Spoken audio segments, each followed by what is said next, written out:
Hello, everybody, and welcome back. It is day number 2. We are in North America of Cup number 1 of the 3rd season of The War Within. My name is Aya. I'll be your host this weekend. I'm here with Zico, Supatis, and Chan. We'll be joined by Venrugi just a little bit later, but hello, Chan. Welcome. Thank you. Happy to be back.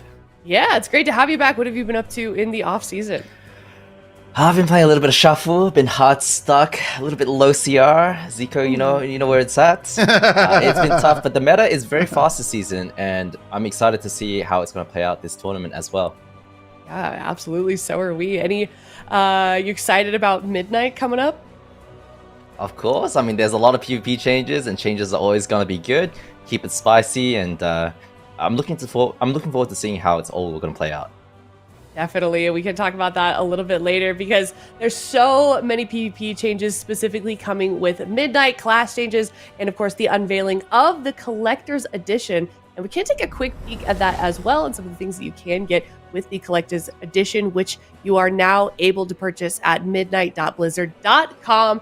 Lots of cool stuff with that. Some housing items, some mounts, some game time, some gold, and a character boost. Zico, any idea what you might be using that boost on? Probably going to use it on another mage. I mean, mage is getting some cool changes in Midnight. And you know me, I love mage. I'm really excited about the alter time talent change that they're making. Where it kind of auto procs when you drop low. I'm excited in general about the defensive kind of overhaul that they've done for mages. Something I've been pretty vocal about in the past. The barriers getting a little bit of dispel protection kind of. And also the invisibility change, because currently invisibility is just basically an extra defensive that you pop, which only lasts for 3 seconds. But they're trying to move away from that and actually give you these big invis openers again that we used to have. So I'm super stoked about that. Yeah, excited for that as well. Supatis, what about you? I mean, there's 2 classes that are standing out for me right now that I'm trying to debate between, which is Fury Warrior with their new talent that basically would you otherwise die, you're gonna like proc a cheat death effect where you get like a couple of seconds where you're immune to snares. You can try and run down your would-be killer, and if you take them out, then you stay alive, and it buys you like a little 8-second window. I think it's gonna be really fun in like battleground situations. But the Affliction Warlock is one that's got my eyes the most attention so far from the classes I've tried on the alpha. The rework, the removal of Malefic Rapture, and bringing back the Legion playstyle of stacking unstable afflictions. A couple of cool new summons as well. You can bring in Dreadlords now into the combat. Which is the demon type you previously couldn't, which I saw some videos of. I thought was really cool. I'm going to give it a try myself actually tonight with that Dreadlord talent. So there's a lot of new exciting things. They're taking a lot of risk, but I think that's something that the game needed. So I'm very excited to see how it all plays out. Yeah, definitely going to be a fresh new perspective, I think, for a lot of us in Midnight. So if you'd like to go check out that Collector's Edition, like I said, you can pre-purchase it at midnight.blizzard.com. But let's talk about today's games. We've got some highlights from day 1, Chan, that you wanted to bring forward for us to take a look at. Absolutely. So I picked up 5 of the top 5 best plays from last night. 5th best play, it's going to be Full Smart against YOLO Inc. Langner pops his Unending Resolve, Mazikeen with Ultimate Penitence to top him, but Tony comes in with a clutch Cyclone on their go as well. So Langner getting denied, Mazikeen goes into Binding Shot into full trap, Kankito is right there with the Pressing Roar, follows up with a beautiful Sleepwalk, and look at the collapse onto Langner to take him out of the game. I really like this clone from Tony to start it all off. Over in number 4, we have Dobob versus Echo, always a banger of a series. If you look at JT, he's in that cheap shot. There's fakes the kit, goes for the DB sheep, but Waz drops the bomb and edges it just to the side so that JT doesn't get shept. Excellent control from Waz to deny. And in number 3, again, a different moment from the Echo versus Dobob series. This setup from Echo was absolutely sick. If you look at the situation, Railza has no trinket, Desi has no trinket or block. Look at Waz pushing onto Railza here on the right side. Cheap shot onto Railza, Raikou follows up with a cheap, covers Branchiti with a cheap shot, JT follows up with a chastise, and they get a 3v1 on Thessia with a combustion and take him out. Again, beautiful 3v1 setup from Echo. In number 2, this game was absolutely insane as well. Houston, Big Mex, somehow living at 1 health. Houston at 20% health, choosing to leave the AMZ, using the High Mountain Torrent charge to try and finish Big Mex off. Unfortunately, he goes down first, and Big Mex is able to survive on 1 HP. MVQ not able to connect, but such a close game, and 3-0 for Streamer Zone GG. And for me, the best play of last night has to be from Clevefield against Under Pressure. Under Pressure, Titans of Europe, Lontar, Jamie, MVQ, Houston. Houston's on that boomkin here. He gets an earthen wall from Lontar, edges himself on the side of that, thinks he's gonna be fine, but then Vorius comes with a Stormbolt, or Leisure pushes him out, and Houston suddenly just goes down and doesn't expect it. Excellent play from Clevefield. Underdogs coming in through and just taking out the, honestly one of the best teams in Europe.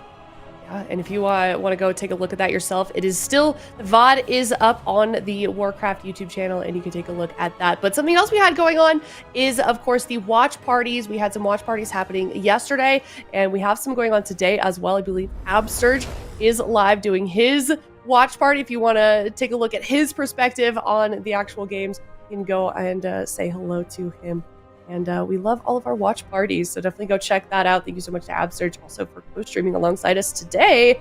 And let's look now at the open bracket. Of course, those games were played on Wednesday. It was the open bracket, and then the teams from both EU and NA have to get into the top 8 to make it to this weekend's games. Super T's, speaking of co-streaming, you were co-streaming the open bracket for NA. What were some of the action-packed moments that you want to take a look at? I mean, much like Europe and North America, we saw some big returning names as well as new blood. I loved watching Thugonomics just lobbing out massive Chaos Bolts on that Destruction Warlock, toppling tons of teams. We saw newcomers like Cats and Dogs to the AWC taking on living legends like Dire Wolves and absolutely smacking them around as we see this KO on Trill in their series on the open bracket. It was really awesome to see that balance. And then teams would strike back as well. Look at this Ursul's Vortex on Thugonomics. It pulls him back into the middle of the map. Just the perfect timing from Fuse on that Feral Druid in order to ultimately finish Thugonomics off. The action was constantly going back and forth. We saw F tier making their return as well. I'm very excited to see their performance. Feed is their new healer, and he got to pop off in this moment. You'll watch him sleepwalk Smite and then sleepwalk his Trinket right before he could use any cooldowns and ultimately finish off the opposing Retribution Paladin. Now, a big name in North America for some time has been WizK, and he has just not been able to catch a break in the competition. He's come as close as you can to being a champion in the AWC and just hasn't been able to go all the way. But you can see on his roster, he's got a new team. His teammates, they're going into retirement, maybe temporary, permanent, we don't know, but he has found a way. He's got Calvish, he's got Cubsy, and he's still running it back as that Shadow Priest Rogue Shaman. The spirit of the move lives on. WizK is refusing to let it die, and you can see their teamwork paying off in this moment where all 3 members pin Jax behind the pillar. Cubsy wraps around the left to hold him down. Calvish comes in for the finishing blow. WizK gets the crowd control on the healer, and it's a KO. So Gators back. That's a big team for me. I'm really looking to see if WizK can finally bring home a win for himself.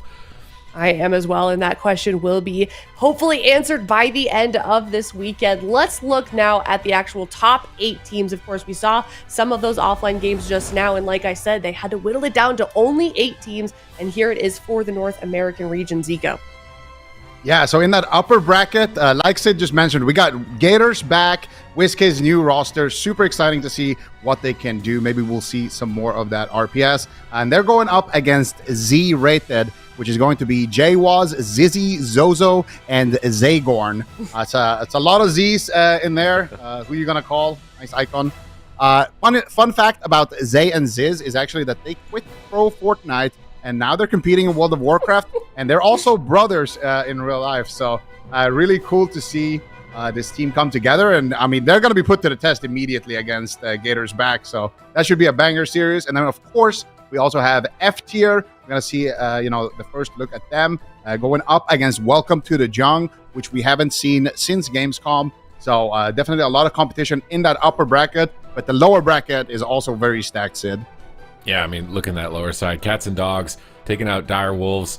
Really excited to see how they can progress in that lower side. They're very similar to the YOLO Inc. team that we saw in North America with that Void Weaver Discipline Priest, so I'm imagining their games are going to be very entertaining. Waged Gap versus Dire Wolves. Waged Gap is a newcomer team. We've got Willie on this roster, which is a Survival Hunter main, similar to how we saw Bikmix in Europe, so I'm very curious to see if they can have a deep run. Bikmix ended up in the top of the bracket for Europe, and maybe he's going to inspire Waged Gap to make a run here in the lower side. Ooh, looking to be an exciting day for us here in North America. Zico, out of all of the matches that we just saw in that bracket, what is your matchup of the day for us? Oh, it's got to be F tier versus Welcome to the Jung. It's hard to pick, but I think seeing F tier, kind of like Supertees mentioned, they have Feed now instead of Chaz. Not to be confused with the European Chaz, the NA Paladin Chaz.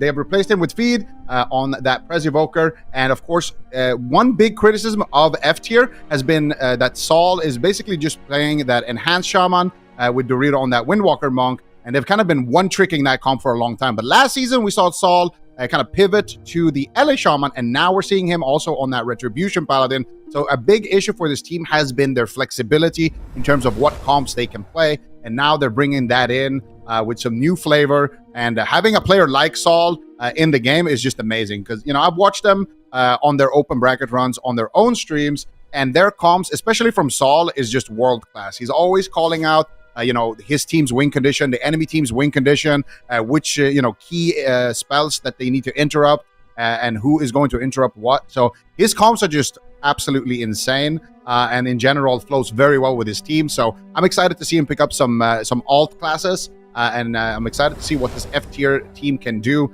especially when they're going up against, the Kings of NA. Welcome to the Jung. Yeah, a lot of really strong rosters here in NA so far on the top 8 for Cup number 1, Chan. If we look at all of the rosters, any other teams that you'd like to make mention of? Absolutely, and for me, it's Gators are back, and that's with Calvish, Cubsy, WizK, and Dazed. Newly formed roster. Calvish, Cubsy, Dazed have played together before, but Cubsy is now back on that healer role. He hasn't healed in a long time. It's been a few years where he's been playing that DPS role. For me, I consider Cubsy one of the best healers in the world. So for seeing this, I'm very excited to see, is he good enough right now on that healer role? Has he put in enough time? Has he practiced enough to really, compete in the AWC on his Shaman, his Druid, or his Priest? Gators are back. They're all world-class players. Of course, Sid mentioned earlier, WizK is joining them now, new addition to the team. For me, this is the wildcard team. I'm very excited to see how they do, because I think they can win the whole thing.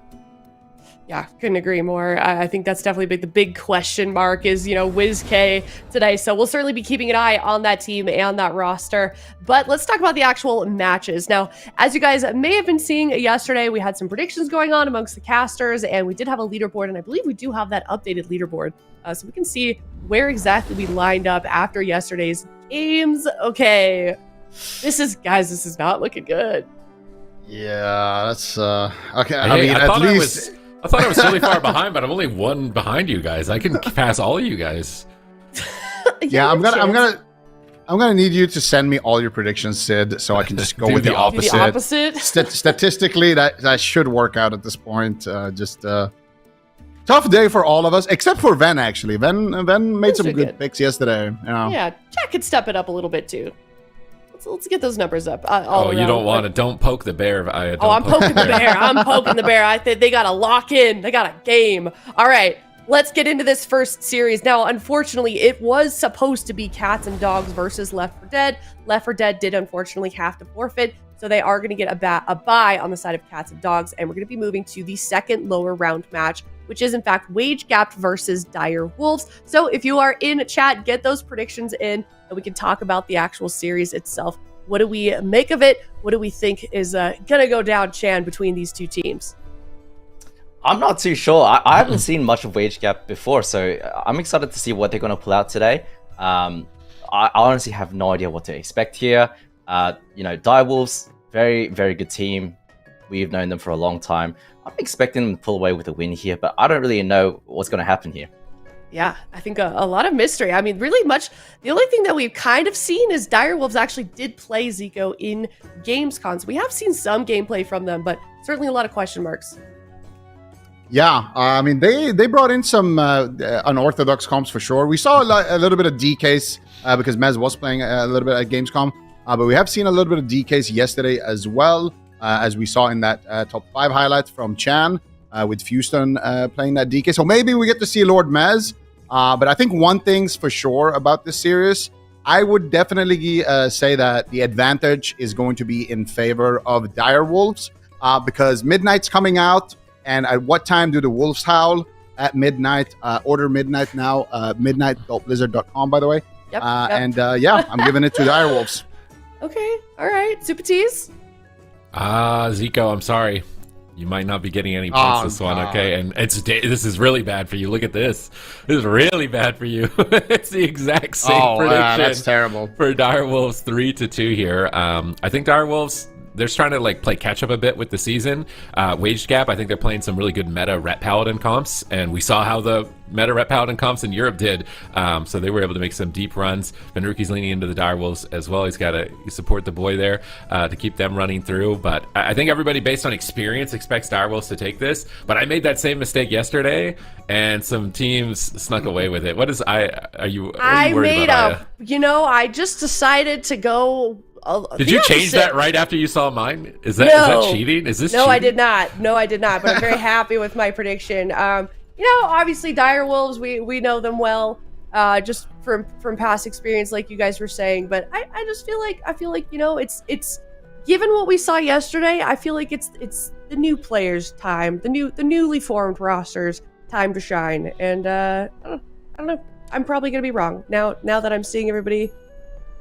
I'm doubting myself a little bit here. What did the coin predict? Do we have the coin? The same as you, I think. I think it popped up there for a second. All right, good. All right, never mind. Okay. I'm taking it. All right.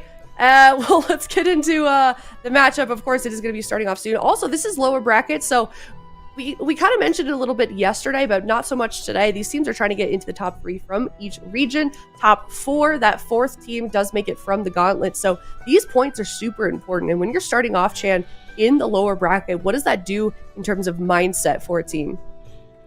I mean, you're under a lot of pressure. Given it is Cup 1, so it is pretty chill right now. You've got 2 more cups after this to, gain some points. But if you're in Direwolves' position, man, you don't want to be in this position right now. These guys are a title contending team, and to find themselves in the lower bracket, it's scary, man. And they're facing a Ret Paladin over here, most likely. So, Sam I'm expecting him to play that Boomkin here, and it really is going to depend on if he can get those Cyclones out or not. He can fake those kicks, get those precogs going, and get some momentum rolling for his team. If he can't, I can see Direwolves with an early exit.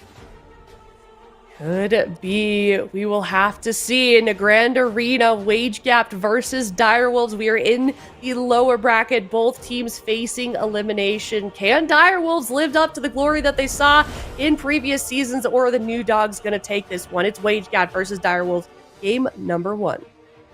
Ooh, spicy. We get to see Trill on the Hunter. I'm going to be playing that Hunter, and Sam on the Boomkin. We actually did see this yesterday over in Europe.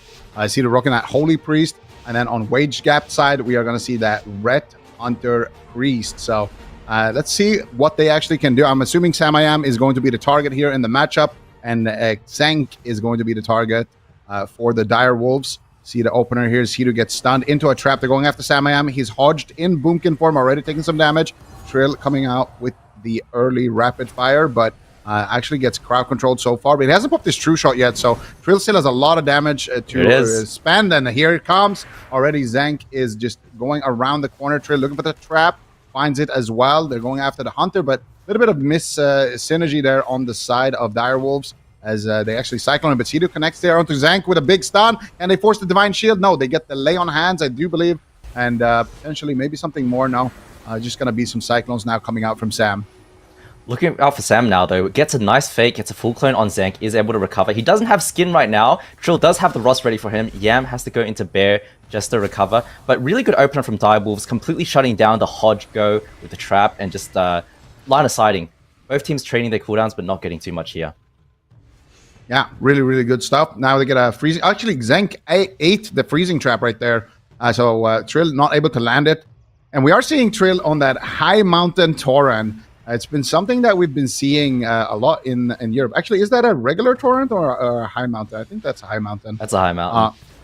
Yeah, so he's going to be having a little bit of extra kind of damage reduction, as well as that high mountain charge.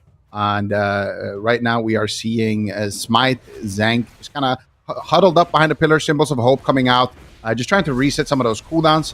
The Divine Shield still available here for Zank, and that's going to be the big cooldown that they want to force. Here comes a go. Big solar beam onto Zank. He can activate his Divine Protection there for a second. Drops to 50% HP, but now Sam is going to be taking some damage as well. Trill trying to stop the setup here. Cedar trying to def the trap, not able to find it, but I think he might have faded it actually. Gets a full fear. Beautifully done there by Sidu. Actually avoiding that crowd control. Still in a 2-second fear, but should have enough heals now for Samayam. And now Liquid could get aggressive again. Yeah, Samayam did use his skin and trinket in the exchange, so Zank under a lot of fire right now. But if he uses his bubble as well, doesn't have the lay on hands, it does come back in about a minute and a half. But Samayam with no skin for 30 seconds. This is Wage Gap's time to push right now. If they can just push onto Samayam, land those kicks on those cyclones, and not let him peel himself, he's going to be in so much trouble. The Holy Priest is going to have a really tough time healing Samayam. Willie right now looking for that trap opportunity. Samayam leaping to him. Excellent job protecting. Sidu does go into the full trap though, and Samayam, he has to run. He doesn't have skin. Yeah, he has the Guardian Angel though, so Sidu at least preemptively reading that a little bit. Smite though in the Angel form. Samayam trying to avoid the Retribution Paladin's damage right now. Going after Zank. Big damage from Trill actually. Sam also taking a lot of damage. Sidu forced to trade out the Void Shift right there. Samayam still not out of the woods yet, dropping to 20% HP. Goes back into bear form. Does fake cast the kick though, so he should be able to get some Cyclones here shortly. He Cyclones Willie here for a second, but Willie's going to trigger out of that. Looking for the kill. Sidu's in a trap. Do they have any defense? Looks like Samayam is actually going to Shadow Meld right there. Wild Charge away from the fight. Trying to go for the Cyclone. Fake cast yet another kick. And he should be able to find a Cyclone here onto the Red Paladin. But this is not looking good for the Dire Wolves so far. They are taking so much damage. This Boomkin pick is being punished heavily. And mana is in favor of their team. But I don't know how long they can actually survive here. I mean, Samayam is under so much trouble right now. Sidu has no Trinket, has no Will of the Forsaken, and Yam doesn't have... There's the full trap. Look at Samayam right now. If they can follow that up with a full fear, Samayam could die right now. He's looking for it. Smite lands it. Samayam, 20% health, running away in bear form. But I think he's going to go down. Oh! Guardian Spirit procs. He's still running for his life, and if they can connect to him, Samayam going down. I mean, Z, this Boomkin looks...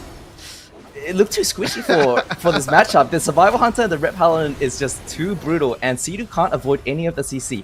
It's the Intimidation Stun into the trap, followed up by Fear, and his teammates can't help him avoid it. Yeah, no, that looks absolutely brutal. That was a really nice CC chain, though, by Waged Gap.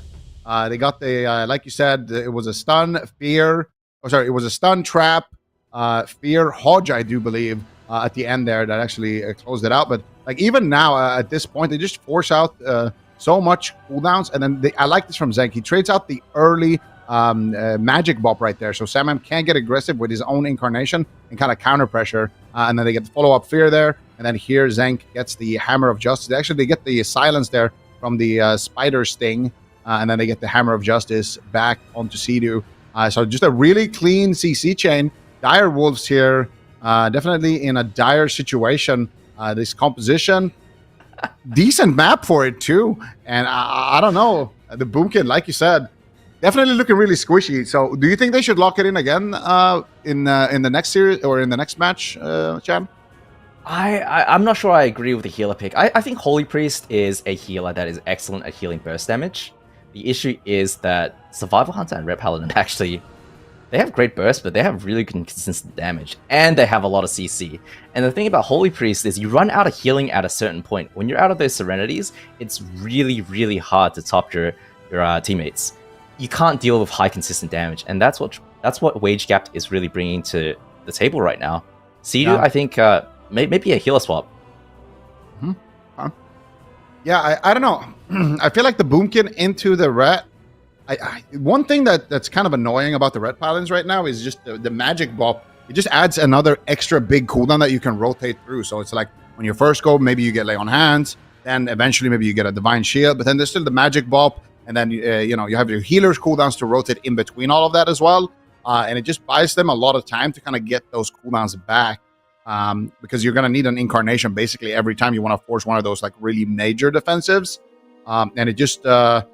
like you said, the consistent damage that just adds up and the CC chains, they really start to add up. And also for Wage Gap, it's a lot less risky to push for a fear because like if they push for a fear and Sidu, because they have Sank, even if Sidu wins like the fear battle or the fear duel, they can just Sank it and then they will still force that fear back onto Sidu. And I mean, he doesn't have a Sank. So definitely a little bit tough. I'm not sure. I'm not sure if I agree with the comp, but we'll see. Wage Gap are going to be locking in the exact same thing.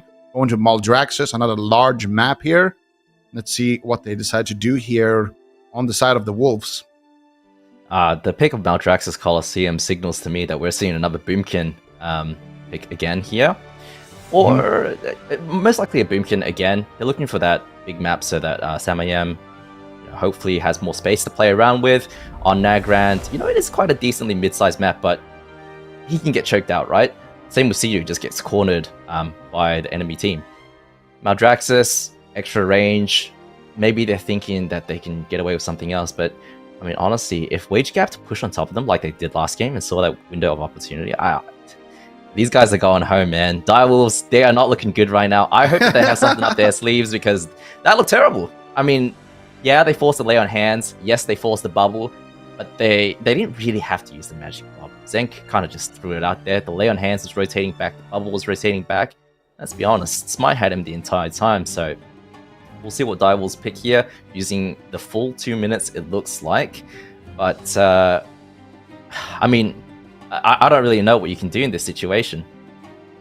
How do you feel about the Warlock in this I would love matchup? to see Warlock here. Warlock Rogue here into this, I think you could kind of cook. I mean, you're going to die like the Boomkin did. But Yam was faking some kicks. He was getting some precogs at some key times and landing those Cyclones. But it didn't really matter.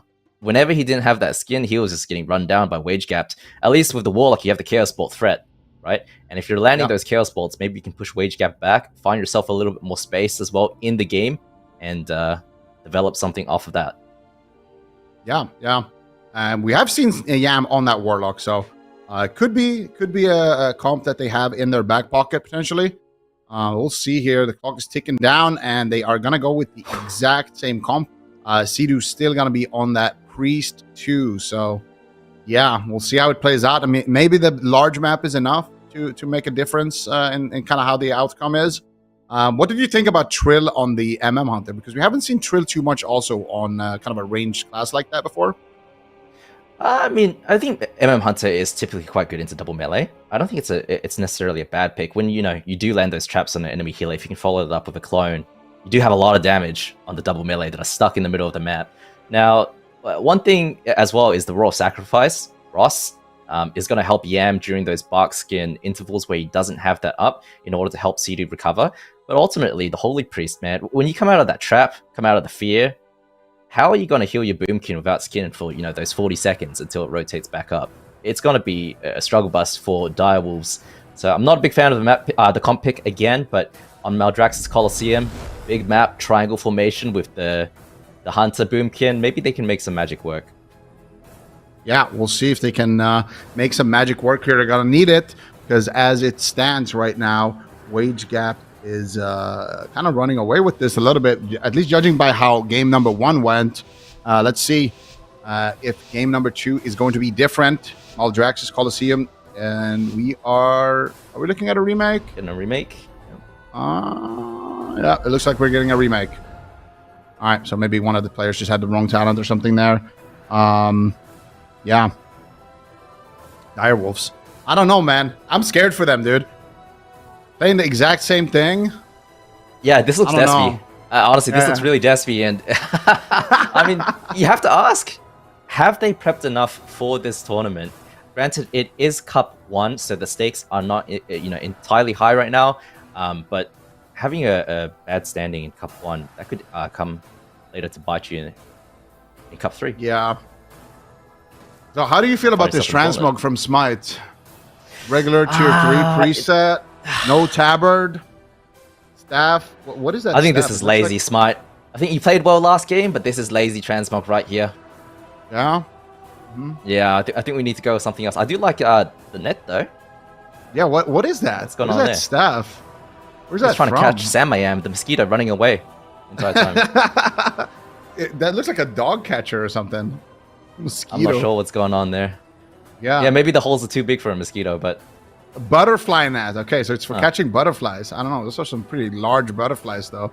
Gaps in that thing is pretty large. All right. So what do we rate this transmog? I mean, it's a cool set. oh, But like, I mean, this one's a 10 out of 10. Willie knows what's This- up. He's cooking right now. what? Really? I mean, look at him. He's got the helmet on. You know, the thing is, if you have a bad transmog, you either do negative damage or you do the most damage. And last game, Willie was cooking Sam I Am, so I like this. Yeah, I mean, they're matching their weapons at least, so I really like that. Yeah. That's They go for Yam. Yeah, Yam is the butterfly. He's trying to wander away, but let's see how this plays out.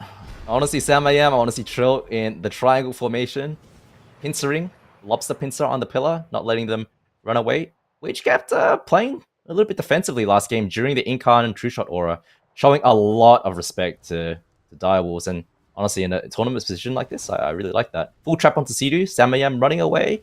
The butterfly nets are coming in if they can catch him, but Sam I Am doing an excellent job. Trades out the skin, the blinding light on Sea-Doo. That will be the end of the CC chain on Sea-Doo. I think Yam is going to be just fine. He has an excellent kiting from him and line of sighting. Scatter onto Smite into a half trap. Can Sam follow that up? Gets the full clone. They'll get some cooldowns here from Zank. Gets the trinket from Smite. GS, wall traded out as well. And look at this, the Incarn, they're just line of sighting right now. But Trill didn't use his tree shot right there. So the next time they come in, right now, Trill's going to pop and counter pressure. Oh! What happens? Sam? That's a beautiful play from Sam right there. Tito gets stunned. Sam I Am wild charges on top of him. Eats the trap. Already landing a crucial cyclone there in the beginning as well. Sam definitely showing what he's got here on the Boomkin. I might not be the best matchup, but Sam definitely showing that he is very, very comfortable on this Boomkin. Former BlizzCon champion on that specialization. They're going after the little pet right there as the entire team of Wage Gap is just chilling behind the pillar. And I like what you called out there about the True Shot, kind of staggering the True Shot and the Incarnation. So they don't actually get a lot of value if they decide to use, one defensive. They can still have that next go with a big punch. But Sea-Doo might get trapped right now. They actually pulled the first hit on the side of Wolves. Get a full freezing trap. Nice solar beam. Nice. And that is going to force the Divine Shield. Now Sea-Doo's going to get trapped here. They stun Sam I Am, so he can't wild charge over there. Bark Skin onto Sam. Is that going to be enough defense? He gets Scorpion Sting. He's Trinket, actually, the silence there. Make sure that he gets that Heart of the Wild Frenzied regen. And Sam I Am just using all of his own personal cooldowns in that exchange. Sea-Doo trading out the Will of the Forsaken as well, though. Could be dangerous later on in the match. Yam still not out of the woods yet, taking so much damage. Sam I Am, this is what you were talking about with the consistent pressure coming out from this Red Hunter. So much damage being traded there onto Sam. Finally now he has a chance to respond, though. Yep, gets a full clone onto Willie. He's going to be fine right now, but 24 seconds until a Bark Skin comes back up. If they get a CC on Sea-Doo right now, Sam I Am is in a world of hurt. No GS available. No skin from Sam I Am. Here it is. Here's the trap. Gets the full trap onto Sea-Doo. Nice by Willie, aiming it well, but Sam I Am not taking too much damage right now. Trying to kite it out, but Sam I Am in so much trouble. Sea-Doo does have the trinket, does have the swap if he needs to, is going to be able to top Sam I Am right now, and his skin is coming back up. Interesting choice by Direwolves, though. They're actually doing damage to Smite. They're trying to push the priest away so that he can't push onto Sea-Doo and get that fear. So I like that adaptation from Direwolves. Interesting, but man, you see the damage on Sam I Am. When the dampening starts ramping up just a little bit more, if he doesn't have Barkskin, he's going to get crushed. Zank right now, though, taking a lot of damage. Should be okay. No CC on Smite. Trill getting chastised. Hodge on Sam I Am, and Sea-Doo goes into the angel form. Sam trades out his skin. He's going to be okay right now. Full trap onto Smite. Look for the damage on Zank. If they can follow up, gets kicked on Clone. Excellent shutdown from Zank right there. Beautiful stuff there coming out from the Wolves. Once again, no bubble onto Zank. They have that magic bop, though. Might have to use it right now. They're trying to be greedy with it in line of sight. Trill is just blasting away onto Willie. But Willie is going to be ducking for some cover there with the rest of his team. Smite also not doing hot on mana. If the game continues the way it's going right now, Direwolves definitely could take this just on resources. They still have 2 long minutes left on that Divine Shield on Zank. So the team of Direwolves, they have some time here to try to make sure that they can force another big defensives. Ideally, they can get that magic buff or that Leon Hands. And here comes the setup. Stun on Smite. Full freezing trap. Here's Incarnation as well. Zank is going to use that Sanctuary, though. And I think they actually missed the trap because of it. Zank, though, almost going down. So much pressure coming in. Aim shot after aim shot from Trill. Blinding light onto Sea-Doo. Sam I Am in trouble as well. Huge pressure onto Sam. Fury of the Eagle is coming out. Trill trying to peel the situation there with the scatter shot. But Sam I Am has been top. Sea-Doo still has that Trinket Void Shift as well. So Sam I Am can feel pretty confident in this position, and Sidu gets silenced. Actually, Yes, Sam is just dead. Oh my goodness, so much damage coming up. A renewal comes out in the nick of time. Skin is active as well. Zank, though, is kind of stuck in no man's land. Nice low cyclone here. It gets Master Spell, though, by Smite. They get the stun. They get the trap onto Smite. Zank forced to duck around for cover. Samayam should get an easy cyclone here as they continue to go after the Hunter now on the team of Wage Gap. And again, Wage Gap just going to be chilling here at the pillar for a minute. They're playing it really slowly right now, and Smite is about 40% mana. Just use the symbols. So he's not long for this well. There's 2-3 minutes left until he's completely oomed. They're not going to win the mana game, but Samayam no skin for another 23 seconds. They really need to push right now. Sidu gets Intim stunned, but Willy gets scattered on his push. Really good job from Trill there, protecting Sidu, giving him the gap so that he can go into the Angel, deny the trap. Sam though, no skin, 15. Can they connect? Full trap on Sidu. Look at Sam right now. He has a skin. This is the trinket from Sidu immediately. He does have the Holy Ward available for himself to deny next CC, and he does have the swap. But look at Sam. If they can connect him after the skin, they force the skin, they're just going to kill him outright if they trade cooldowns. Zank is going for it. He has bubble. Yeah, let's see if they can do it, Sam. He's on 50%. He's trying to hold it right now. Sidu is not in crowd control. Actually trading out the Guardian instead. I think it's an intelligent choice. I just trade that out immediately. Willy going for the freezing trap, but the rest of his team is at the pillar, and they actually get cycloned. Samayam now had to trade out the bark skin. There it is. And now no trinket on Sidu for about 30 seconds. No trinket on Sam for a minute. So that next go could be lethal, but right now Zank in trouble. Could be his Divine Shield. No, he's going to get low cyclone to get a full trap onto Smite. Samayam not able to change that cyclone over. He's going to try to chain it now onto Smite. Smite trinkets out. Zank still in trouble. Comes back into his healer's line of sight and manages to catch a big heal. And this is the kill go for Wage Gap. And they get the freezing trap. Doesn't look like it. Zank is in big trouble. He's very, very low. There's the Divine Shield. Smite, though, getting blasted around the corner. Trill doing a phenomenal job here. Cedar looking for the Master Spell as well on that Divine Shield. And there's that push from Trill right there. Did so much work for his team. Look, he's going after Smite still. So much pressure coming out. Smite forced to kind of change positions, and he's trying to chase Sidu here. He wants to get a full fear out of those traps, but Sidu is not making it easy on him. There's the full freezing trap, though. Samayam might just die right now, and he will. Oh, my God. He just died in a Hodge. Did Sidu actually have the trinket for that Hodge? He actually just got 100-0'd in a Hodge.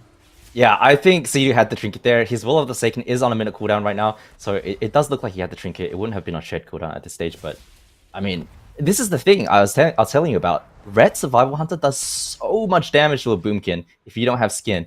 And this was a 7-minute, 7-minute game. But realistically, I think if Wage Gaps really just run it down on the Direwolves and don't give as much respect to these true shots, these incarns, or just trade the cooldowns out, they can do this in 2-3 minutes to Samayam. Yeah, I mean, the damage when it's they brutal. don't have, it's absolutely brutal. And I think Wage Gap actually, they had a nice defensive strat, just like hit and run, hit and run, hit and run. It's a large map. You're not going to be able to just stay out there entire time. But the damage that is coming out from Direwolves, especially from Trill, is absolutely crazy. Trill and Sidu trying to play it out. Turtle is going to be used there. And Trill has that true shot active, but they're just line of sighting it. And I think if he can't land a kill with this true shot, I don't see a way for the Wolves to he is 2v3 this. Smite is kind of yeah, but they still have every breaker for crowd control, and they still have red cooldowns. Actually, only the magic buff. Maybe they can do something, but Trill gets caught up in the Hammer of Justice. No CC or no heals as his healer is in CC. And the Wolves are going to bow out on that. Wage Cap honestly did a really good job. I think Trill on the MM Hunter did a great job too, punishing Smite a lot, but just wasn't enough. Yeah, I mean, I liked what Trill was trying to do, trying to push Smite away, and he did get close. He did get really, really close to taking Smite out, along with Zank, and it looked like at some point Wage Gap weren't going to recover. It was at this point here when Trill was trying to snipe Smite off behind the screen, but ultimately they were able to recover, catch Samayam in a Hodge, without his Spark Skin, in a binding shot, and look how fast he just dies. It's incredible. I mean, the Boomkin just looks so squishy into this, and that's what I was talking about earlier in the day. The meta is so fast-paced right now. It's really explosive, and Wage Gap is giving Direwolves a lot of respect. You can see it. Every Incon popped, every true shot, they're running behind the pillar. They're just taking it nice and slow, even in the 2v3 situation. These guys want to win. Yeah, no, definitely. I mean, it's they have prepared a good strategy here, and they're going up against Dire Wolves. You know, this is a phenomenal team too. So definitely can tell that Wage Gap they're playing to their comfort, and we saw it on the poll earlier. It was like 80-something% in favor of Dire Wolves. You know, here on the desk as well, overwhelmingly, everyone thought Dire Wolves is gonna win. And as somebody who has been competing, Chan, for you, when you are in the position of no one is kind of expecting you to come out ahead, do you think that adds or makes your performance worse? Does it add to your performance or make it worse? You always want to be the underdog in this situation. You always want to be, because then you have no pressure on you. I mean, you know, it's awesome that you get to play on top 8 on the broadcast. There really is no pressure on you. But look at Dire Wolves. I mean, this is a team that has won BlizzCon together, and they're 0-2 right now. And yeah, I mean, game 2 looked a little bit better, Z, but it's realistically, if they just push it top of the Boomkin, it looks so rough for Samayam to play. As a Boomkin, you really need space. You need to get those clones out. You need to not be dying the whole game. And if you can get those clones out, you can slow the game down and, you know, flip the momentum in your favor. The issue with this is they're doing this hit and run tactic, and they're trading the cooldowns. You don't have any openings. You're just sitting bare form half the game. Yeah, that's the problem. And they're relying so heavily also on fake casting those interrupts. Exactly. Because that's the only way for Samayam to kind of break up the pressure.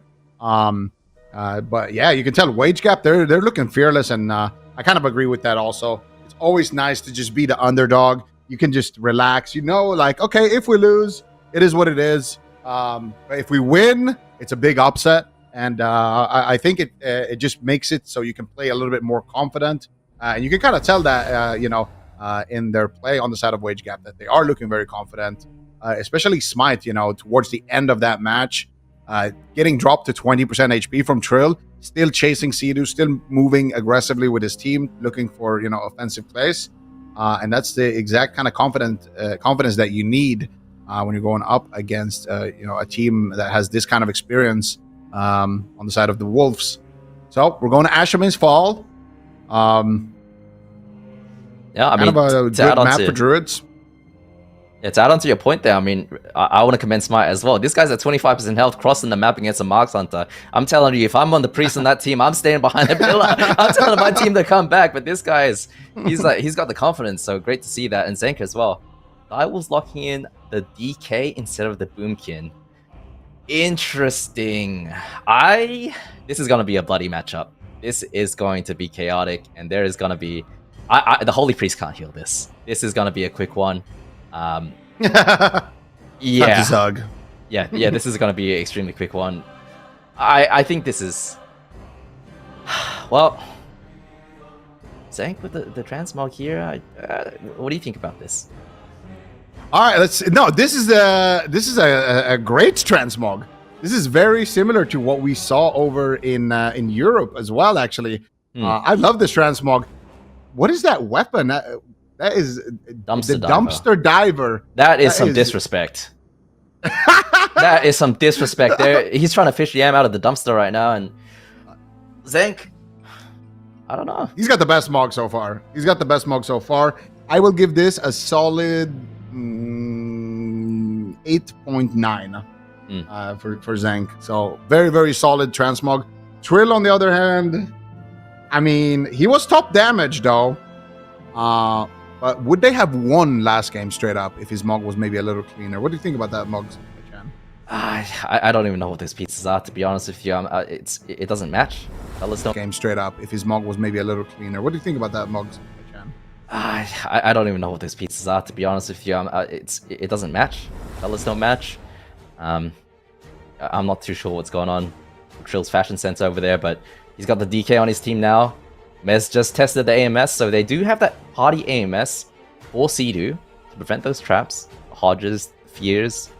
Let's see if Mez is playing that, if he can time those well enough to help Sea-Doo out. But Holy Priest into Red Hunter, into DK Hunter. Whew. I do not envy Smite and Sea-Doo in this game because this is going to be a quick one. This is going to be just a 1 minute, maybe 1 minute 30 match here. Anybody can die at any point. Lord Mez being tagged in at the hour of midnight when the wolves are backed against the wall.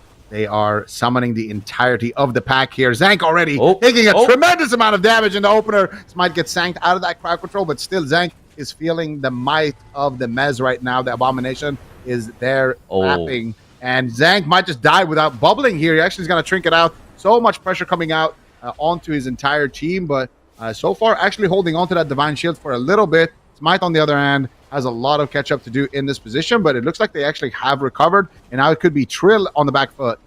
Yep, and Willie actually getting feared by Sea-Doo at the start of the game. Really good play by Sea-Doo. Gets the AMS from Mez, protecting him from any follow-ups. You see blind on Zank and Smite. Willie under a lot of fire right now. Can they turn it around? Who do you think Wage Gap you really want to go on? Do you think it's going to be Trill or Mez? Looks like they're on Trill right now. I think Trill for sure. Can they follow up? There's a blinding light. Sea-Doo does have his trinket. Trill does trade out a wall. Might have the turtle. Trades out the turtle as well. Will of the Forsaken gone from Sea-Doo. He does have the trinket in 25 seconds, but Trill only has one wall left. And if they can stay on top of him, not let the Marks Hunter just shoot, they're going to be in so much trouble. Zank playing defensively right now during that CC on Smite. He's under a lot of fire himself too, but right now they don't have any CC for Sea-Doo. He does have the Holy Ward up to protect himself, just pillaring. Wage Gaps giving so much respect to Direwolves, to Trill, especially on that Marks Hunter. And now they're going for the push again. Look at Trill. There's the Intim. Can they land the trap? Gets gripped on his hook. Nice plays by Mez. Detecting Sea-Doo. Does have the AMS ready as well to use on Sea-Doo. There's the scatter. He's looking for the trap. Gets the AMS. There it is. That's what Mez is on that DK for. But Zank under a lot of fire. Willie under a lot of fire as well. Does trade out his wall. But both of them, how is Smite going to recover them? Willie might just go down, and he does. He gets absolutely deleted. And that is going to be finally a point on the board here for the Dire Wolves. Bring in Mez, and look at his damage, doing absolute work here. 1 million DPS on that Death King. Now, the Wolves finally, they've shown that they're here to fight, showing some signs of life. But what do you think about the comp pick? And do you, more importantly, think that this is something that they should lock in on the blind? I mean, this matchup was a 2-minute game. Let's be honest. And we did die pre-cooldowns over here. This was a little bit brutal. Willie did have the turtle available to him. And of course, on the other side, Trill had traded out his turtle just like 30 seconds earlier. I think this is a fine matchup for Wage Gapped. If I'm Wage Gapped, I want to take this again. If I'm Direwolves, man, the Boomkin didn't look good. This looked so much better because he had some kill windows. And honestly, this wasn't the only opportunity where... you know, when they did get the kill, it wasn't the only opportunity where Wage Gapped was in trouble. There were multiple moments in this game where Direwolves were all over them. So I like this matchup. It's exciting, it's fast-paced, and that's exactly what you want to be taking advantage of if you're Direwolves after the Boomkin games. Yeah, definitely nice to be kind of on the other side of the pressure. Instead of being the team that constantly is running, constantly have to try to survive, constantly looking for a way to stop the pressure. Instead, being the team that's applying the pressure seems a lot better. And I mean, if you look at it from like a defensive standpoint as well, they had a lot of cooldowns to trade still on the side of the Wolves. They still had a lot of major defensives to work with. It was only Trill really that was kind of out of his personal cooldowns, but Sea-Doo still had everything basically, as well as Mez. So I think defensively they were looking pretty solid, and offensively they looked very strong. So I'm wondering though if Wage Gap has something up their sleeve that maybe makes Direwolves not want to lock this in. I guess if you are on Direwolves, I think this is your best bet. I think just blind lock this and kind of call the bluff and see what they have, what that comp would be. Because I mean, this is the only comp that you've gotten a win on so far. So I think you just have to stick with it no matter what. Yeah, I mean, typically as well, Red Hunter is, very, very good into cleaves, into other hunter teams, because of that sanctification from the Rep Paladin, taking, able to essentially, dispel the healer out of stuns or fears. So the priest is always going to win those fear battles, always going to win those trap battles as well. The one thing is, though, that Mez is on that DK, and he's got that AMS where he can put that on Sea-Doo to protect him from fear, from trap, from hard, from blinding lights. And he did an excellent job that game to deny. And you really need to give that Holy Priest that little gap, right? To get that Serenity off, top the teammates, and then the chain is essentially broken. So it goes both ways. I mean, I think Ret Paladin is super meta right now. I think Ret Paladin is very, very strong. I don't think it's a bad matchup. I think we just, you know, we just kind of died without using cooldowns over there on Wagecap's side. Like you say, man, this DK Hunter comp, I think Direwolves just lock it in. Just go with it. Put Wagecapped, the newer team, the underdogs, under that pressure. Don't play that Boomkin where it's nice. It's too slow and easy to play against. They have picked it again. I like this. You know, last game was a 2-minute game. We'll see how long this one lasts. If we press some cooldowns, it's going to last a little bit longer, but it's going to be extremely fast-paced. And the target looks to be the Hunters on both sides. A little bit on the Ret as well. Yeah, a little bit of cleave pressure onto the Ret as well. But this is Dalaran Sewers. This is might not necessarily be a longer game, even if they press those cooldowns, because the map is definitely full of action. And Trill, obviously, on that MM Hunter is going to have a little bit more difficult time compared to Asham's Fallen. There's that AMS that you were talking about right there onto Sea-Doo, denying that trap. But he gets Scattershot at the end of it, and they do land that trap still. So really nicely done there by Willie. But look at the damage onto Zank immediately, taking so much pressure. That was the trinket from Smite, but Sea-Doo also had to use that Will of Forsaken and Smite trinketed to land that. Trill! Trill! Oh my goodness, the pressure onto Trill is amazing. He actually doesn't trade out his Roar of Sacrifice in that position, which is pretty peculiar that he actually decides to hold on to it, but just full confidence onto Sea-Doo there. Sea-Doo said, I got you, don't use anything, and that's exactly what they're going to do. Now Sea-Doo potentially looking to avoid that trap. Willie chasing for it. Did he actually land it? Doesn't look like it. Sea-Doo was able to avoid it, and Smite instead was the one suffering through that crowd control. So far, decent opener here for the Wolves. Yep, and Sea-Doo has the Holy Ward, so it's really hard for Willie to go for that trap. He does hook over right there, and Mez immediately AMSs him. The trap now lands off that Intimidation Stun, full Hodge onto Trill. Sea-Doo trades out his Trinket, and now this is the thing to look for. Trill has no Trinket, Sea-Doo has no Trinket or Will. The next time they have that Hodge, if they can cover the CC on Sea-Doo, they can 100-0 Trill. Zenk gets gripped behind the pillar. Is he going to be okay? Trades out his wall. Looks like he's going to be fine. Great play by Mez. But this is really scary for Direwolves right now. Willie's looking for it. Can he find it? He has the Holy Ward in 3 seconds. If he can get the trap before the Holy Ward comes up, Sea-Doo ends up swapping Trill. They know it's coming. There's a scatter. AMS from Mez to cover. He's going to be okay for now. Let's see what they can do here. Smite's going for the fear. Yeah. Gets blinded first. Here we go. Blinding Sleet, though, from Mez to deny it. And they get a counter trap onto Smite. And then Sea-Doo actually lands the first fear. Great counter play here. They landed, though, full fear right now. Trill has the turtle. He can only not use it if he gets caught up in a stun. But he does have that Guardian Angel as well doing some work. And honestly, Mez MVP right there with that Blinding Sleet to shut that down. But Sea-Doo is in a full trap. They got nothing here. Trill is going to immediately pop that turtle. Did have the Roar of Sacrifice, though. But Willie, meanwhile, might just go down here to get the turtle from Willie as well. So Direwolves definitely navigating a really tough situation there very well, and actually trading 1-for-1 in that position. Sea-Doo's Trinket is rotating out in about 20 seconds. They can get maybe a full fear and cover the Ret. They could potentially win the game that way, or if Trill can just land another trap. The High Mountain coming through. Mez is actually trying to eat the trap. AMS comes through onto the fear. He eats the fear with that anti-magic shell there. Mez making some MVP plays. That allows Sea-Doo a chance to actually save his Will of Forsaken, and now he's going to have a Trinket instead. Ducks into Angel form. Should be able to heal up Trill, but Willie is pushing him for the trap. Can they avoid it? That is going to be the question. Yeah, and Willie has no turtle. He's only got the Exil. Smite into the full trap. This is it. Willie's going to die right here. He's under so much fire. Can they follow up? Here's a Chastise. Bob gets dispelled. Nice dispel from Sea-Doo, and Willie is going to go down with the Strength on Smite to deny the Void Shift. Direwolves are back. They found the comp. They found They found Mez.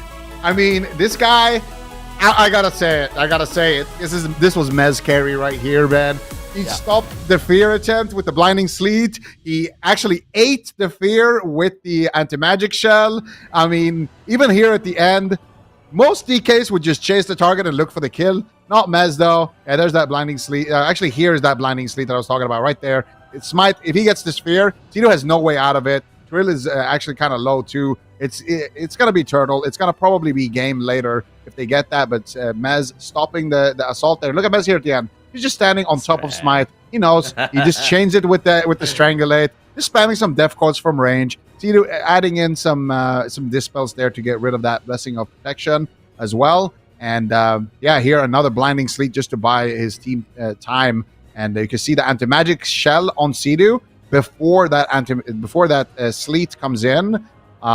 He's just chaining those two together. So it's like, I will stop the first Fear with Anti-Magic Shell. Okay, they didn't use it. I'm going to Blinding Sleet to follow that up. Now Sidu's going to be out of crowd control completely, and he can be the one who actually lands the Fear instead. So Mez, really, really solid performance as usual on that GK. And now all of a sudden, Wage Gap finding themselves in a position where they were up 2-0, and now the other team has swapped comp and picked up 2 wins. Chan, how do you feel in that position? I mean, the problem is you're coming in as the underdogs. You're so close. You get a taste of victory. You're on match point, up 2-0. And then you find yourself tied at 2-2. Do they have the mental fortitude to push past this as the rookies? You know, for Direwolves, these guys are probably not even sweating, even though they're under so much pressure. Not a good situation to be in, and we'll see if the steam has run out for them. I'll be honest, this game didn't look that great from Wage Gap. They had this opportunity where Sidu didn't have Trinket, Trill didn't have Trinket, and they could have punished. They got too eager for it. They didn't execute properly. They got punished. Smite had to Trinket himself. They had to use a lot of defensive cooldowns, and that ended up losing them the game. If they had been a little bit more patient and done it, you know, crispy clean, they could have won that 3-1 just now. But Hook Point does come out. We'll see what Direwolves do pick here. I'm expecting PH-DK. I think Mez on this DK, as you said, has been playing stellar. AMS is just so useful for Sidu, and obviously it's his main, it's his comfort pick for him. It looks good, and Direwolves pull it out. Well, in a series like this, Chan, would you rather be the team that would you rather be Wage Gapped or Direwolves in this situation? Oh, Direwolves. You got the snowball behind you. You got all the momentum, the fire going into it. Yeah. I mean, you're miserable at the start, down 2-0, right? But you come back 2-1. You're like, okay, I'm feeling it. It's getting better. Then you equalize at 2-2, and that game looked good for them. Direwolves are cooking them. Yep. Let's be honest. This was a Direwolves 1 game. There was a few close moments of Trill, but it was overall quite a well played game, and Mez had control over the entire game. So you've equalized now. You're going into Game 5. It's a point. You pick the same comp, and I always say this about Sidu's team. This guy loves to use the full 2 minutes. If you ever face Sidu in a tournament, you're getting dampened by him with the comp picks. He picks quick here. That tells you a lot. They're confident in this. They want to just send it home right now. Home sweet home for Wage Gapped into, you know, the Abyss. And Wage Gapped right now using their time. They're trying to suss it out. What are we going to play? Yeah. Do we go for the Red Hunter again? And I think Red Hunter is fine into this, but I will criticize Willie. He did TBC DPS that game. He was just playing too scared against the Marks Hunter because they're playing this hit and run strategy, right? But you really, I think you got to stand on top of Trill, chase him down, trade your cooldowns with the Ret Paladin. You have so many cooldowns in the Ret Paladin side. Take advantage of that. That's where you're stronger. So we'll see if they have a strategy change this game. They're locking in the same comp, same matchup. I think Wage Gapped aren't out of the woods just yet, but Direwolves are looking very, very good. Yeah, we'll see here if Wage Gapped has what it takes here to kind of rise above. And this is one of those really intense situations. You know, you're coming in as a newer team, you're facing off against, you know, old legends. You're one away from potentially getting reverse swept. Do you have what it takes? Do you have the mental to turn it around and to actually grab the win here in this final game? And I mean, this happened all over in Europe yesterday as well. Yesterday, it was so many Game 5s all over the place. And again, we're starting off the day with another Game 5. Mez, Transmog, you can tell why the Blinding Sleets are on point. The Anti-Magic Shells are on point. The damage is on point. I mean, you can tell. He's got those goggles. Shades.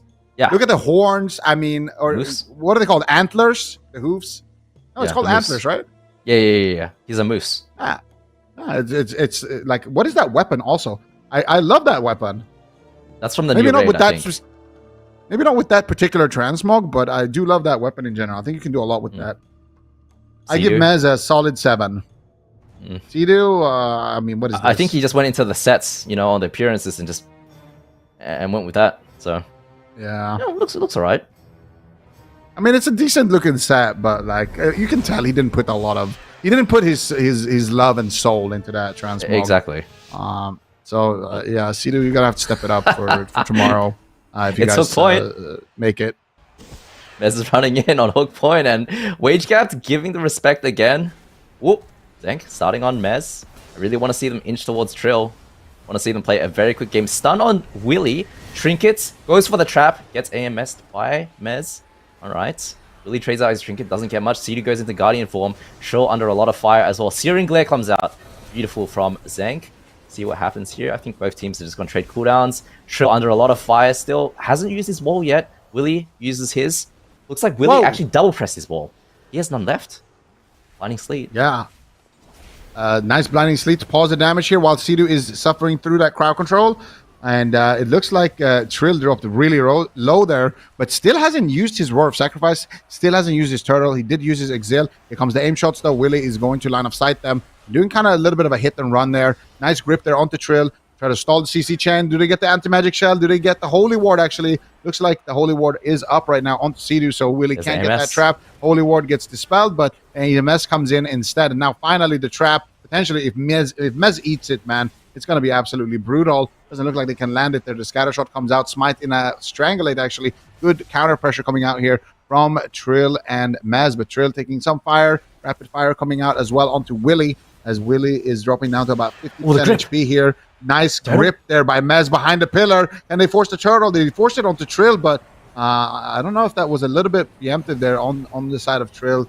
Definitely showing some respect to his opponents in this position, but now not having the turtle for this next setup is going to potentially cost him a lot of cooldowns. It's the Hodge. Hodge Chastise cover. Trill under a lot of fire. Trades out the Feign Death. Doesn't have wall ready. Scatter onto Sidu, but Mez does AMS him. And Mez, of course, with the Blinding Sleet on Willy to deny. Excellent job from him. Both Blinding Sleets this game have been excellent. Direwolves healing the goes, but Trill is under a lot of fire, and he does trade the Ross on himself right now. But this is exactly what you want to see. Zank trading out the Lay on Hands on himself. Finds himself needing to bubble potentially still, but Trill getting chased and Sidu getting harassed with CC from Willy. This is exactly what you want to see from Wage Gap. Zank under so much fire, gets the GS, is going to be okay. Hodge onto Sidu. There is an AMS follow-up if Willy goes for that trap. There it is. Nice. Mez knows exactly what's going on. Willy, I don't think he's gotten a single trap on Sidu this game apart from the start. He's having a really, really hard time. Yeah, nah, Mez is definitely on point with the shutdown, but also with the damage here. Keeping up so far with a Trill there, but there's the full trap into the full fear. Sidu's going to drink it immediately. Trill dropping very low. Willy dropping down very low as well. Had to trade out his turtle. Everyone on the side of the wolves is getting AoE down. Look at that blinding sleep though, beautifully done there. As Sidu was in a Hodge, they wanted to swap Sidu there, but Mez shuts down the kill, and now here comes the counter pressure. Chastise stun onto Trill right there. He gets gripped back to safety. They're going after Sidu, it looks like. Sidu trying to Holy Ward a potential freezing trap there. And Mez, once again, making his way over to Willy. That's going to be Smite using his Void Shift. And now both teams with no cooldowns left. The next setup might just take the entire game here. Who is going to land it first? It's going to be a stun onto Sidu. Do they get the trap? They don't get it. Smite is going to get feared by Sidu. He trinkets out to try to get the full game-winning fear. Trill now in so much trouble. Willy trying to follow it up with the freezing trap. He lands it. Trill is on the run, but the turtle has rotated back, and Trill will survive. And Willy's legging it. He knows he can't kill during the turtle right now. Smite goes into a full trap. There is no trinket, no swap available for Wage Gap. Willy under so much fire. He does have the Feign Death rotating back in a second. Full strength on Smite. If Mez can finish him behind the pillar right now, he uses his Feign Death. GS comes out. Smite does top him. They will live to see another day. And they just need one CC chain on Sidu. His trinket is back in 14 seconds. If they can connect to that, there it is. Full fear. He does trade out the will. Gets silence on it. And Trill is going to be caught into a Hodge. But Mez, of course, comes in with a blinding sleep. And he has the AMS ready for any follow-up CC. Direwolves gonna make it out, I think. But Zank has no bubble. He has no Lay on Hands. He's under so much fire himself. Trill has True Shot in 30 seconds. Can they make it though? Smite is in a full trap. Zank is getting interrupted actually on the Searing Glare. They're going with the Fury of the Eagle. There's the bop onto Willy, but they're going after Zank. Aim shot being loaded up. He gets blinded on it. If Trill can get this aim shot, it's going to be lights out, and he does. Dire Wolves reverse sweep the series, knocks Wage Gap out of the tournament. Lord Mez coming into play once again. I mean, beautiful, beautiful stuff. Landing all of those blinding sleets, getting those fears from, or preventing those fears on Sidu, preventing a lot of the traps. I think they actually got just like 2 freezing traps this entire match. And once again, Dire Wolves playing this comp expertly. Trill on the Hunter as well.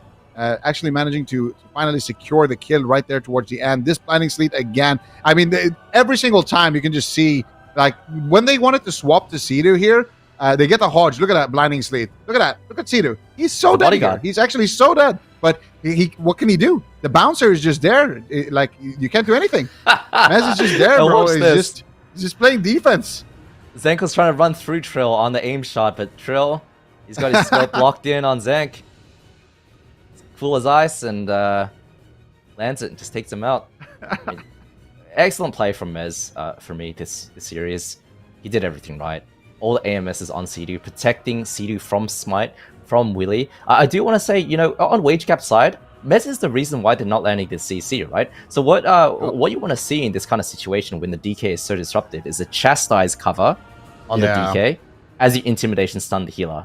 And that way you just throw the trap, the DK has to trade the Trinket to AMS or use a cooldown in order to prevent. But Dire Wolves make a sick adaptation, pull out Lord Mez, and Wage Gap, unfortunately for them, valiant effort, but knocked out of the tournament. Yeah. First sweep happened, and they're going to be staying alive in the tournament. Do you guys think that's going to be a comp we see again, the one that they opened up with Hunter Boomkin? Maybe. It depends. I don't think we're going to see it into any red teams, that's for sure. But maybe potentially into some other teams.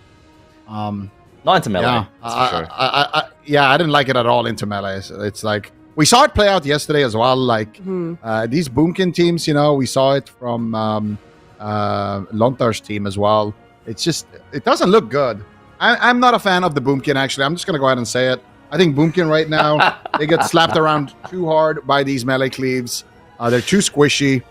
And, I mean, their damage is absolutely crazy, but if you just trade a cooldown for every Incarn, it feels like you can kind of just tunnel the Boomkin down eventually. Yeah.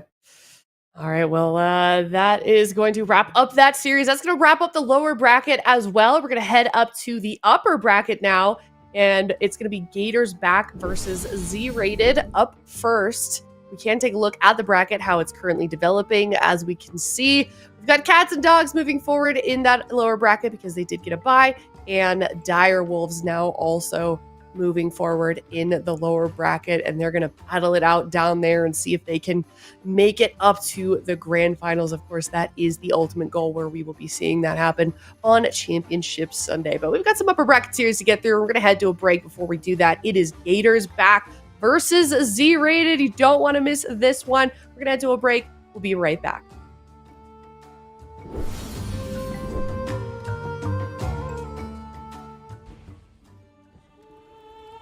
The light flickers, and in its trembling glow, you still cling to hope. How quaint.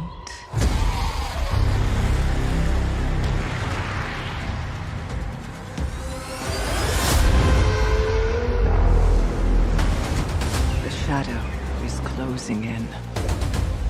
It hungers to devour everything.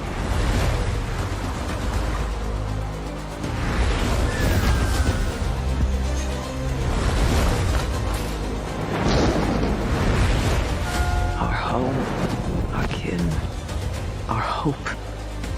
We cannot succumb to fear. We must not falter. There will be no victory without suffering. No survival without sacrifice.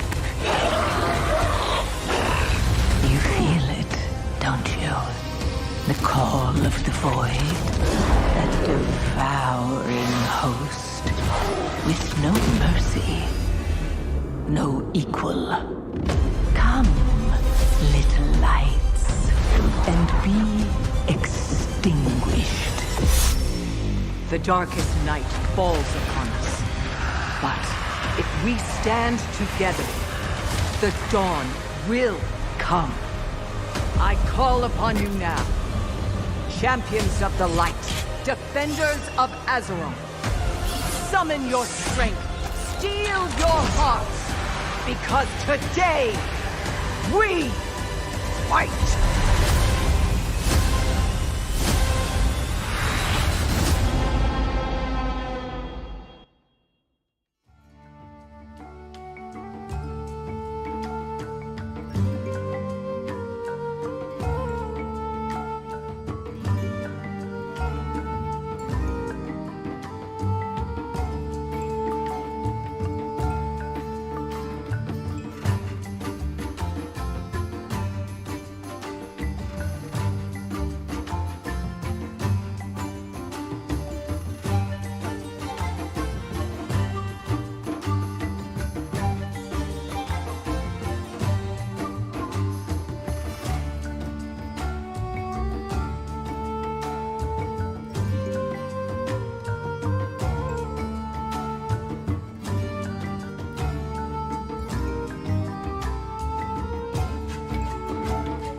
Hello, everybody. Welcome back. We're here in the upper bracket. It is Gators back versus Z-rated. We've got some absolute newcomers, Super T's, versus some industry veterans.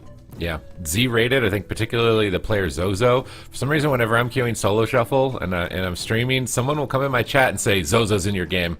He's gonna win. You're never gonna win." And he's always right when he comes in the chat. I'm like, okay, I guess this is cursed now. These players are coming over from ex-Fortnite pros, so they're gonna be some young blood coming into the arena scene, and they're going up against Gators back, which is gonna be kind of like more of the old guard, right? Cubsy, WizK, although they have some fresh blood as well. Calvish is still pretty young here amongst the competitive scene. You know, when I'm talking players in their early 30s, right? Players in their early 20s are considered young at this point. Dazed on this roster as well. So I think this is a really exciting matchup. I'm interested to see the play styles of the Fortnite pros in the WoW PvP side of things here. I wonder if that translates like in any way at all. It'd be interesting to talk to them, maybe with like positioning or something. I'm not sure. It's an interesting way to go from Fortnite to World of Warcraft. That's not the usual trajectory I feel like you see in gaming. But either way, I'm curious to see how they play as well. Chan, I am going to throw it to you first on this. What is your prediction for this series? I'm sorry to the new blood, but it's a 3-0 Gators back to Z-rated for me. I think Cubsy back on the healer role. I'm loving that. I really want to see that. Hopefully he's just as good as he used to be the last time we saw him on healer. 2023 BlizzCon Guild Clash with Waz, Raikou, Jamie.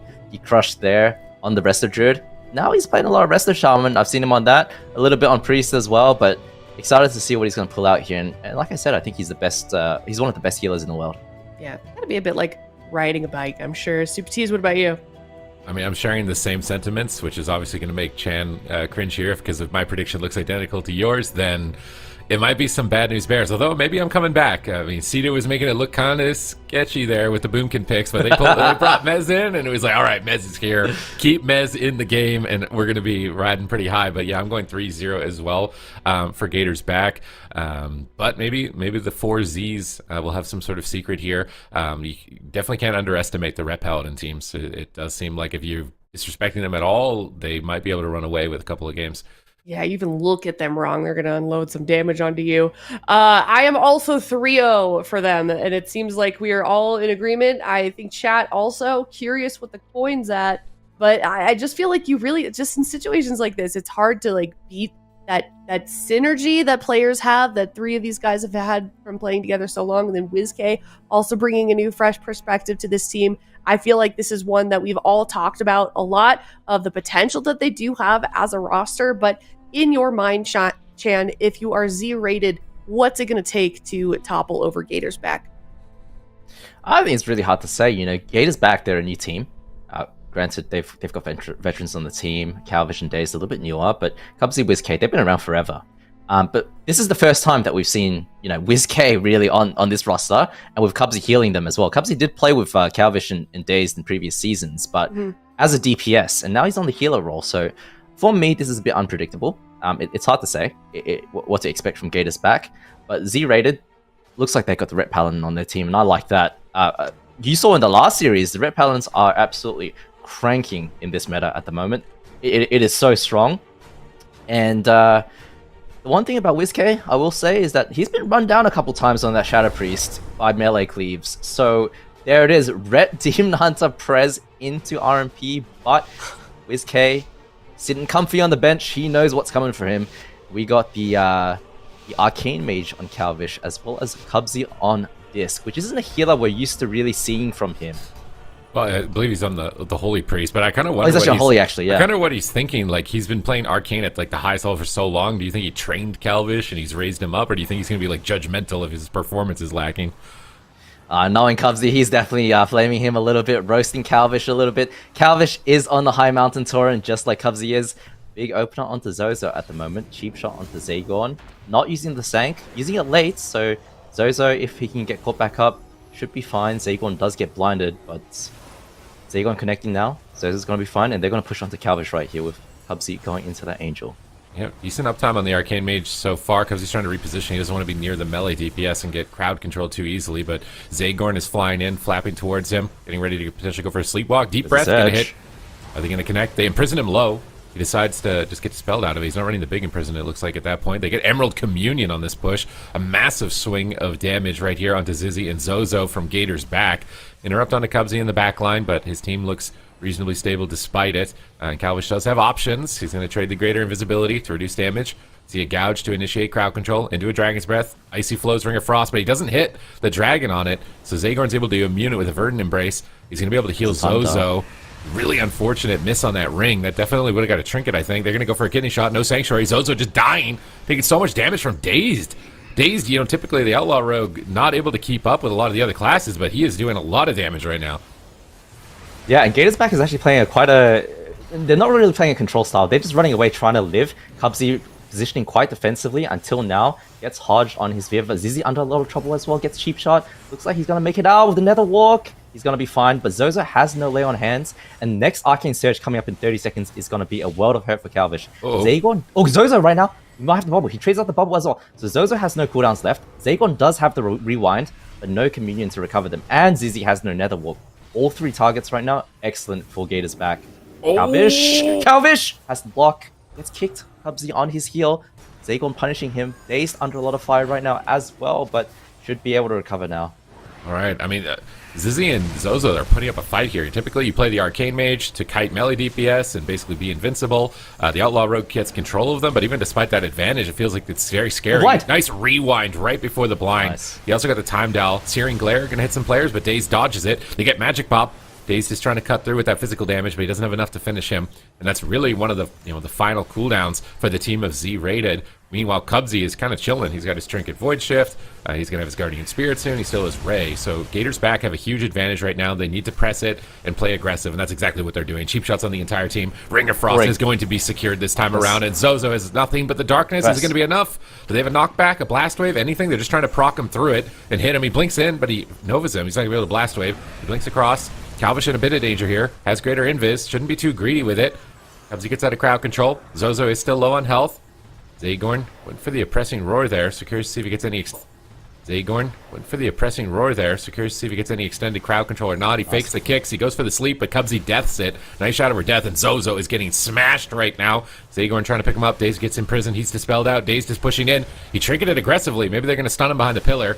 He's anticipating. There's the stun, but Cubsy's in the line aside. He's going to dispel it immediately. And right now, it's just Z-Rated need to turtle. It's what is it, like 40 seconds? Is coming. He's Arcane Surge is coming. 8 seconds. Zagon has nothing left. Zozo has nothing left. Zizzy has nothing left. They only have the trinkets. Here it comes. Emerald Communion does come through. That is the last line of cooldowns. Zozo does have his trinket, and Zagon's rotating back. But Arcane Surge is available for Calvish. Full Fear lands. Zagon, beautiful time stop to deny. I think Zizzy did have his reverse coming back in a moment here. Does get kidneyed. Zozo under a lot of fire right now. This is the surge from Calvish. Look for Zozo's health bar right now. Bomb comes through as well. Zagon able to connect, rescues him out. Gonna be okay. They're gonna live to see another day. But Calvish under a lot of fire with no ice block either. GS. Dazed. Big swap. Huge cleave. He's got cloak. He gets stunned. Zozo is also getting blasted. Calvish gets stunned away. Zizzy's trying to peel. Doing whatever he can. Zagorn's trying to fake interrupts and try and top off Zozo. He's got lay on hands again though. They might be able to stall. They might be able to pull off a miracle despite being so behind in this game. But a full double fear into a kidney shot. Zozo is alone. Full poly. Full polymorph. Arcane missile swap on the Demon Hunter, and he almost goes down, but lay on hands comes through. Now Zozo has nothing. Can Zagorn pick him up? He's got time stop. He's going to time stop him. He's going to immune the damage. He goes for Sleepwalk. Cubsy immunes it and blocks any potential win here for the next 10 seconds. Beautiful play from Cubsy, but he's struggling, even with that Angel form, to heal Calvish, who needs 2 seconds away from the ice block. And now it's such a huge lead. Zagorn completely tapped. There's basically nothing left for them, and they're fighting valiantly to try and pull off a victory here. Ring of Frost hits the Demon Hunter. Cheap shots are coming in. Full polymorph secured with no trinket. He pre-sanctuaries the stun to try and get some heals out. He gets a Shield of Vengeance. He might buy time to get to the Divine Protection. It's going to be him 2 seconds. Zagorn fakes an interrupt. He finally gets Cubsy in a Sleepwalk. Can Calvish go down? It would be a blunder. He has so many cooldowns. He's getting greater invis. Reduce the damage. He's recovering. Zozo's in trouble again. Full kidney shot. Surely Zozo dies. How is he not dead yet? Imprisoned on Daze. Arcane Surge. He's line of sighting. He's getting to the pillars on the corner. Zizzy, big swap. No trinket. Oh, time trinket. Time stop. He's dead through it. Zozo's back in the open. Zizzy cancels it. He's dead. Oh my god. Zagon with the time stop there, trying to make a hero play, but actually, he's not able to get the Nether Walk off as well. There was no gap for him to press that. Excellent play, or try from Zagorn, but this looks really one-sided Sid for the RMP. Yeah, it just feels like as soon as the momentum started to build, it's just a snowball rolling downhill against Z-Rated, and it got too big by the end of it. They couldn't keep trying to push back. They have a lot of things working against them. The Prez Evoker is very weak to Rogue and Arcane Mage, especially together. And mana is not good for them. And the melee end of the Arcane Mage, this is just very clinical by Gators back as far as composition selection. They knew that they were some type of cleave, and so they anticipated that with the Ret Paladin and tried to pick like the ultimate counter, which is, I think, the Arcane RMP. Dazed had a phenomenal performance. I don't know how many times we see an Outlaw Rogue out-damage a Demon Hunter. Usually Outlaw Rogue is like maybe half the damage, or, maybe 3/4 of the damage of the other classes, but Dazed is right up there, even with some of these classes that typically completely dominate that, which is just making it even harder for Zagorn, because now does he not only need to avoid crowd control and burst, he's got to be worried about this consistent damage just running him out of mana to the point where he can't heal anymore in the game. So felt like everything was working against them despite a really good game. Hard fought, really played it out to the absolute bitter end to try and find an opportunity. Maybe I would like to see a swap on Rogue right here towards the end. Just because the block was coming back up. I guess evasion's also coming back up. Just everything was working against them. by this point in the game. They're just not able to keep it going long enough. They do have, I believe, a Hunter on their roster, which might go a little bit better into the Arcane Mage. Yeah, I mean, I want to commend Dazed as well. He's making Outlaw look so good. Yeah. The damage he's putting out in this game alone.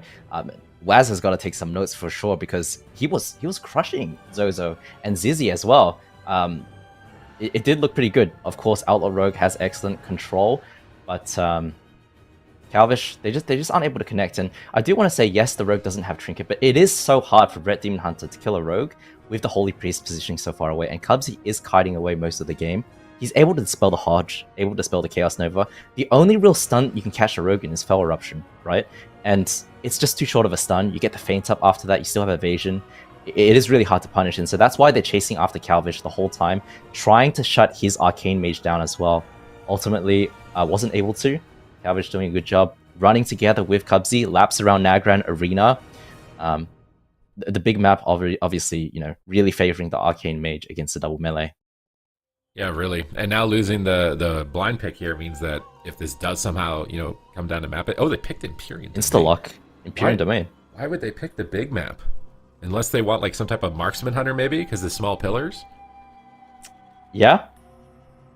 Potentially. But then marksman into outlaw sounds like a bad time. You just gouge, kidney, disarmed, maybe even blinded if you really need to. They're not going marksman. BM They're Brett. gonna go BM. Okay.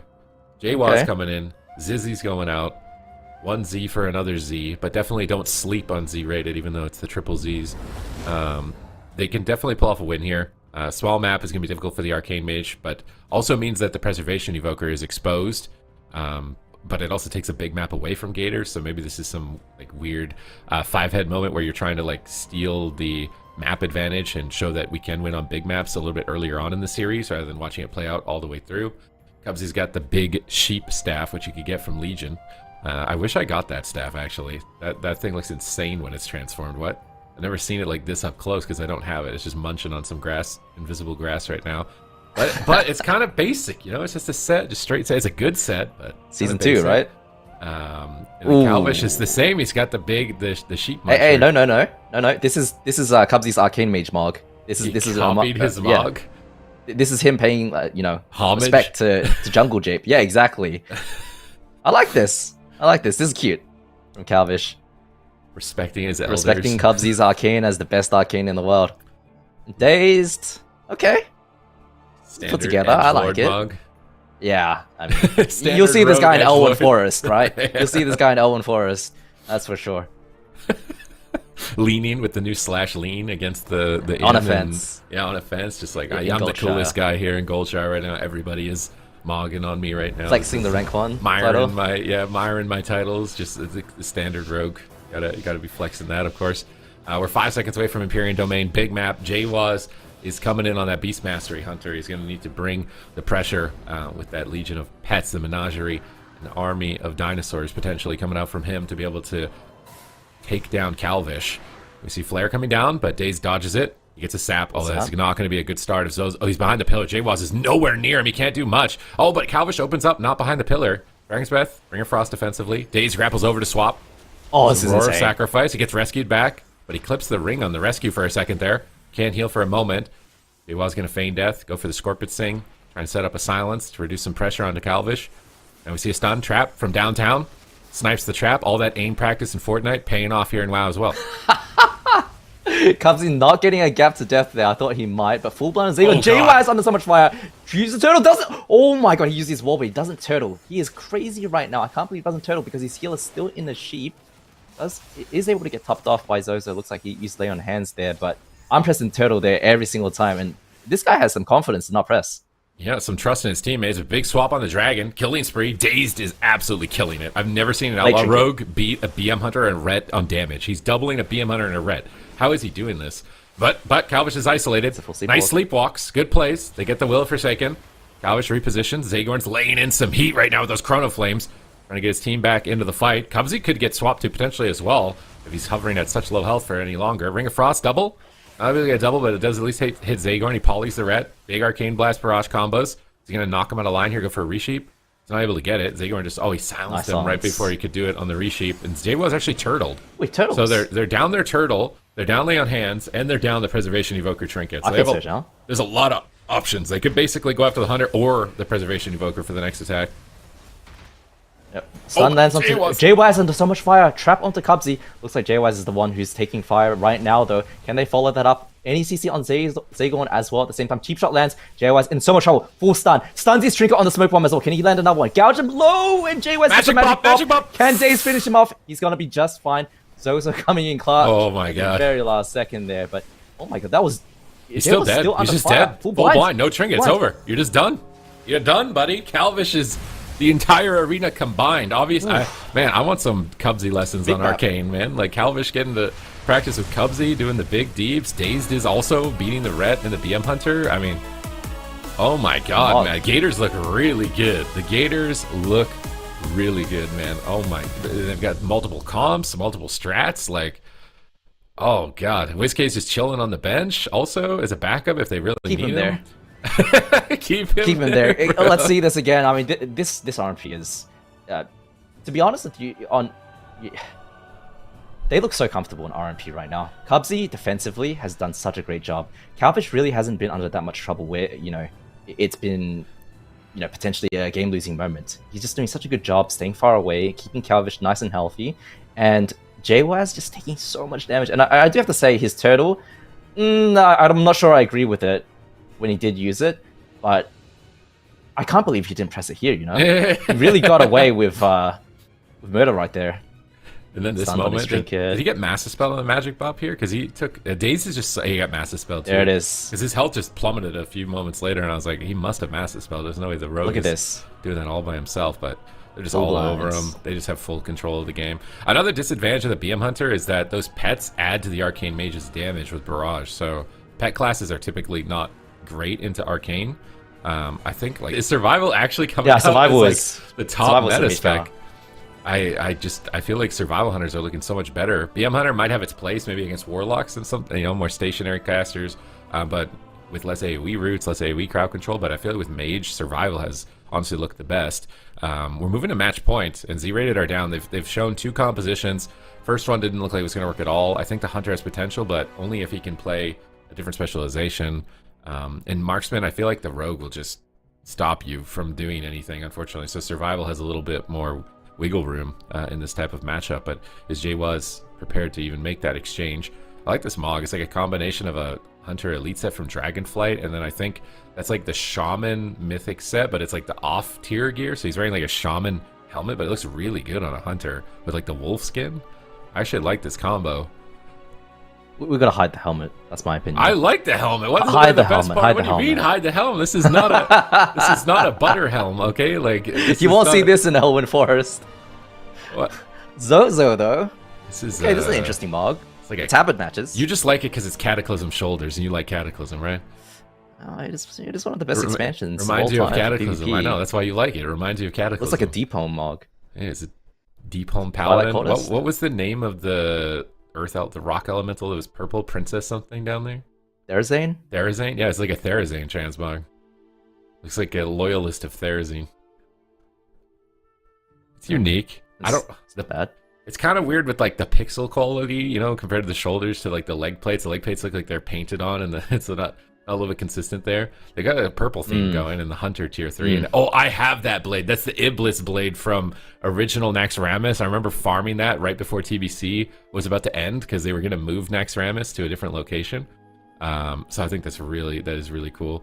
For that, am I right Shades about that? blade. It's a different one. It looks exactly like the Iblis blade. Yeah, it has the same model. I want to go Race look blade as well. at it. I swear it's the same. I remember getting that, like, it was like a gold bidding war right before Naxxramas was going to permanently retire from original Nax, and I was like, I need to get some item from this before it's gone, and I put every bit of gold I had to just get that. A bit of an uninspired Mog, though, I'll have to admit. I mean, he's in Evoker form. It's hard, man. What Yeah. are you gonna do? Yeah. I'm not. We have to get his Visage form. What does he look like in Visage form? Is that even possible to do on this?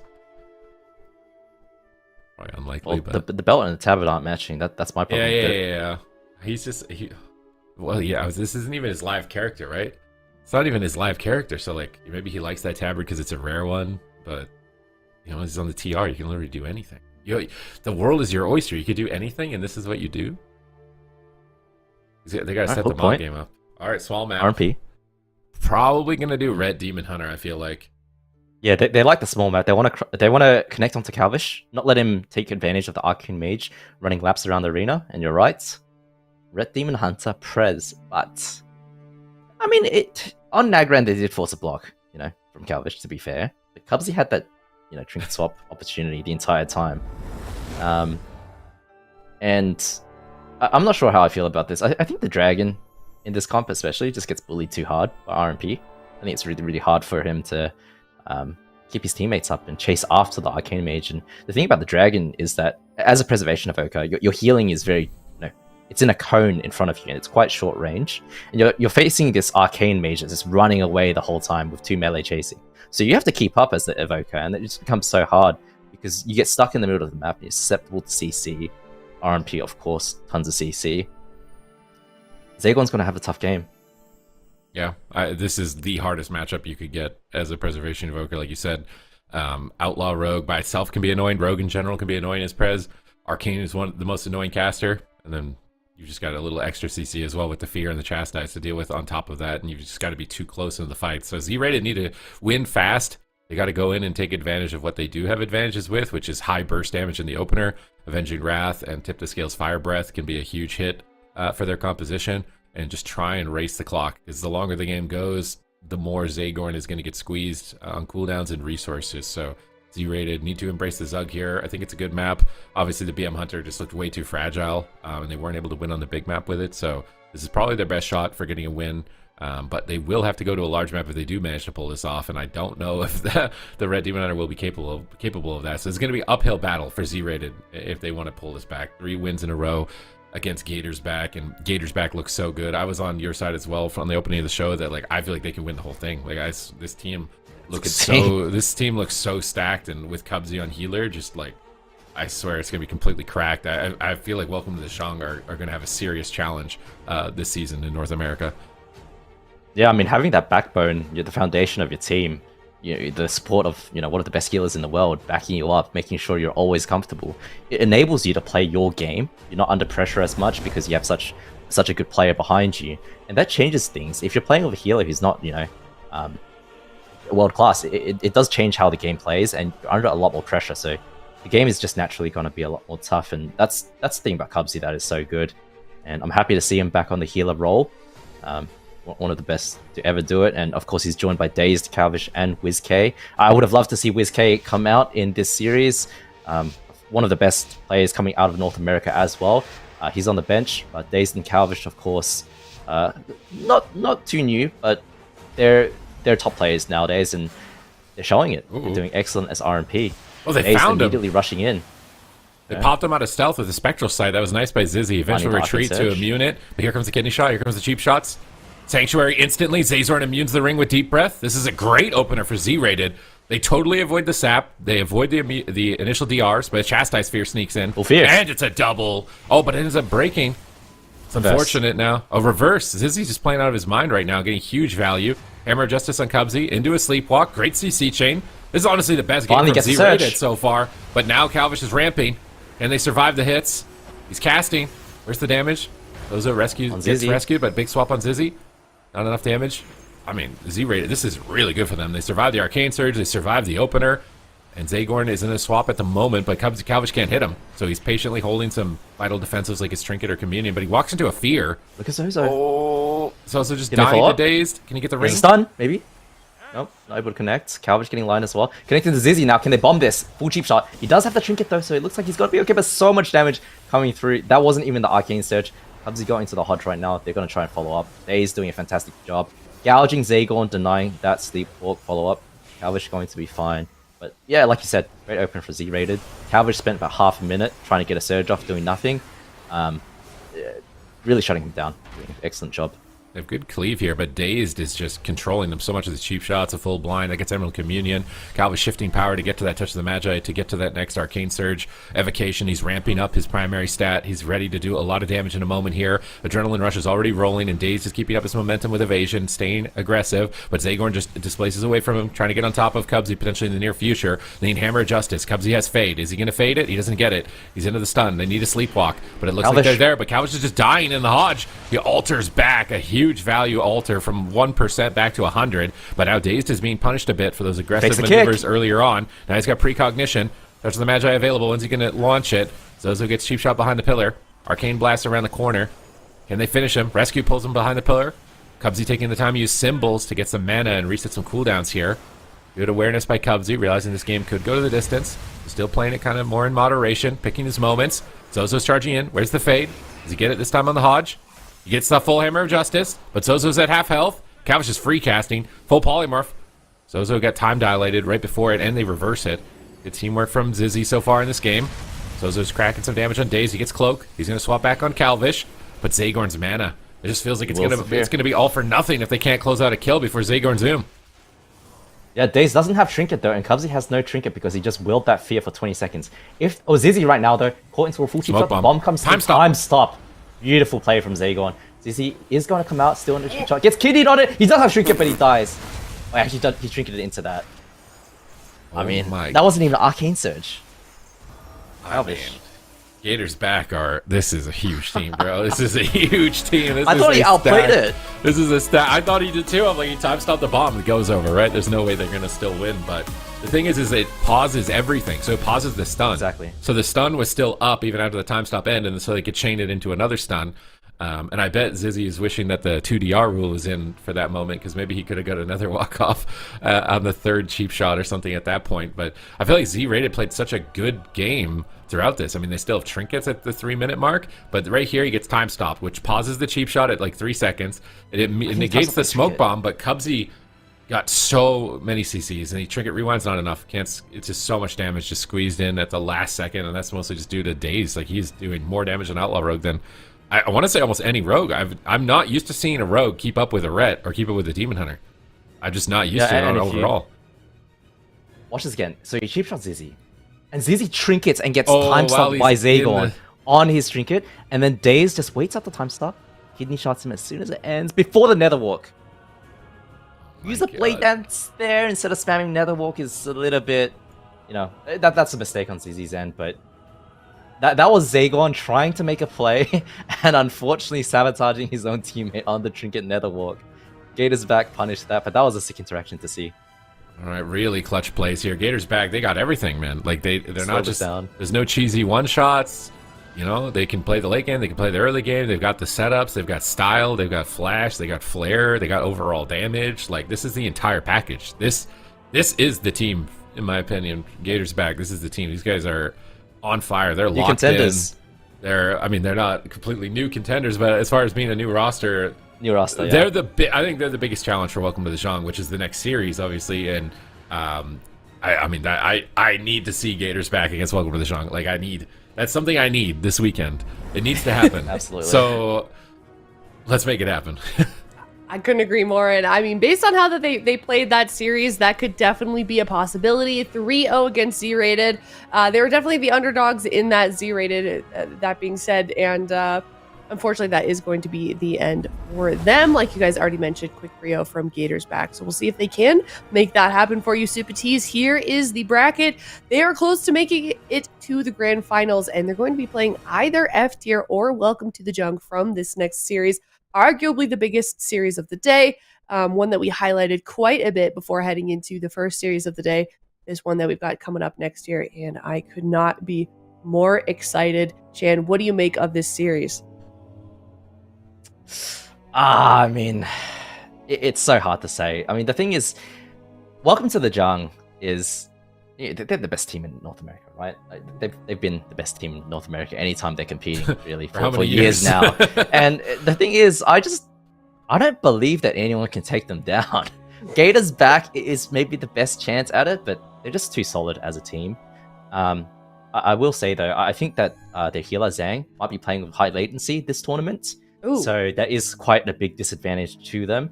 But nonetheless, all 4 players on that roster are so good. And we'll see what FT has cooked up to try and face them. And it really depends on the meta as well, right? Welcome to the Jung. Very used to that Feral Ellie H-Power. They relied on that for a lot of last season. At Gamescom, they relied on it as well. They've been practicing some other comps now. We'll see what they've cooked up for us. And it really depends on the matchup. I'll have to see that, and then I'll have an idea. But Fair. no one's beating Welcome to the Jung. I think, yeah, it's definitely not something that you see too often with this team. I mean, they're the most consistent team out of every single region, if you ask me, that for Welcome to the Jung. I'm curious, Chan, I mean, you mentioned latency. You used to play with different latency than your teammates. I mean, how did that affect you as a competitor? I mean, it's a massive disadvantage. I won't lie, but Zhang, fantastic player, and their team is quite a defensive team. They're very solid defensively, and when you have a defensive playstyle, having that high latency isn't as bad as, a setup team that is trying to play aggressively, where if you, mess that up, you make a mistake, you get punished for it. All right, well, we'll have to see how they do. Before we head to a break, though, we've got our first game of Who's Spell lined up. If you guys missed the games that we were playing yesterday, basically, we're going to be guessing a spell based on some limited information.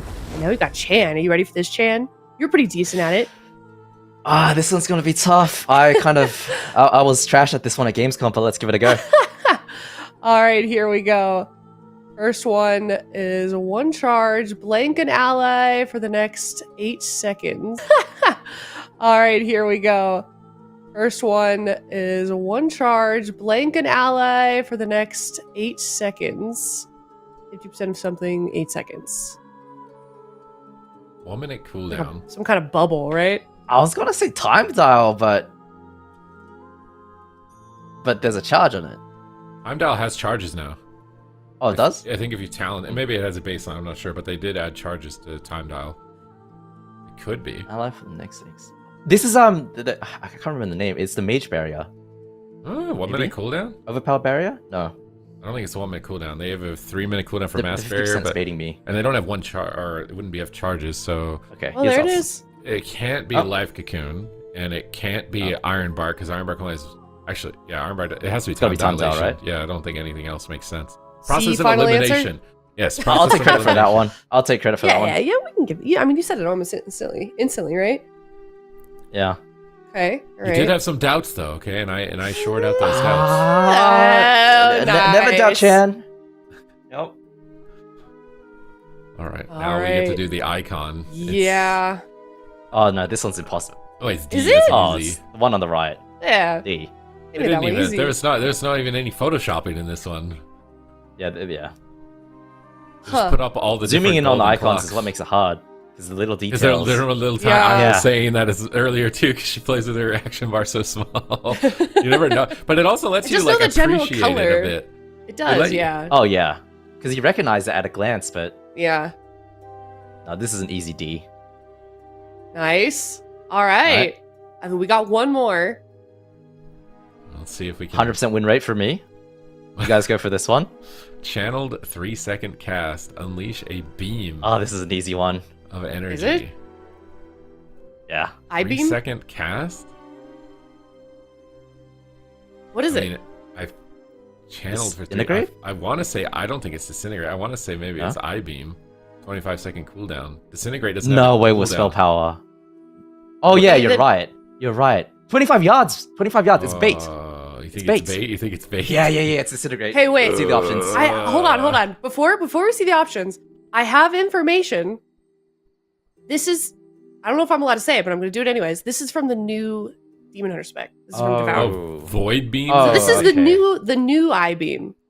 Oh, you got it. Okay, well that just ruins the fun. I mean, everything with that class is void, right? Yeah, Or it's void ray. I something- wasn't right. It's void, Void ray. Ray. Ah, Void See- Beam makes sense though. You just spoiled that one because, like, I think I mean, did. Yeah, I didn't realize the name. I'm sorry. Production's This probably one would mad have at been me. a hard one actually too if you didn't say that Yeah. because I probably would have Yeah. been like void ray. What is that? It's the next expansion. It can't be that. And then it I would don't know why I Disintegrate, said Ray that. of I think Frost, I and ruined. I-beam. Could have been hard. Could have been hard. Okay. They're mad about that. They're mad about They probably. that. Well, now we get to guess the icon, which I. Oh, that's I don't true. know. Is it Actually, like- yeah. I haven't The made per- one yet. I haven't been able to make one yet, so I think I it's wanted just a to. probably a dark purple version of the. Oh yeah. God! No, what? never Oh, mind. yeah. I mean- There's no way a beam is coming out of the mouth. I have just Always I pick just want- C. absolutely- Always pick C. I just want to Multiple always choice. pick C and multiple choice. What is That's that right. based off of? This sounds like some. You know those tests when you used to fill in the A, B, C, D? You always pick C if you're not sure. That's what I'm going with. And what was your GPA with that strat? We don't talk about that one. I think mean, it's A. I don't know. C looks like it could be just because it's brighter. But what's the difference between A and C? The little horns. Oh, those look like they're Yeah, drawn yeah. on C. That's what I'm saying. Oh yeah. That's low effort. It's got to be A. Low effort. That's a little. Oh my God! That's a Imagine it's the fake- that's real a fake- icon. Imagine Wait, it's wait, the wait, real wait, icon. Imagine it's I'm the trolling, real I'm icon. trolling. You just either insulted somebody trying at to bait us. Blizzard or Look at somebody in D. production. Yeah. No at matter D. what, someone's mad at It's all Jan a right single now. horn. A singular horn on D is not. Yeah, but it wouldn't do a singular that a horn. hair? They would have two horns. So it's either doesn't have a horn, or has one horn, or has two horns, or it has no horns but it's coming out of the mouth. I think it's It's A. gotta be A, I'm going with A. right? A sounds. Yeah, I think it's A. The horns look just too. It's gonna be C, dude. We just insulted the artist. Well, It was beam. It's a beam coming out of the mouth. There's no way. That's It's a beam weird. coming out of the mouth. What That's do you mean it's a crazy. beam coming out of the mouth? I'm just happy I didn't insult There's the no way art they team. sat at a table together and like, okay, we've got some icons. Let's pick the one with the beam out of the mouth. There's no way. I've got to look at the animation on the actual game. Does it? Yeah. I don't know where Does it come out of his comes from. mouth? I don't know. There's no way I it thought it comes out of came his out of mouth. like the chest area. That's interesting. There's no way this is some god. That's interesting. There's no way this is some Godzilla beam. There's that. I'm making It one. might I want to see. be. I'm gonna Yeah, log I'm making on. one off that as well. I'm making one after this That's one. crazy. They're fun. You should do it. All right. Well, go play Midnight if you want. Go pre-order Midnight if you want to play a Devoured Demon Hunter and have beams coming out of your whole entire face. But we've got a break coming up here. When we come back, it is F tier versus Welcome to the Jung coming up next. We'll be right back.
Hello, everybody, and welcome back. We are here in the upper bracket once again, and it is the biggest series of the day. It is F tier versus Welcome to the Jung. Welcome to the Jung, the team that has been dominating the NA region for so long. F tier, the team that is following closely behind and may just be a threat for Welcome to the Jung. Zico, how have Welcome to the Jung been historically as a team? Let's give us some insight into what we've been missing. They have been the echo of NA. Basically, they're winning everything. They're dominating ever since they kind of made that roster. But at Gamescom, actually, at Gamescom they didn't have Jung as their healer. They brought in Zach as a substitute, and they had some really nice games actually, beating out Shibaku Tensei in that Nail Biter series that we saw. But eventually, it was Echo that prevailed at Gamescom. But it was nice to actually see Welcome to the Jung in person. They were planning a little Euro trip actually after the event, so it's kind of cool to see like they're big friends in game and out of game as well. They were hitting up some different capitals in Europe, and just it seemed like they were having a good time and just enjoying it. But now it's back to business. They're back in NA.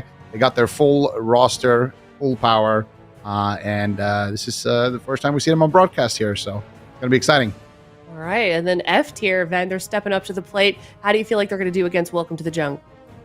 F tier is always an interesting roster. I mean, normally it kind of centers around Saul on the Shaman. At first he was Enhancement, swapped over to the Elemental Shaman. Now we're actually see him flex on the Retribution Paladin as well. So that opens up a bunch of different compositions. Dorito, 99% of the time, is going to be playing that Windwalker Monk. Laros also mostly playing Warrior and Hunter. So they do have some flexibility. You know, they could play the Enhancement Shaman Hunter, the Ret Hunter, Windwalker Ret, compositions like that. They brought on Feed God, who is an excellent multi-classer healer, super good at that Preservation Evoker. So this team is looking a lot more well-rounded. They have a lot more composition options than in the past. And I think they could put up a good fight here. All right. Well, given that information that we do have, then what is your prediction for this series? Heavily in favor of Welcome to the Jung. I can't count that team out. Welcome to the Jung. They're just so consistent. They're not one-trick ponies. They're always going to be coming in with the best compositions. They're going to be the best at all of those compositions. They practice more than anyone else, and they look like absolute monsters once again during the offline games. Okay, Zico, you were trying to trick me during the break. What's your prediction? What? I wasn't trying to trick you. I was just, making sure that you had all the information necessary before you made your prediction. With that said, it's a 3-0 for Jung. These guys, I think it's going to be very hard to beat them. Actually, it's a 1-3. Okay, so I gave F tier 1 series. Yeah, but yeah, I think F tier, they might be able to sneak away with a game, but ultimately, Welcome to the Jung for me is the team to beat. So this is their big test. Yeah. All right. We are all 3-1 except Supatese is a clean 3-0. And given everything that you guys have highlighted, given the history of this team, Welcome to the Jung, I think it makes sense that everybody is kind of on the side of Welcome to the Jung. But if it was F tier against any other team, I'm sure a lot of us would be more on the side of F tier because this is a very, very strong team. And it's a possibility. If you look at the games that we had yesterday, we had quite a lot of upsets, quite a lot of underdogs actually ended up taking home the series. So you really never know. Here in AWC, we'll see what they are capable of. It is game number 1, upper bracket. Welcome to the Jung versus F tier, kicking off game number 1 on the Grand Arena, Ven. Interesting. I really did want to see the Void Weaver. So we are going to see Zhang Bahai playing the Void Weaver, but in a composition we really haven't seen. They're playing jungle. So the Hunter, Pharaoh Druid, Void Weaver going up against the Retribution Paladin, Windwalker Monk, Pres Evoker. I'm really excited to see how this one plays out.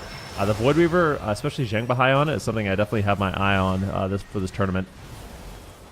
Yeah, we'll see here.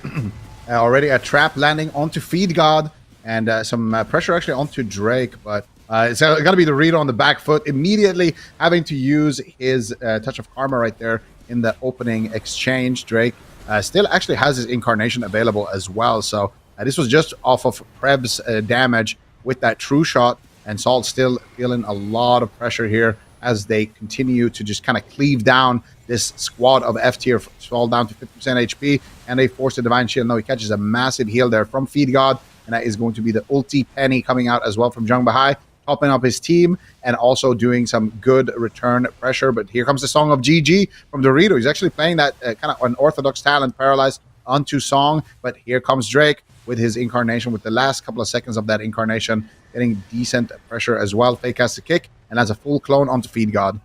Yeah, Zheng Bahai having quite a lot of fun so far in this game, getting out a lot of Void Blast. The pressure's been high onto Saul and Dorito, but at the same time, Drake's been under fire a little bit. I do like the Song of GG. They interrupt the Crackling Jade Lightning, and that is such a lethal ability for Dorito. He can build that up. And once it gets to 20 stacks, which takes a little while to do, can crackle you for basically your entire health bar. So it's going to be up to Drake and Prev to look out for that throughout the game.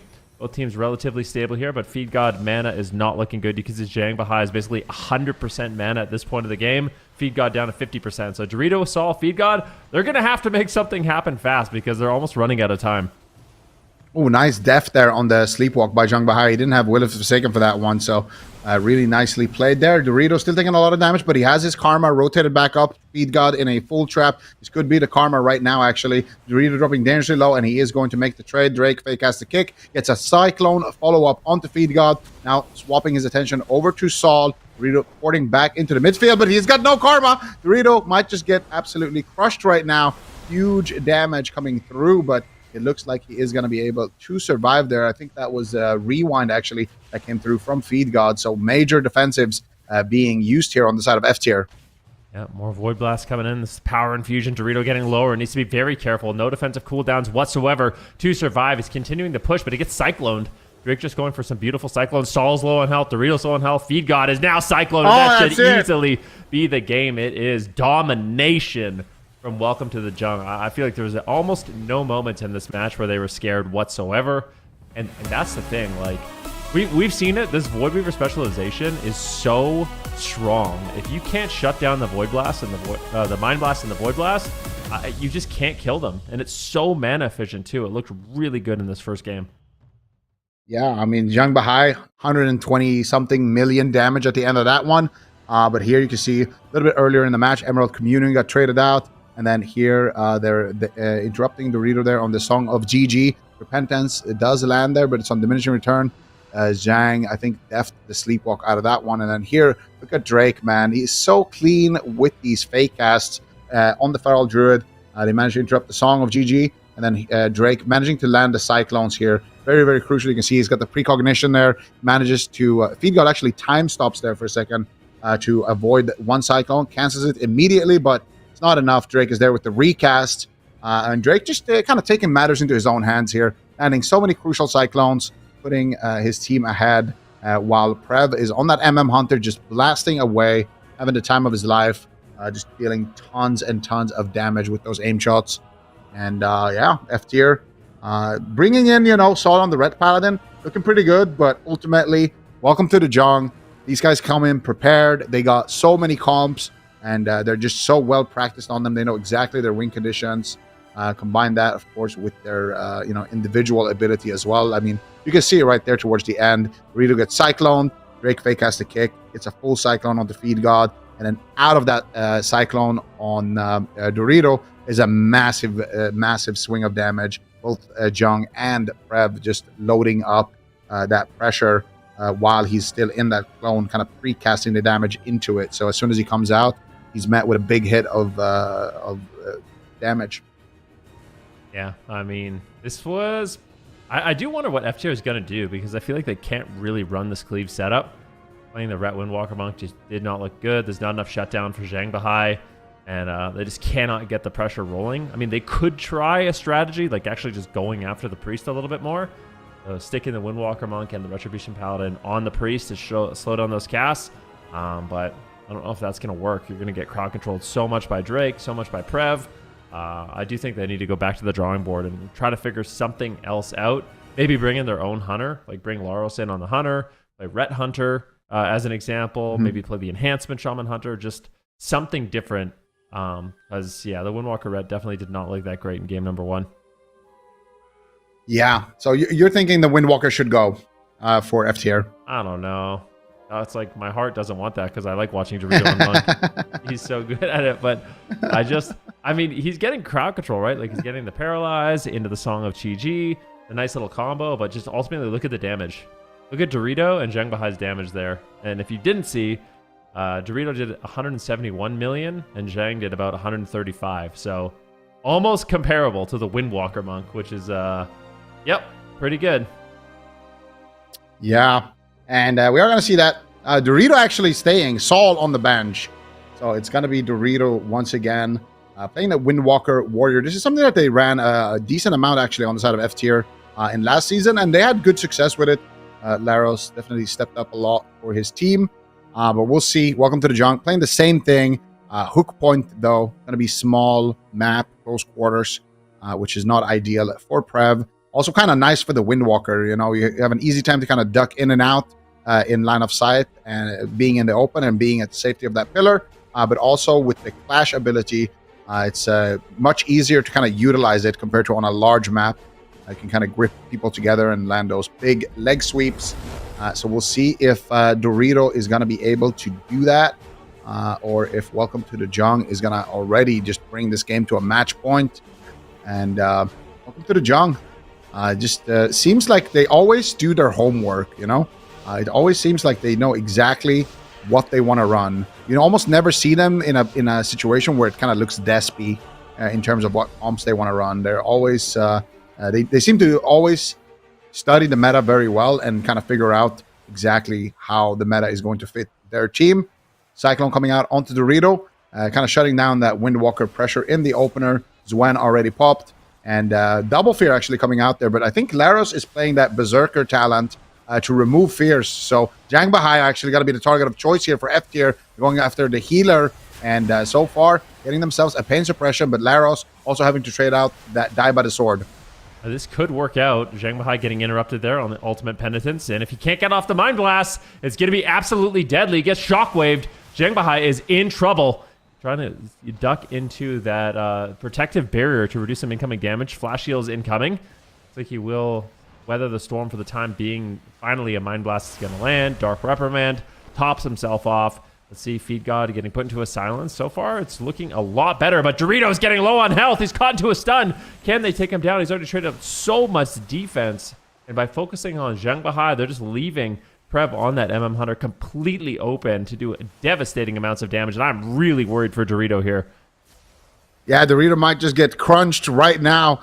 Prev is trying to unload all of his damage onto him, but gets stopped there for a second while they're paralyzed. But Dorito still on 1% HP, ducking around the corner. Drake, though, also taking a lot of damage. Ulti Penny in the sky from Zhang Bahai, doing a lot of work there, topping his team, and also continuing the pressure onto Dorito. He's got no touch of karma for another 20 seconds. Feed God has some work ahead of him. No rewind available, and now they're swapping to Laros. He's got no Die by the Sword as well. So much pressure onto both of them, and Zhang Bahai spamming out the Void Blast, doing a lot of damage on that priest despite being the target, but now they are going to connect onto Zhang Bahai. He's got no trinket. Actually, he does have trinket, but no pain suppression charges. Might need to trinket this stun, but no, they are going to be able to continue the assault here onto Dorito. Nice defensive main stun coming out there onto Dorito. Full trap on the Feed God. Laros in a Cyclone, Dorito in a 3v1. Instantly trades out the karma. They crack through the karma, though. Dorito still dying through everything. That is going to be just the teleport behind the pillar, but still not feeling too safe. Teleports back into the line of sight. So much damage coming out. Leg sweep. He's going to pause the damage for a second, and Dorito is going to recover for now. Zhang Bahai immediately trinkets. Does not want to allow them to get any kind of momentum. Just using this pillar to kite and line of sight, making it really difficult for Laros. Laros is so low on health. A full trap lands. There's absolutely no way he's going to survive. And it was a good attempt. I mean, beginning of that game, it seemed like Zhang Bahai was under a lot of pressure. They got the trinket, the pain suppression right away. It was looking really, really dicey for Welcome to the Jung. But inevitably, if you leave Drake and Prev open for too long, they will land the crowd control. They will get the damage out. And that's when Dorito started being, in a lot of trouble. Yeah, that's the problem, right? Because the Windwalker is just taking so much damage, teleports out, you just swap to the Warrior. And the fact that they got, some Warrior cooldowns early on as well is just not ideal for Laros, because then he's going to also have to duck out of line of sight. And at that point, well, you lose all of your pressure. And this karma as well, they just blast through it instantly. Diffuse magic, not going to be enough. Dorito porting back in here. and then getting a leg sweep to kind of stabilize his team for a second. Very nice defensive maneuvers, but Laros just gets too far left behind. You get a maim stun onto Feed God, they get a full trap, and Zhang Bahai also fake casting the kick there towards the end, getting the dark reprimand off, getting a lot of extra damage. And look at Zhang's damage. Even when he's targeted on that Void Weaver, he's still able to do a significant amount of pressure. He's at 45 million, 50 million damage almost on just this replay. And as the game ended, he was, I believe, at 90 mil damage on that Discipline Priest. So definitely doing a lot of work. And that's the hardest part when you are the Void Weaver, right? Getting your Mind Blasts off, getting the Dark Reprimands off, getting the Void Blasts off, getting your casts off and your damage is not that easy. But Zhang definitely managing to kind of utilize those two schools of magic that he has and still be able to be effective with that Void Weaver. Yeah, that's probably the most important thing. If anyone plays Void Weaver, struggling with it, tried it, didn't like it, I think the most important thing for Void Weaver is just always being prepared to use the other school of magic. So, if you want to Mind Blast, maybe just penance yourself first and get kicked on it, then you can Mind Blast, or like, you want to Mind Blast, maybe you cast your Ultimate Penitence. If you get interrupted, okay, now you can Mind Blast, If you want to use Ultimate Penitence, use your Mind Blast, and if you get kicked, great, now you just get to cast for free. So, rotating through your schools of magic, I think Zhang Bahai did a really good job of that, and it seems really important to make an effective use of this specialization, but now my question is, after game number 1, I was like, yeah, maybe they just play a comp to just train down the healer. I don't know if that's going to work. There were some close calls, but it just gets so dangerous so fast. Yeah. That's the thing. We're on match point. It feels like we just started the series, and Welcome to the Jung is just already getting ready for the semis at this point. So F tier, what do you do at this point? Do you bring in some old-fashioned enhancement shaman, Windwalker? You could do Beast Cleave. You could get rid of the Windwalker altogether. Get Laros in there on the Hunter. They have some more options, and that's been one of our criticism of F tier in the past. They're such a great team, mechanically and at their own composition. But problem is, as their name suggests, their composition is usually just kind of F tier. But they have been kind of leveling up. They have been leveling up at least with their flexibility. It's so hard because I feel like their flexibility is not even that bad. They're just fighting a monster, like a behemoth. It was like, welcome to the Jung. They're always prepared with the best composition, right? Like any series they go into, they basically just pick one comp and play it. It's so rare to see Welcome to the Jung actually change the composition that they are running. They're always so confident in their picks, which is really nice. You'll see other teams, they'll lock in for the blind pick and then immediately ditch that comp. That almost never happens for Welcome to the Jung. So I do expect them to just run this the entire time. F tier is going to be playing the Ret Warrior and could be better.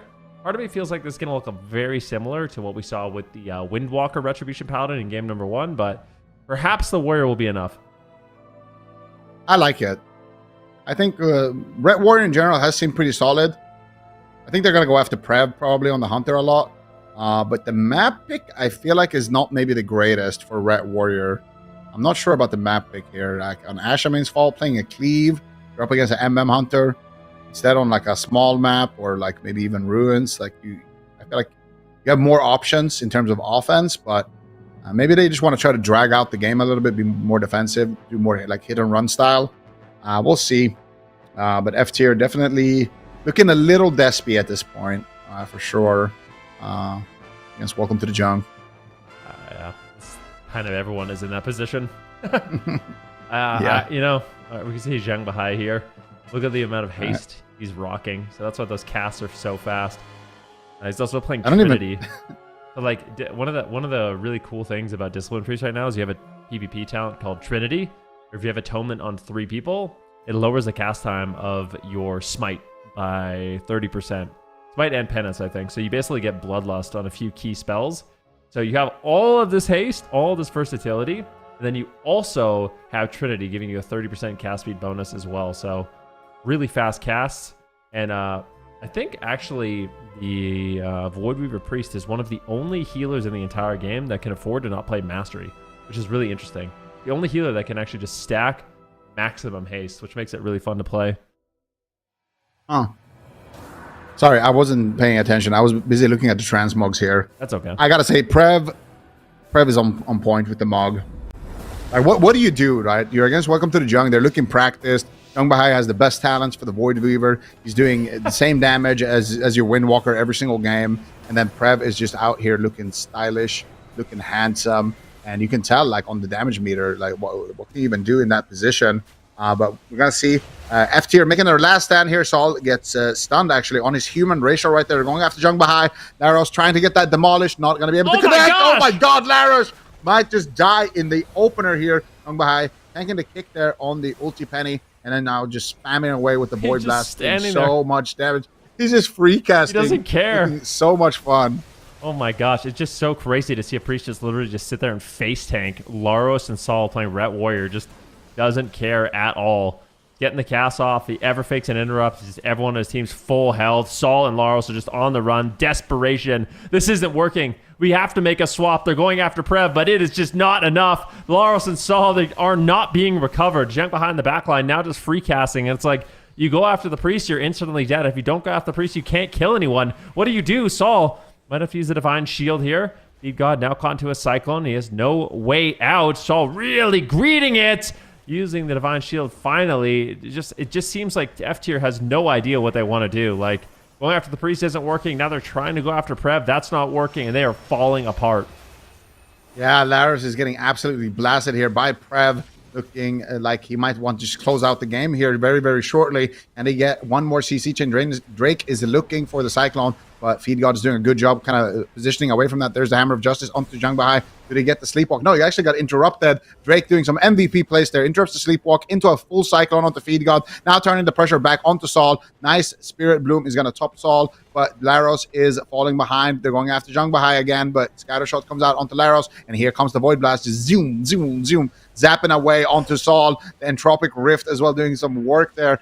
Saul down to 20% HP. Maybe a low Cyclone. Drake's going for the fake cast. Can he find it? Not able to. Shockwave denies it for now, but Prev is there with the Rapid Fire, with the Power Infusion available as well onto Jung Bahai. So much damage here. The Blessing of Protection is going to pause the damage for a second, but there is a full trap onto Feed God. Who is going to be the target? It looks like Saul. Saul is taking so much pressure. Feed God is going to trinket out. Saul might still die through the defense of that, but no, the Emerald Communion is going to block the kill for now. F tier holds on, but the question is for how long. Saul might just die again through everything. Spirit Bloom is going to get interrupted. There's the full main stun. Saul is going to fall, and Welcome to the Jung is going to take this 3-0, just an unstoppable force. So much pressure. Look at Jung Bahai's damage.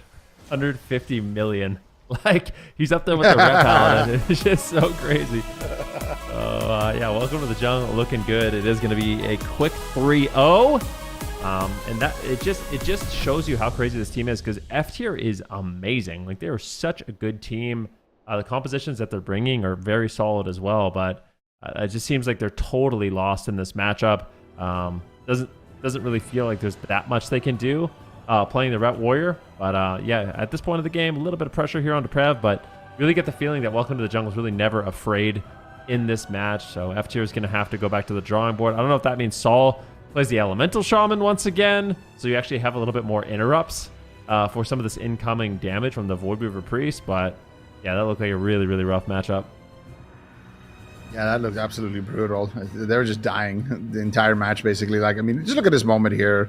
Saul is just dying. Laros is dying at the same time. Feed God is just spamming out the heals. But even at the end, when they got the kill onto Saul, Feed God just topped him, and then Saul just died the next second, you know? So it's, I don't know if this map was necessarily the best pick, but like, yeah, you can see it here. Feed God getting a lot of heals there onto Saul, but then again gets met with a DR main stun, and just Saul is just exploding from the pressure. Welcome to the Jung. Yeah, it looks like business as usual for these guys. This is once again looking like the team to beat here in North America. Certainly is. 3-0 from them. Very solid. And now they're going to be playing against Gators back on Championship Sunday. I knew we were kind of speculating a little bit on what that would look like. Do we want to make another guess, Ben, now that we've kind of seen how Welcome to the Jung is currently looking? I don't know. For me, Welcome to the Jung, they are still absolutely the team to beat. The only team it feels like there's two teams in NA right now that are going to be really competitive. Lots of amazing teams, but these two teams seem like a cut above the rest. It's welcome to the Jung, no surprise there, and then Gators back.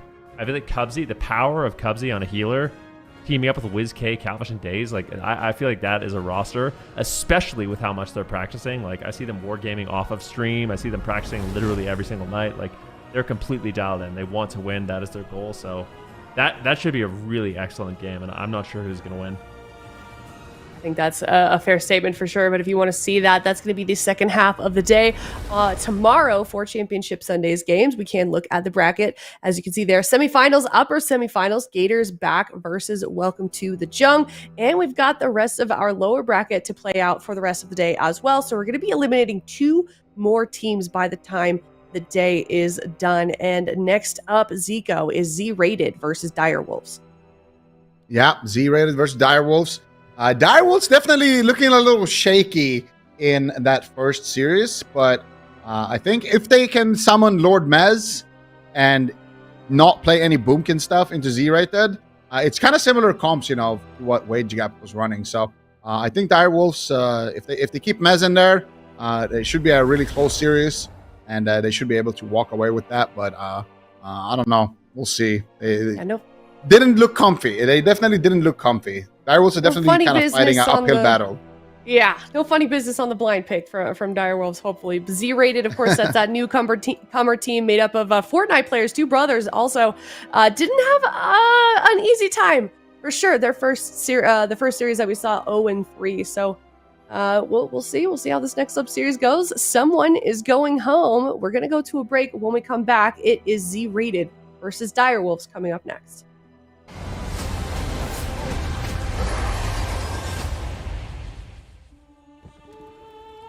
The light flickers, and in its trembling glow, you still cling to hope. How quaint.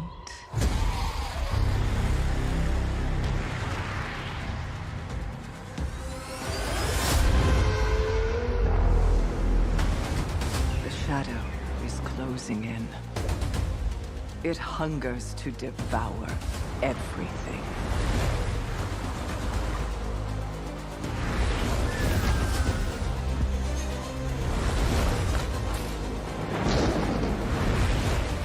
Our home, our kin, our hope.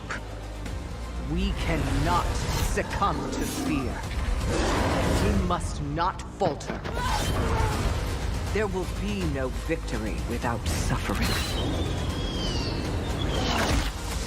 No survival without sacrifice. You feel it, don't you? The call of the void, that devouring host, with no mercy, no equal. Come, little lights, and be extinguished. The darkest night falls upon us. But if we stand together, the dawn will come. I call upon you now. Champions of the light, defenders of Azeroth. Summon your strength, steel your hearts, because today, we fight!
Hello, everybody. Welcome back. We are down in the lower bracket. If you're just now tuning in, we saw Welcome to the JUNG 3-0 F tier. They are moving on in the upper bracket, and now it is Z-rated versus Direwolves. Direwolves, formerly Team Liquid, Sea-Doo's team, up against the newcomers, Z-rated. Chan, what is your prediction on this series?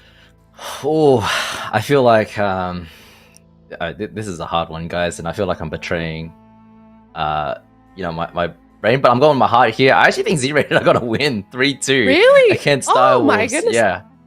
I don't think Sam I Am on the Boomkin is gonna work for Direwolves. I think there might be a lack of preparation compared to what we're used to seeing, and Trill on the Hunter. If they are relying on Trill, Hunter, and Mez on DK into other Rep Paladin teams, it worked out last time against Wage Caps. I'm not so sure. It was really close, and so I'm going with Z-rated here. Okay, all right then. We'll go to Z-rated too, 3-1. I'm even more devastating. Like I'm. Whoa. Yeah. It was looking a Okay. little bit sketchy for Direwolves, I'm not gonna lie, and I think Z-rated at these compositions is even a little bit better. So I feel like the red is going to give them some troubles. It didn't seem like they knew exactly what they wanted to run into the ret cleaves, so it doesn't give you the most confidence. So I'm gonna go in favor of Z-rated for this one. All right, interesting. I think I picked the wrong series to vote against Direwolves. I don't know. I feel like given their first loss, they might be a little bit more hungry for it this time around. May have kind of learned from some of their mistakes that we saw them make in that round leading into this one. So, but I think you guys are making convincing cases for sure. So I voted in favor for Direwolves on this one, but I'm certainly keen to see the Z-rated, the newcomers, come and take that victory. What is Supatis and Zico thinking? Wonder what their predictions are. Yeah, me too. Ooh. Might be the only one for Direwolves to see what Zico has in store for us. And of course, the coin. All right. All right. So Zico is 3-2 Z-rated. Okay, interesting. What compositions do you think then, or which ones do you want to see from Direwolves? Not Boomkin. That's for sure. Like, I was upstairs watching the games. Sam I Am on the Boomkin, especially when you don't really have, like, I feel like the Boomkin could work, but I feel like you need a bruiser DPS to peel for you. Like, you need an outlaw rogue, for example. If they decided to play that, I think that could be okay. Like outlaw rogue Boomkin or demon hunter Boomkin, I would have a lot more faith. But with a marksmanship hunter, it feels like you actually have no peels whatsoever. And Sam I Am is just forced way too defensive. So definitely anything but the Boomkin. Okay, fair enough. And Chad, if we see Z-rated bring out that demon hunter ret paladin once again on the side of Z-rated, do you think that Direwolves has a composition to actually counter that? Maybe Mez back on that DK is going to be enough for them. I'm not sure. That's why I'm going with Z-rated. I think they've built the comps around the Ret Paladin, right? And it looks solid. Honestly, it looks solid into Direwolves. Wage Gap just gave them a run for their money, and I'm kind of expecting more of the same. And Direwolves won last series against Wage Gap, but it's just so close. And are you really going to flat DK Hunter? I don't know. Yeah, a lot of questions in the air for sure for this series.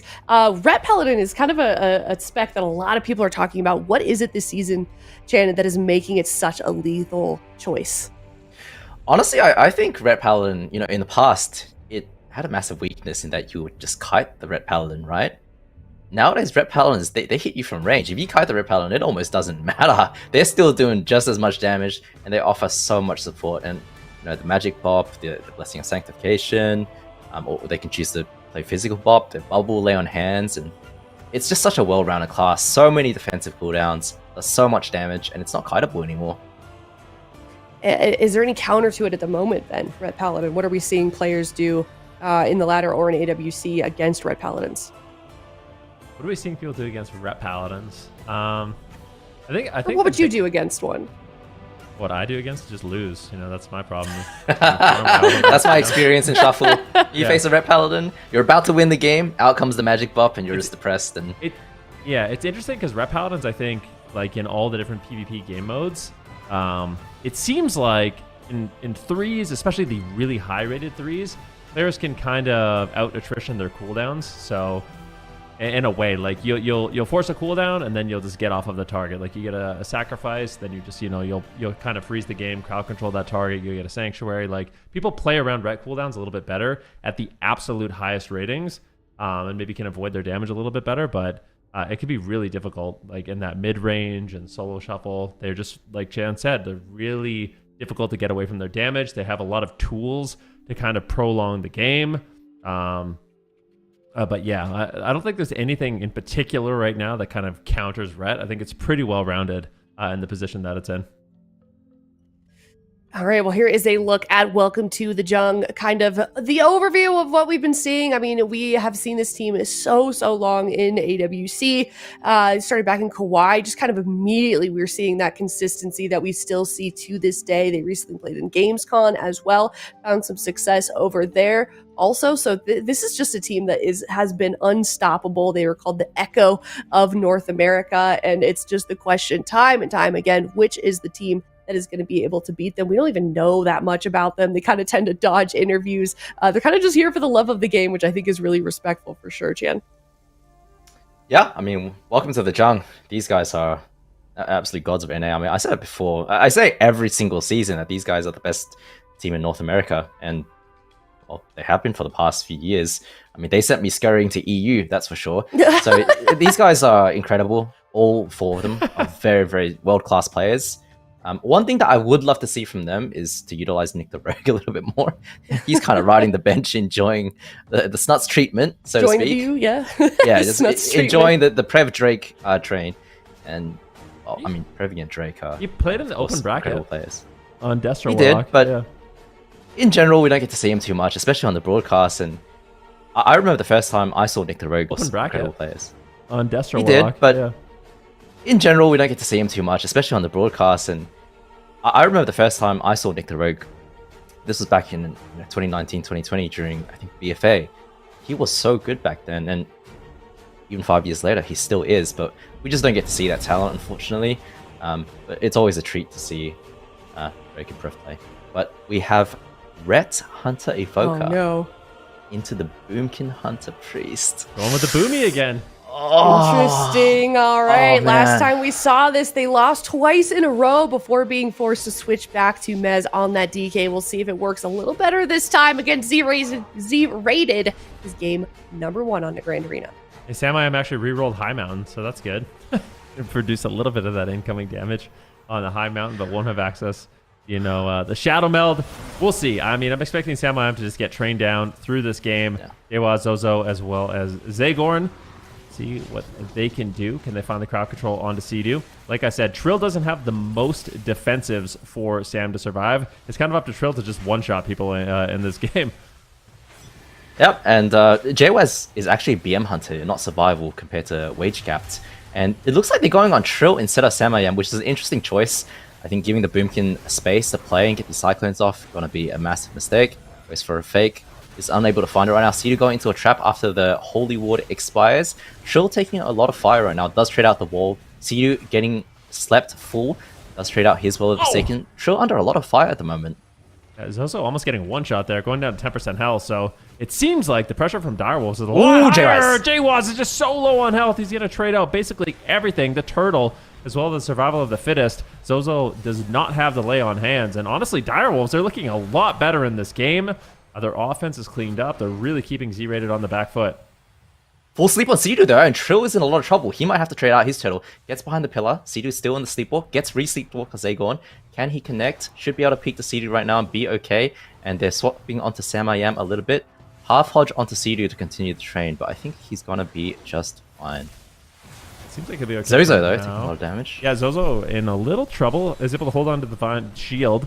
Looking for more crowd control here onto Sea-Doo. He's got the Holy Ward playing positioned very far away. So right now, Direwolves is just trying to make as much space as possible, making it difficult for them to actually land crowd control onto Sea-Doo. It's a full trap. Can Trill eat the trap? No, they snipe it. They managed to find it, but at the same time, it's Zozo and JWaz that are actually on the back foot. Trill's just standing on top of Sea-Doo, making it really awkward for them to do damage. I really like Trill's positioning there. Tries to eat the trap, then just sits on Sea-Doo, so they can't really get out any cleave damage without breaking the trap. That was well done there by Trill. Yep, but CD is off on every stun DR, trap DR as well. He's going to be just fine to top off his team. And Z-Rated is just going after Trill mostly this game. I mentioned this at the start of this game. I really don't like that because Samayam gets to play his game, and look at his damage this game. He is participating in this game so much more than his series against Wage Gaps, and he's making it. You can see it. Yeah, definitely. You could feel the damage, feel the pressure, and that's why they're able to force out so many cooldowns already. But Zozo still has Divine Shield. Jawa's getting low. Samayam now seems to be targeted in the match, but it is actually Z-rated that's in trouble. This is devastating right now. The Cyclone lands onto Zagorn. Does manage to find the rescue to get Jawas behind the pillar, but he has to play catch up. The trap lands. Nicely done there by Trill. Zozo and Jawas, what are they going to do? I mean, are you going to shred up the spell warding? I think he did, but just not enough. Trill's able to snipe him, and this looked totally different. I mean, we were all kind of counting, not all of us, but a lot of us were counting out Direwolves in this match. We didn't like the Moonkin, but they look way better here. I think Z-Rated kind of lost to themselves here. You're attacking a Marks Hunter. I mean, I guess, you're stopping a little bit of damage by attacking the Marks Hunter, but you're also giving Samayam the freedom to clone you up the entire game and deal damage as the Boomkin. Of course, Boomkin does so much damage when the Boomkin. I don't understand, and I think it's a massive mistake from Z-Rated because what ends up happening is they have to constantly run away, and that gives Direwolves the space for the Incarn, for the True Shot Aura to rotate backwards. And of course, if you're allowing them space for that, then you're gonna get crushed. Yeah, I actually in the first game when we saw this matchup play out, was the Red Hunter playing with a Presevoker? It was with a Priest. Oh, maybe that's it. Maybe the Presevoker just isn't as good here. Like, you're gonna potentially be setting the root solar beams a little bit more. Maybe not with the rescue you can get out of it now. But at least you have to position yourself a little bit more aggressively, so it's easier for Samayam to land Cyclone. So I wonder if the Presevoker in this matchup is a little bit of a vulnerability. Maybe, but then that gives even more reason to attack the Boomkin, right? To shut down the Boomkin, make sure that he's not able to play his game. Yeah. Of course, I always talk about Samayam being such a good playmaker as well. If you give him space to CC you up, he's going to take absolute control over the game, as he did this game. I mean, they almost won earlier here, a minute into the game, forcing the turtle from Jwaz. Actually almost dying behind the pillar to the rapid fire. Yeah, I mean, this is a really explosive game. I think it's going to be a quick series. Like, I don't think any of these games are going to be going longer than probably 3 minutes here. So we'll see what Z-Rated does. Of course, they have other compositions that they can run, but I feel like this is a good choice for them. Maybe just switch up their targeting, a smaller map, to try to just keep Samayam on the back foot, not allow Sea-Doo so much space to kite around the map, because that was really important. Sea-Doo's just constantly repositioning, trying to get away from the Presevoker, the Hunter, as well as the Ret, to just avoid crowd control for as long as possible. And that gives Samayam a lot more time, like you said, to take control of the match, land those Cyclones, and get out that damage. So I'm curious to see how this goes. A small map, Hook Point, is not really a surprise. Yep, and Direwolves have their time to pick the comp. I mean, if I was them in that position, I'd just pick it again. I don't necessarily think that it's such a great matchup for Direwolves, but with how game 1 went, they can test Z-Rated here, see if they'll go for the same matchup, and if they get the same matchup and Z-Rated doesn't make any adaptations, it's going to be a quick 2-0 on Hook Point for Direwolves. But Sea-Doo and Co taking their time, thinking it through. Yeah, always, right? The classic full 2 minutes here. Sea-Doo's always going to be taking that 2 minutes, probably doing some VOD review right now. You know how it is. You played with him 11 years ago now, and they go with the same comp. Okay. We actually had, that was a tactic we intentionally did. Like oh, he still does it. Yeah, I know. I don't know who came up with that. It was one of us decided that, like, the psychological warfare of making your opponents set on a loss. I think it can backfire. It's Azael. Azael would have influenced Sea-Doo, and he's been carrying that one through, carrying the torch all these years. But this Boomkin Hunter Priest comes out, and they go for the Ret Demon Hunter. I actually like this pick. I don't think Hunter was a bad pick either, but Ret Demon Hunter sitting on top of a Boomkin, man, that's going to be rough. That is going to be really rough. We saw, we saw how much damage a Boomkin can take, and Demon Hunter, very, very hard to kite. Ret Paladin, I mentioned it earlier, you can't really kite Ret Paladin either. You're still doing damage from ranged. As soon as that Bark Skin is over for Samayam, they get any CC on Sea-Doo, he's going to be in so much trouble. Does Ret Demon Hunter have a name? Is that does that cleave composition have an official name that you know of? I don't. Look at this. No, but I'm not sure what I'm looking at over here. He's wearing a mask. Yeah, no, but I was going to say, look at his versatility. Like, it seems like the game, the meta, especially in tournament play, has turned into be a high mountain and Brick wear wall. as much versatility as you can. Like, everyone is just a tank. It's crazy. Yeah. The swapsy strat, so to speak. 2 damage, Full brick don't die. wall, full dampen. And it's a good strat for the tournament setting as well, because the tankier you are, the less pressure you're going to be under, and you're going to be able to play your game, even if you have a little bit less haste. Sam I Am showing us some moves right Looks now. good. I'm a huge Yeah, fan of the he's- Torrents. Like, Some bones on his back. yeah. All right, here we go. Gates are open. Let's see if Z-Raid is going to be able to capitalize on Sam I Am being on the Boomkin. Put up pressure on him, because if you leave him open, like you said, Sam I Am is one of those players who will take full control of the match. Zozo, Zizzy, and Zagorn, the triple Z, going to be running in right now, getting some damage rolling onto Sam early on. Yeah, instantly trades out his skin and Incarn as well. I think Zozo sank Zagon out of a CC there. So Zozo under a lot of fire right now, trades out his wall. Should be okay. Zagon in that full clone. Did get the time dial out though right now. But Trill on Trusha Aura, Samayam's Incarn is now over. Both teams should start to stabilize. See what they can do. Big aim shots coming in. Zizzy and Zozo getting low. Do they have the damage? Samayam gets interrupted once, then gripped to safety. Full blinding light out of the Going hammer on of the right justice. target. Good crowd control right now. At least, yeah, they're after the balance druid. Big burst damage Yes. incoming. The No sleepwalk. skin. Nicely done. Samayam does have the Guardian Angel right now, and it goes into bear form. Frenzied Regeneration, Renewal. That should be enough to keep him alive, but at least there's a lot more pressure on Sam this game. Yep, and that's the Apotheosis and GS trade out from Sidu. Zozo trading out Lay of Hands for himself. Samayam getting his basket back. Zizzy under a lot of trouble, might have to nether walk as well. Everyone from Z-Rated retreating behind the pillar during the second Incarn from Samayam. There is no true shot for a minute. Samayam has his skin back. Hodge lands on Sidu into Sleepwalk, a bit of an overlap. This is his skin. They might try to slice through this, but afterwards, Samayam is going to be in so much trouble. Look at his health bar right now. They're swapping onto Trill for a little bit. Looks like Zizzy was just going for some CC. Samayam fakes out a kick. Can he get a clone with this and slow down the pressure? Beautiful Searing Glare. Looks like he got dispelled, so that clone does land on Zizzy. Yeah, that was really fast there by Sidu. Full trap does land on the Zagorn, though. Zizzy and Zozo looking to be okay. Zizzy finally getting bursted down, though. Needs to be careful. At the same time, Sam's in trouble. Double Chaos Nova incoming. Sidu in 0 crowd control right now. There comes the Hammer of Justice. This is an opportunity to go after Samayam.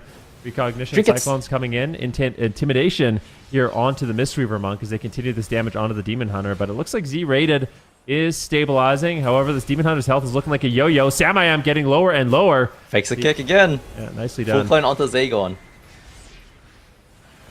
Samayam doing an excellent job right now, but he does have his skin rotating back in 6 seconds. If he can just live until then, he should be okay. But Sidu, you can see, is really, really struggling to heal Sam on this Boomkin this game compared to the round before. Zozo under a little bit of fire, should be okay though. Samayam getting a half clone on the Communion, cancelling that part out. He does have the skin. He is trying to kite right now, trying to delay as long as possible.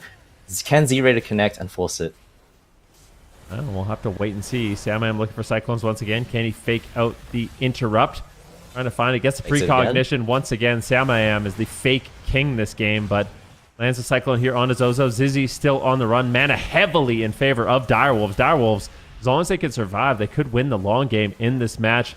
He's been pressured quite heavily. He's just going to decide to vengeful retreat. Back on target here. Continuing the pressure on Sam, but once again, Samayam fakes the interrupt. Potential Cyclones incoming. Isn't able to find it. The stun comes in. Trap on Zozo. And it's going to be Zizzy who's still getting bursted down. This is the incarnation from Samayam. Massive amounts of pressure coming. Samayam realizing Zizzy will probably survive. Goes for the Cyclone just to slow down any healing. I think he actually immunes the Dream Breath, which is an absolute disaster.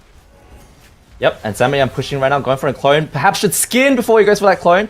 Ends up having to use it, gets a Guardian Spirit as well, a bit of an overlap. Zagon has no trinket for 1 minute. Zozo has no bubble. That is an opportunity perhaps to kill the Ret Paladin. Zizzy does have that Nether Walk, but Zozo right now magic pops himself, and Zizzy in so much trouble. Can he get a Nether Walk off? He's at 2% health, and Zagon has to do so much work to recover them.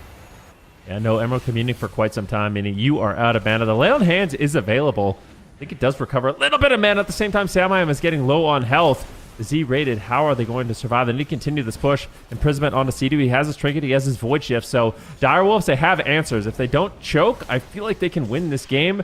Interrupt now into Zagor and Zizzy. Zozo both down to 20% health. Full clone. What are they going to do? The Cyclone does land. Nicely done. Lay on Hands is available here. So at any moment, he could use the Lay on Hands. Decided to use it, but I think they just bursted through it. Zizzy now gets Cyclone. I mean, he's so low on health. This is basically impossible for Zagor, and it gets interrupted. They swap to him. He's going to use the time stop. Gets away and just will not die, but the stop gets away out of and just mana. will not die, but there's just no mana left. What do you do? Goes for the Disintegrate, but ultimately it looks like Zizzy will fall, and Direwolves, they're looking good, even on the small map against the Cleave. Oh man, I mean, this was a tough game for Z-Ray against Direwolves, but they at least had something going for them.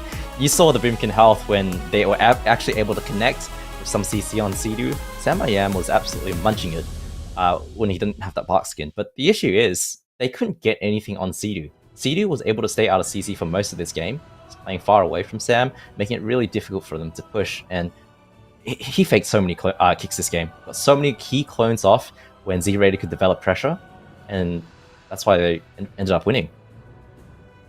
Yeah, it was really nicely done. I mean, Sam I Am is an absolute master on that balanced druid, and yeah, going to the high mountain, realizing it wasn't super durable. I mean, I don't want to overstate how much damage reduction is. It is a decent amount, but it seems like a lot of players. I'm actually surprised at how many players are just opting to play high mountain this season. It's not like I don't think it got buffed or anything. Like literally nobody was playing it. And now half the competition that can be a high mountain is just a high mountain in these games. Yeah, I mean, you get the versatility, and you basically get a passive earthen wall of sorts, obviously, in a meta this fast-paced, and especially for a class like Boomkin, where you can't be sitting bare form, right? You're sitting bare form, you're not casting clones, you're not getting precogs, you're slipping further and further behind. So it really complements the balanced druid playstyle as well. So excellent from Sam I Am. Spent some time setting that one up between the series over here, and pays off for him. Yeah. What is Z-Rated going to do? I think it's very likely we see Zozo once again on the Rep Paladin. Do we think the Demon Hunter felt better? Did it feel better than the Hunter? I'm not necessarily convinced. I feel like I want to see the Hunter while going after Sam I Am. And maybe even a Marksmanship Hunter. Me too. I mean, I think you could play any Hunter spec in that situation, run out the Boomkin, get some CC on the healer. I really think the issue was that they were attacking Trill on the Marks Hunter instead of Sam I Am in game 1. BM Hunter is actually pretty decent into Boomkin. You're just shredding through with very high consistent damage. That's exactly what you need against the Holy Priest. But we'll have to see if they make that adaptation. Direwolves just insta-locking the same comp. They feel good about that. A rare sight.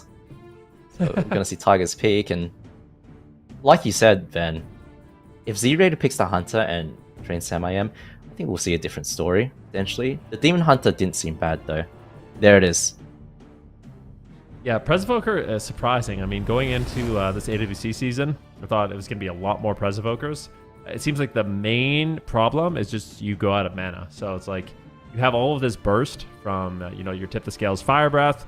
You get out mass amounts of, Chronal Flames and Living Flames. You have super solid healing as well, but you just eventually run out of gas before every other healer. So it's definitely a disadvantage. We've seen many Pres Evokers in this tournament so far just lose to that. Like you don't win fast enough, you run out of mana, and you inevitably lose the game. So I feel like Z-Rated, they are on a clock just because of the healer. We'll see what Zagorn can do about that.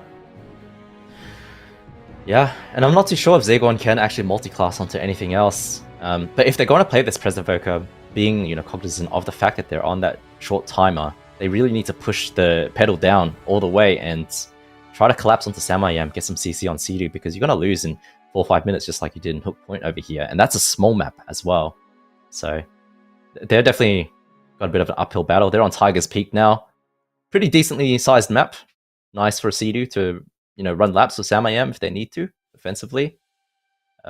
Z-Rated, you got to tunnel that Boomkin. You got to shut down those clones and get some CC going on Sea-Doo. And you got to deal with that Holy Ward as well from Sea-Doo, which I'm sure is so annoying for Z-Rated to deal with. Sea-Doo's doing a really good job with that. I think Sea-Doo's positioning has been looking really good.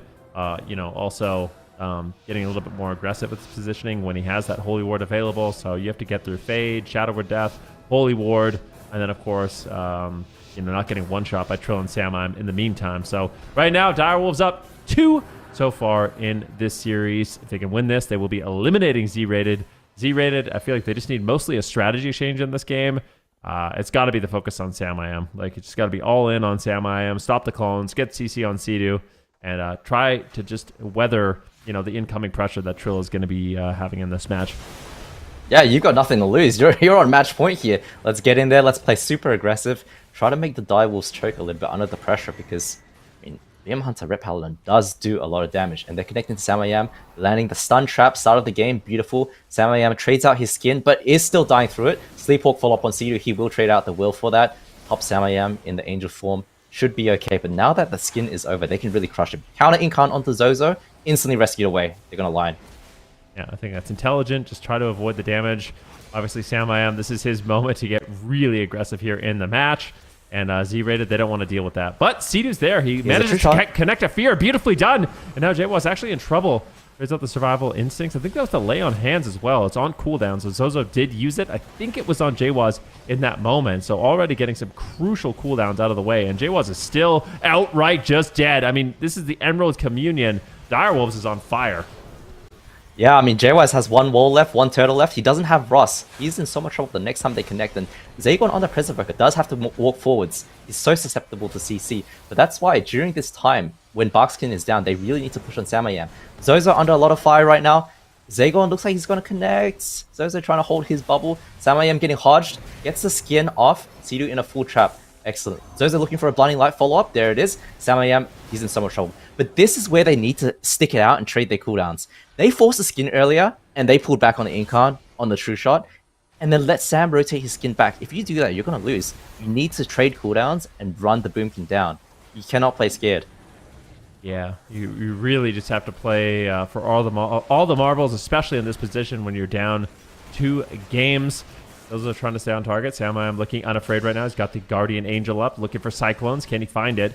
Wasn't able to just yet. Zagorn, though, really struggling to heal up JWA's. Trills is having the time of his life in this matchup on the Marksmanship Hunter, occasionally landing traps and just basically free casting aim shots and rapid fires at anyone he wants. Finally, a full sleepwalk lands here onto Sidu. This is a good opportunity for Z-rated, but it's once again Zozo on the back foot. Big deep breath. Samayam's in trouble. There's no bark skin. Sidu, what are you going to do? He's got the trinket and the void shift if he needs it, but this is the kind of pressure you want to see on Samayam. Force him into bear form, force him defensive, and really make it difficult for Sidu. I really like this kind of aggressive play coming in here from Z-rated, but you know, Direwolves, they can land some CC, they can turn this around quickly. Yeah, and Samayam fakes the kit, gets a full clone onto the Ret Paladin there. Does have his skin available, and it's just sitting up there ticking. And while that skin is available, they can't really get too much pressure on Yam. They go for the Sun Trap, they get it. Samayam trades out his skin, but it just takes them 20 seconds to get that going. And it's just delaying the game more and more. And look at Zagorn's mana. He's at 20%. No! Zozo dies pre-bubble. Trill with the True Shot aura snipes him when he doesn't expect it. It happens. Happens to the best of us. The best of mages, You've can been there go before. down without ice blocking. The best of rets can go down without using the divine shield. I've seen it before. I've healed many solo shuffle matches. So, Direwolves 3-0. I think, at least for me, that's a big surprise. This composition looked significantly better. I don't know what it is, but they definitely dialed in for this matchup and looked way better. Yeah, I mean, I think Direwolves, they're an excellent team. They have so much experience behind them. I think Z-rated came into this. They didn't have the right strategy. Game 1, we talked about that. Game 2, they went on the Boomkin. It was better. The Demon Hunter, unfortunately, didn't work out for them. And then in Game 3 here, a bit of the same things we saw in Game 1, where they go on the Boomkin, but they don't commit, and then the skin rotates back up, and Samayam is just having the time of his life, hitting clones off left, right, and center. You really got to press the gas pedal down, because Zozo actually dying as he dips behind the pillar there to Trill. So unfortunate for him. He probably thought he was safe, but yeah, strategically, I think Z-rated here. That was the reason why they lost. All right, 3-0 from Direwolves, 0 Z-rated. It's actually knocked out of the tournament, as you guys have mentioned, unfortunately. But this is a team I definitely want to see more from. You know, they're the newcomers. They've got the work ethic. We were able to interview them a little bit before the tournament actually started. Oh my gosh. And it sounds like they've been putting in a lot of work. What's up? This is the final moments in the replay of how Trill actually I want to see that again. That was like... I think he actually stopped. It's honestly excusable that he died without bubbling. Like, that's just like... I don't know. The high-level play was definitely not bubbling there. But he lost like... I think he lost like 60% of his health right as he ducked out of line of sight. We'll see it in those final moments once again. Still like... It looks like he stops. Rapid fire. And here comes the aim shot up. Rapid fire again. Then an instant aim and then shot he stops. Line! Trill's shooting him. Look. Oh, Oh! And then he just sits there and he tanks it to the face. Headshot. And Zozo If he actually goes took down. one step, he lived. Yeah. Yeah. But the game was doomed anyways. They go on 20% mana. It was really doomed. didn't matter. Whatever, who cares? Yeah. I think I agree with that. Yeah. Anyways, I was just saying how I hope that they return. I hope we see them for Cup number 2. They are going to be walking away with some points, so not in the worst position for sure. They were able to make it this far as a new roster, which is not something that everybody can pull off. So hopefully that's not a one-off from them. But well done to Direwolves, and we will be seeing them return on Championship Sunday. They're going to be playing the winner of this next up series, Henrique, and it's going to be either F tier or Cats and Dogs. Is there a team that you think Direwolves would be better prepared against? F tier or Cats and Dogs? I feel like they've played against F tier so many times. I'm trying to think of who put Direwolves in the lower bracket. Forget who actually I can find that. ended up beating them, but I feel like Cats and Dogs right now, they're kind of they're a sleeper team in that lower bracket. They Yes, look extremely good. Like the Void Weaver, Destro, Rogue, I think it's a nightmare composition. The only people we saw that were able to kind of deal with that was, of course, Gators back. So, yeah, it's gonna be tough. I feel like they were the only ones that really put pressure on Cats and Dogs, especially that Void Weaver. But I think Cats and Dogs in general is just one of those teams that maybe not that many people know, but I think they're gonna be deadly down here. Yeah, couldn't agree more. I am looking forward to seeing what they are capable of in that lower bracket, and it is going to be the last series of the day. Before we do head into a break, we've got one final spell guessing game. Are you guys ready? Yes, Yeah. ready. All right, let's do it. Hopefully, we don't get anything from any of those new midnight abilities. I hope we do. I've been studying. Yeah. Oh yeah, been playing. I did a loads. crash course on that one. Yeah. Oh, I went back, by the way. It does come out of your face, Chan. The eye beam. Ah. Goes. Yeah, it comes like right out of your face and your eyes and your mouth on the Devour eye beam. All right. Blank requires Evoker. Anytime you extend, blank is also extended. What? What does it requires Evoker? Like you have to play it? Anytime. Glide? Why does it say requires Evoker? No, that can't be Glide. I don't Oh, know. yeah. I need to see the It's probably a options. racial, right? Oh yeah. Maybe? Wait, is it? I don't know. It's weird that it says requires Evoker. No, because then it'll say Dragtheer. Yeah, you're right. I'll leave this one to you guys. I don't know. I don't play lizards. Neither. I've never made one. Replicate. Yeah. Duplicate, replicate, prescience, extend light. I It don't can't be even- the first two. Those are not spell names. You sure? I'm gonna I- could be prescience, but prescience is not a 2-minute cooldown. So like, we're just going. I know prescience is not a 2-minute cooldown. I am 100% sure of that. So, is it extend life? Is that an ability? Is that too like obvious though? I don't know. We need a bone. I don't have a clue. I don't either. I'll go with D. I don't know. I feel like I'm gonna disagree with you, Chan. I don't disagree with you, Chan. I think it's either A or B. What are we going with? Because I don't think it's extend life. I think that's a monk ability. I don't think it's extend life. I think that's a monk ability. This like reminds. I think of reversion when I read this. I'm gonna But- say replicate. I'm going with C because you always pick C in multi-choice. I told you I was 100% sure it's not prescience. You're still gonna go? Yep. Okay. You could be wrong. I think it's B. Tough. Oh, it's A. Oh, it's an AUG duplicate. ability. Are you kidding me? Dang it. Interesting. Oh, you let us down here, Ben. What do you mean I let you down? You picked C when I told you it wasn't that, for sure. What's the icon? It It can't be D. That's the vehicle upbuilding bind. Yeah, Right? they reuse abilities though sometimes. There's no way that's an evoker ability. The D cannot be it. doubt what's it. your gut feeling telling you? It's gotta be B because there's 2 hourglasses, right? I kind of feel like Duplicate? it's C just because it looks like a scary dragon behind an hourglass. Which which I like. I I think it's B or C. I'm going with C. I'm going honestly, B. I kind of want to just go with D, just because Chan didn't believe me, and I don't want to believe him. So I'm just gonna Ooh. go. I'm gonna go with D. You're wrong. I'm gonna go with D. You're wrong. Okay. I am happy to be wrong, though. You know. Don't you The play in Avoca? You should know actual this. Warcraft channel is in chat right now. What's going on now? Oh, Oh. dang it! I was Oh. right originally before I Nice. self-sabotaged. Dang it! I should have known. Well done. I've seen you on an Avoca before. You should Yeah, be carrying us on this one. that doesn't mean I know all the Avoca. Dang it! I should have known. Well done. I've seen you on an Avoca before. You should Yeah, be carrying us on this one. that doesn't mean I know all the Evoker talent. I don't even know if this is something you play in PvP. So if it's not in PvP, I don't know it. You know? That's fair.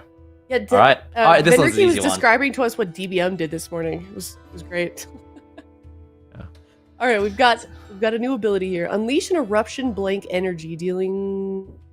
When you said that is such a specific. That's an that is such a specific. That's an old percentage. spell, right? It's instant. A what spell? Oh, Og? yeah, you're right. Does That sounds like an Olg spell. Yeah, but I feel like they're tricking us now. They're sneaky. it? Wait, Like- why does Production it is sound trolling. like a? No, it's like because it's like they want us to believe that it's an AUG spell, but it's not. I bet because they're Oh sneaky. yeah. Let's see the options. We need the options like this. We're not. The word eruption makes me think of the Flame Shock Dispel thing. I can't remember what it was called though. I think it's. Oh. Could we? Oh. Oh. not real Okay. production made it up? That's. Void Nova. Oh. Void Nova. Oh. It's Oh, it's so definitely is this not from the eruption. Devourer? It can't be Void Eruption, right? There's. Maybe. Not real production made it up. That's the first time I've seen that. Did they make it up? Is Void Nova a new spell for the new Demon Hunter spec? Is Void Oh, maybe it is I Void don't Nova. remember. It might be Void Nova. But I'm going with 30-yard that. range? We're promoting Midnight. Wait. It's 30-yard range. There's no way they have a 30-yard range stun. Yeah. they're like a ranged class, like a mid-ranged class. But like I played it. They have like Chaos Nova. I don't think it stuns. Like they If have It doesn't that's- have to be a stun, does it? How do you know it stuns? Yeah, why? That's a good question. because it's like the bottom. It's like and stunning all nearby enemies. You know, stunning and all. I don't know. Oh, It could be slowing. Yeah, you're right. So what are you going with? What's the answers? A. We're promoting Midnight. I'm It's gonna go definitely B. gonna be I'm going. A. All right. I'll go Actually, with B you're as wrong. well. I'm gonna go C. I'm gonna go C. I'm going D. I'm going D. Okay. Final answer D. Yeah, final answer D. All right. Yeah, A for me. Reveal it. Reveal it to us, production. Please. Can't wait for you to be wrong. Oh. Oh. Wow, it is a stun. Yeah, I told Ah. you. Even though I put D. They already got a cheap shot. I like that. Dang it. Okay. Oh, I know Oh, this. it's I A. know this. It's Oh. A. It's A. That's- Yeah, I mean that's the green Chaos Nova, but reskinned. Yep. That's it. Oh, I yeah. mean, You're right. Yeah, it's gotta be. we can all agree on this one. Yeah. Yeah. Yeah, we got this. Yeah, free win. Ooh. Wow. All right. Well, if you'd like to pre-order Midnight Collector's Edition, it is now available at midnight.blizzard.com. Lots of cool stuff that comes with that. You get all of this. You've got game time. You've got a level 80 character boost. You've got mounts. You've got stuff for your house. All kinds of amazing, amazing stuff. Midnight.blizzard.com. And with that, we are going to head to a break, and then we're going to head to the very last series of the day. It is F tier versus Cats and Dogs. You don't want to miss this. We are sending yet another team out of the tournament. We'll be right back.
It has been a long day of some exciting gameplay from the North American region, and now we are almost at the end before we head into Championship Sunday. We've got one more match. It's a lower bracket. It is F tier versus Cats and Dogs. Loser of this one, unfortunately, knocked out. Let's talk about our predictions so far. We do have an updated leaderboard. I'm excited to see how we're doing. Super Tees, do you think you're still at the bottom? I'm not looking. Just put it up on the screen while I'm not Throw looking. it up, production. I'm not looking. Let's see it.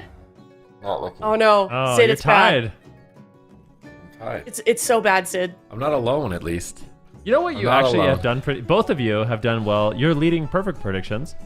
That's actually And true. when I'm right, I'm really right. But when I'm wrong a lot. Yep. Well, let's not talk Freaking about Ben that. over That here guy just keeps at the scaling top. up. Yeah. He's just going up and up and up and up and up and up. Cat can't hang, unfortunately. Yeah, how does Chad it- has only how's that been here feel? for a day, and he has more than me. I think he was guessing. I think he must have been sending them in Was he sending yesterday. them yet? I don't remember seeing him on the beginning, but maybe I missed Because it. he had some points at the beginning of the day, been- which is the only reason I think that. Yeah. What's that, Ben? I was gonna say there's been less than 5. He I don't even think he could possibly. If it was I've just from only today, done that would today. not be No, possible. Yeah. This is a good observation. This is why you're the detective. Yeah. This is why I'm at This is why you're at the 70% top, Ben. accuracy. Yeah. Yep. All right. Well, if you are watching from chat and you want to get your predictions in, looks like they're way ahead of us. We've got 83% in favor of F tier, so I can kind of guess on how our predictions are going to go. Super Tees, start with you. What's your prediction for the series? Not this. It's not this. I think they're basing it Really? on the history of F tier, but it's a new meta. I think it's a new meta, It's true. and Cats and Dogs, I think, have fully embraced that new meta. So I'm leaning, much like the coin is, into the Cats and Dogs for this series against F tier. They really struggled on the upper side with the Void Weaver disc. This is a team that's specializing in that playstyle and that strategy, so I think that it's likely going to be as difficult for them here in the lower bracket as well. All right, Ben, what is your... It's Sure. 3-0 for one team. Oh, okay. Well, they spoiled it. Production's still your play. Yeah. The games are probably ready then, you know? Like, Hey, wait, do you want to do it again? They're giving us a redo. You want to do it again? yeah, so it's already been spoiled, but yeah, I'm thinking Cats and Dogs are looking good. Just alter time the prediction and then go again. I rooted for F tier on this one. I mean, you guys make good points. Like, it is a new meta, and we know what Cats and Dogs have in terms of composition, but I think the experience might outweigh that in my mind, at least. But I'm happy to be proven wrong. I love seeing these new teams come in and actually beat the sort of more established rosters. So I'm curious what Zico's predicting. He's on the side of F tier. Chan. Sometimes he's kind of cooked. Okay, this is I think the Sometimes most he's cooked. What? a What little do you bit. mean by He's a little that? fried sometimes. He's not even here to defend himself. He just left, and now you're He's a starting to little roast him. fried. You're right. I'm sorry. You're That was you're using his toxic. language against him. This is what he would be saying. It's Despy. All right, well, here is Cats and Dogs. If you're not super familiar with them, newly formed roster here in the AWC. They've got a priest, shadow priest, rogue, and warlock. So, they're a little bit flexible, but you talk about meta, Supatees. What is it about their compositions that are kind of working in favor for them in regards to the current meta? I think the synergy right now is that Marksmanship Hunter and Destrolock are really strong stationary casters, but the downside is if you get trained, there's nothing to help you and there's no secondary pressure. But a Void Weaver Disc Priest is that. So you've got this double threat where you need to attack the Destro or need to attack the Marksman, but you also need to attack the Disc, and you're just stuck in this middle spot where you lose either way. No matter who you go after, you're at a losing battle. So Laros and Dorito have locked in the Windwalker Warrior, which was their composition for trying to run down the Priest. It could also be good at running down a Warlock. So I do think this is a wise decision from F tier. It's just a matter of can they deal with the pressure, because Jax also likes playing Assassination, which is a bit different than we've seen from the Outlaw Rogues, and it brings a lot of AoE damage. All right, they are running in and getting aggressive. They are not allowing Awaken and Shards to set up. But just remember, if they go after Awaken, there is a Destro Warlock just one-shotting them with Chaos Bolts. It's a volatile match. So seems like the main pressure point in this game will be Awaken. See how Awaken decides to handle this. Oof. Big Chaos Bolts. I mean, Feed God almost just getting one shot in the opener. Shards looking for some potential fears here. We'll have to see how much defense Jackson Shards are going to be able to bring here for Awaken. Oh, Awaken got knocked on his cast into a shockwave, but it seems like it could be a healer race. Big demolish on Awaken. He gets the triple fear, but it breaks immediately to the Berserker Rage of Laros. Ultimate Penitence does finally finish. Big Chaos Belt's incoming onto Laros. Ultimate Penitence not getting too much value. Awaken's going to get pinned here at the pillar. His opponents can use the pillar to line of sight. This is risky positioning from Awaken. I'd actually prefer if he's in the middle of the map. He's getting kicked on so many casts. The momentum is swinging in their favor, but a big setup on Feed God, forcing the Emerald Communion in the backline. Decides to smoke bomb it. Not going to get any value off that, unfortunately. Full leg sweep, trinket immediately, but Awaken has no cooldowns. I think that F tier may have just actually beaten the clock, but Awaken fakes a kick. He's still struggling. It's so much pressure. He needs help. He's just not getting it. He gates away while he's kicked. Kites across the map with the penance, boosting his movement speed, power shields up, trying to get away from the warrior, but he's blade storming his way over, looking to chop him down. Double fear. No Berserker Rage available. Does get dispelled. He charges back. Double shockwave. Awaken in trouble. He needs help. It's so much damage. He drops. Oh my gosh. And F tier have managed to do it, overcoming their kryptonite in that upper bracket. Wow. I almost wish Awaken would gate a little faster there. Like, I felt like that should maybe be, especially because Warlock's playing the short cooldown long gateway. I feel like that's got to be one of the first things you trade. Like, Awaken was literally just standing on the gateway and opted to trade Void Shift instead of just gating out of there. And I don't know. It's a great push by F tier, but I can't help but feel like Cats and Dogs could have survived a little bit longer. I just feel like also, like, I guess the fear DRs are because Awaken was fearing, so Shards couldn't really take advantage of the diminishing returns. They just blew through so many cooldowns instantly, just not even a minute into the game, and he has, like, nothing. He just looking at his cooldowns, he pretty much has nothing, and they just fell so much further behind. Maybe attacking Evoker isn't the play. I mean, at the same time as an Assassination Rogue, if you don't attack the Evoker, he's dispelling your bleeds. So, I kind of want to race the healer, just they couldn't really sink in anywhere and find the momentum that they needed to. And I guess also attacking the melee means you get cleave and you get shockwave, so maybe Jax doesn't want to risk that. But it was just not the same type of pressure we saw from other Destruction Warlock teams or other Marksmanship Hunter teams. But at the same time, Cats and Dogs, maybe they're just warming up, right? They got that bye in the first round, so might be coming in a little cold, whereas F tier, they're fully experienced the Void Weaver disc, right? In that upper side, you're not going to face a better combo than the Welcome to the Jung's Void Weaver disc, I think, at this point. So they're warmed up, ready to go. So Cats and Dogs need to also wake up here in this series if they want to stay alive in the tournament, because it's an elimination series. You're just completely out if you lose this. I wonder, you remember when we were watching Europe yesterday, we saw Affliction Warlock? Like, I wonder if Affliction could actually be decent here. Or just, if you're only going after Feed God and you're completely free, it seemed like anytime a Haunt connected, you just kind of instantly are able to kill the Evoker. I wonder if Cats and Dogs change their spec, or...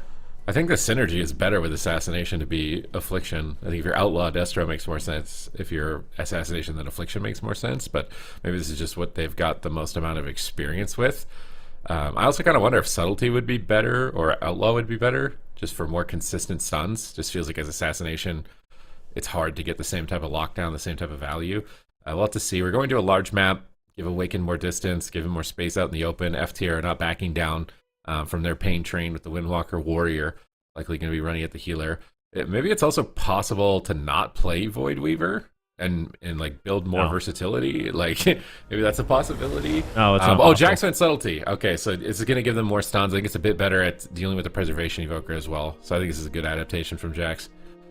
I don't want to see anything but the Void Weaver. So you want to see nothing but the Void? Are you ready for midnight? You're just succumbing to Xal'atath's will at this point? Laros, yeah. What, the is he Legion playing lead Slayer? set. No, Colossus. I would imagine, Warrior. yeah, Colossus. I don't think any warrior can get away with it. You're It's just too squishy without the extra damage reduction. He's got the new Ashkonder Mountain. from Dragonflight. He's got the Mountain Wrath of of Lich King muscle. Tabard. It looks Wrath of good. Lich King Tabard makes any set look good. Yeah, I mean, I can't help but feel like those are just the best tabards, like, in my personal opinion. The When are tabards they going to just good. top them? Like, when are they going to beat the Wrath of Lich King Tabards? I don't know. I They're can't just answer so that question. iconic, man. Now I want to know what the Midnight Tabards are, because I don't think we've seen those. I saw the Glad Mount. Dorito's got a nice Missa Pandaria transmont going on here. Have you seen some of the sets from Midnight? Just speaking of that, like, Oh, they just came out. I saw a WoW hit. There's a too. few that I were didn't get to released, look I at them think. yet. They look I think the Paladin one good. looked really cool. It's kind of blood elfish with the color palette that I had seen for it. I know on the Warlock alpha, one. I started like one of the first quests and I was like just blown away by the art style. I was like, oh my god, this is the Sunwell like HD. It looked so good. But we're 5 seconds away from game number 2 here. Cats and Dogs make a substitute. Jax comes in on subtlety. I think that control and burst is going to be way more effective than the assassination Rogue's Rotten Wither playstyle, because it's going to be fast. It's going to be hard. So let's see what they do here. They open up with Kidney Shot on the Warrior. Windwalker's connecting though by himself, going for a solo double stun. Just trying to power down the Priest. Awaken Gates first global. That's good because they're playing the reduced cooldown Gateway with longer distance, but they reconnect almost immediately. And Awaken is just spam casting, trying to just rotate his way through kicks so he can do damage and eventually. Oh, Laris my is goodness! just dying behind the pillar here. He pops Die by the sword, and the Subtlety Rogue is just already getting better value for Jax. Yeah, Shard's also popping off at 2 million DPS in the opening of that game, so definitely not bad. Awaken, I think, has done a great job rotating through cooldowns as well, but that is both pain suppressions at the same time. Laros is just getting one shot. It's going to be Rewind. Feed God trinkets, and that's the Rewind. So they could go after Feed God. They can just continue to crowd control, but Awaken is running out of time. They're really nicely done there with that Ring of Peace, but unfortunately it doesn't fully knock Awaken out of the circle. Will take advantage of that damage reduction. Smoke Bomb comes down. Awaken trying to reposition once again, get the Void Blast off, and just survive. Shards is just completely free casting in this match, putting out a ton of damage, but somehow, some way, Feed God has been able to deal with it so far. The double coil coming in. Shards looking for Chaos Bolt once again. Beautiful interrupt there by Feed God, but he gets caught into a full fear. Now Laros is all alone, and that's the end of the game. Oh, really nicely done there by Shards. Took full control of the match near the end of that one, and Cats and Dogs, they put a point on the board. Look how unfortunate it is for Feed God, the fear pathing, the timing on Laros to go in at that point. I feel like they kind of needed to swap Warlock just for like a second, just to give Feed God a little bit. Like if they don't have cooldowns, I feel like you have to attack Warlock, and then when you have cooldowns, maybe go Priest, and that's how the stretch should play, because Feed God just got destroyed. He just got feared out of line of sight. His only cooldown at the end of the game was the Communion. This is a bit earlier on when Shards is completely popping off and forcing pretty much everything, while Jax just sets him up with the cheap shots for Shards to blast. But later on, Feed God just ran out of options. I think this is where he used his Rewind and his Trinket, which means the next major cooldown is Communion. But watch where he gets feared. He's gouged, and Laris leaps away from the Warlock right when he gets feared, and he's like, "Oh, I'm dead. We're not coming back from this." He's just like full sending it while Shards is taking control of the game. Too. If he had just played back peel, I guess like he doesn't want to. He's afraid, but I feel like there are moments where you might have to play defensive until you've just recovered some major cooldowns. Just went a little bit too ham at the wrong moment, and Cats and Dogs are able to punish. So this looks a lot better. I think Cats and Dogs are just warming up. They didn't expect that game to happen so fast. This is just a matchup that's so fast. I mean, they probably don't play against Warrior Windwalker either. This is not a very standard composition. You don't see that too much in Shuffle either with this combination. So first game was just lack of experience, a warm-up, and now I think we're going to see the real Cats and Dogs. All right. That they can do. That Emerald Communion just being feared out of line of sight, that is so sad. That is just absolutely devastating. But I think this game in general just went a lot better. The Subtlety Rogue, like you mentioned, is going to be providing a lot more stuns. Jax is going to have more control over the game, and it's just going to allow them to find setups easier. I just love the fact that if they're going to go after Awaken, just crowd control Feed God. Don't go after him. Just gouge him, cheap shot him, fear him. And eventually he's going to run out of breaks, and they're going to be able to pull off a win. So that was a quick game, only 1 minute and 24 seconds. All right, here we go. Hook point, small map. Interesting. Okay, no, it's F tier lost again. What am I saying? Interesting. Of course, they're going to point for the melee cleave. Cats and Dogs, I think, should just lock the same thing. Run it back. That looked really good, really clean. They had a lot more control in the opener. I feel like Jax just removed Laris from the match. The early gateway, really much better cooldown management. This is just something where they needed to discover the matchup. I think they just got caught off guard, complete surprise by this comp in game number 1. And so now F tier are the ones that need to adapt. I think like the kind of just YOLO run at him and just ignore what's going on in the game is not going to be as viable against the Subtlety Rogue. They're going to have to pick their moments if they've run out of cooldowns, run out of trinkets, run out of escapes, and make sure that they're playing around what's available to their kit at the time. If they get miscoordinated and they're not together as a unit, that's when they're going to get absolutely shattered. Could also maybe be a potential opportunity to bring in a Ret Paladin if they wanted to against the Subtlety Rogue. I don't think that Ret Warrior would be a terrible option either in this matchup. I'm curious. I'm looking at Awaken's talent. I feel like Awaken is missing some really important talents for surviving against melee cleaves. Like not playing Blessed Recovery, not playing Inspiration, not playing Protective Light, which seems like pretty good talents for reducing incoming damage, especially against like a Warrior Windwalker profile. So a bit curious on that. Like talents like mind control, I feel like are probably going to get almost no value when you're being trained down like this. So I mean, maybe he wants it in case he's not trained, and then he mind controls off the lock. Maybe. I mean, I feel like if you're playing Void Weaver and you're not just Void Blasting, it's like misplay, you know? Just a misplay. Anything but Void Blast is a misplay. I mean, think so, yeah. I guess I could see that. And I mean, they've got the double fear DRs anyways. FTR are not going to make any changes. They're just going to try and play a little bit better around those situations. The Subtlety Rogue is going to be way harder for them to just kind of do whatever they want. Because Jax is going to have access to being able to stun anyone at any time almost, as opposed to the Assassination Rogue. Very limited windows of control, and the damage is much easier to counter. And we can see Jax over here running on his Subtlety Rogue as well. What set is this from? Is this Ruthless Glad? I think that's some old school gear, I think. Although I'm not actually sure. I feel like it looks like it, but it's not actually it. The shoulders might be newer than I'm thinking. What enchant is that? The like glow. I don't know. Daggers. Vicious Glad. Oh, season 9. Oh wait, are those shoulders? Yeah, okay, Vicious. Those are the elite Vicious, I think. Jax is old school. Like Jax has been a rogue. He's been around for a really long time. He's been playing since 2007. Like I've been playing against this guy since like TBC. So. And no Mog. He's just rocking the tabard, bro. Sometimes that's the best Mog, you know. Sometimes it's the best Mog. Just wear a tabard. Yeah, and he's ready to go. Maybe he's trying to bait his opponents. Like, look, I don't have gear. Attack me instead of my Void Weaver. The tactical strat on their side. But Cats and Dogs, I feel like they're looking good now after game 2. It was a lot cleaner. Everything looked very polished. They were punishing left and right. So F tier are now the ones that need to level up and adapt. We're 5 seconds away. It's an elimination series. Cup number 1 for North America. You want to earn as many points as you can to qualify for the finals for your region. Doritos just immediately flying serpent kicking in. Jax doesn't get a sap. They blade storm him out. They're just immediately disrupting the start, but they go for a gouge. They disarm Jax to prevent the stuns, but Shards is in there with the Infernal. He gets in-capped on his Chaos Bolts into a double fear. Really good control on the damage dealers here from Laros and Dorito to try and make their push. Ring of Peace hits that powered barrier. Laros and Dorito, though, in a double coil. Feed God into fear. Chaos Bolts are coming in. Are they going to trade appropriately? They're greedy at the moment. We don't see any major trades. There's the Karma on the Chaos Bolt, redirecting that damage in onto Awaken. He needs to get to the gateway as soon as possible. He's trying to make his way there, but he gets Stormbolted. He trinkets to gate across the map to the opposite side. Line of sighting the reconnection here, but he's got to be a bit worried if they swap targets. Doesn't look like they're going to. It's just target acquired Discipline Priest. Start to finish here. Feed Gods with his team.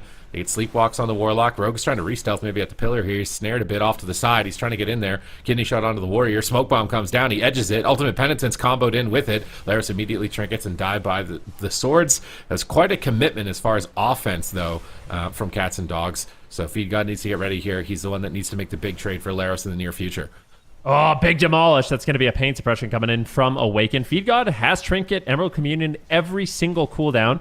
There's the gouge. So far, I feel like F tier has done a much better job in terms of their defense, the cheap shot into the full fear. This is an opportunity to go after Laros. He takes 1 Chaos Bolt. Looks like they might land a second. Here comes the cheap shot. Emerald Communion is forced out. So finally getting one of those big cooldowns out of the way. Cats and Dogs gets a little offense, but at what cost? Awaken is so incredibly low on health. Finally able to top off just a little bit, but needs to try to get away. It's just not easy against Laros and Dorito. Figod, he's going to need to get some good time stops off here, whether it's on himself. Just kill him. They don't even need to get to that point. What? They don't even need to get to that point. What awakened inside of F tier at that moment in time just absolutely smacked them out of the match. Here I'm looking at their cooldowns. Jax is trying to send a go. I think Shard's already tapped out, so not going to be able to get anything from that, unfortunately. Jax just cloak evasions and tries to send something, but without his Destro lock backing him up, that Subtlety Rogue is not packing too much damage in order to assist the team. Now we're moving to match point. F tier win on their map pick. Small map definitely looks a lot better. They're able to play together.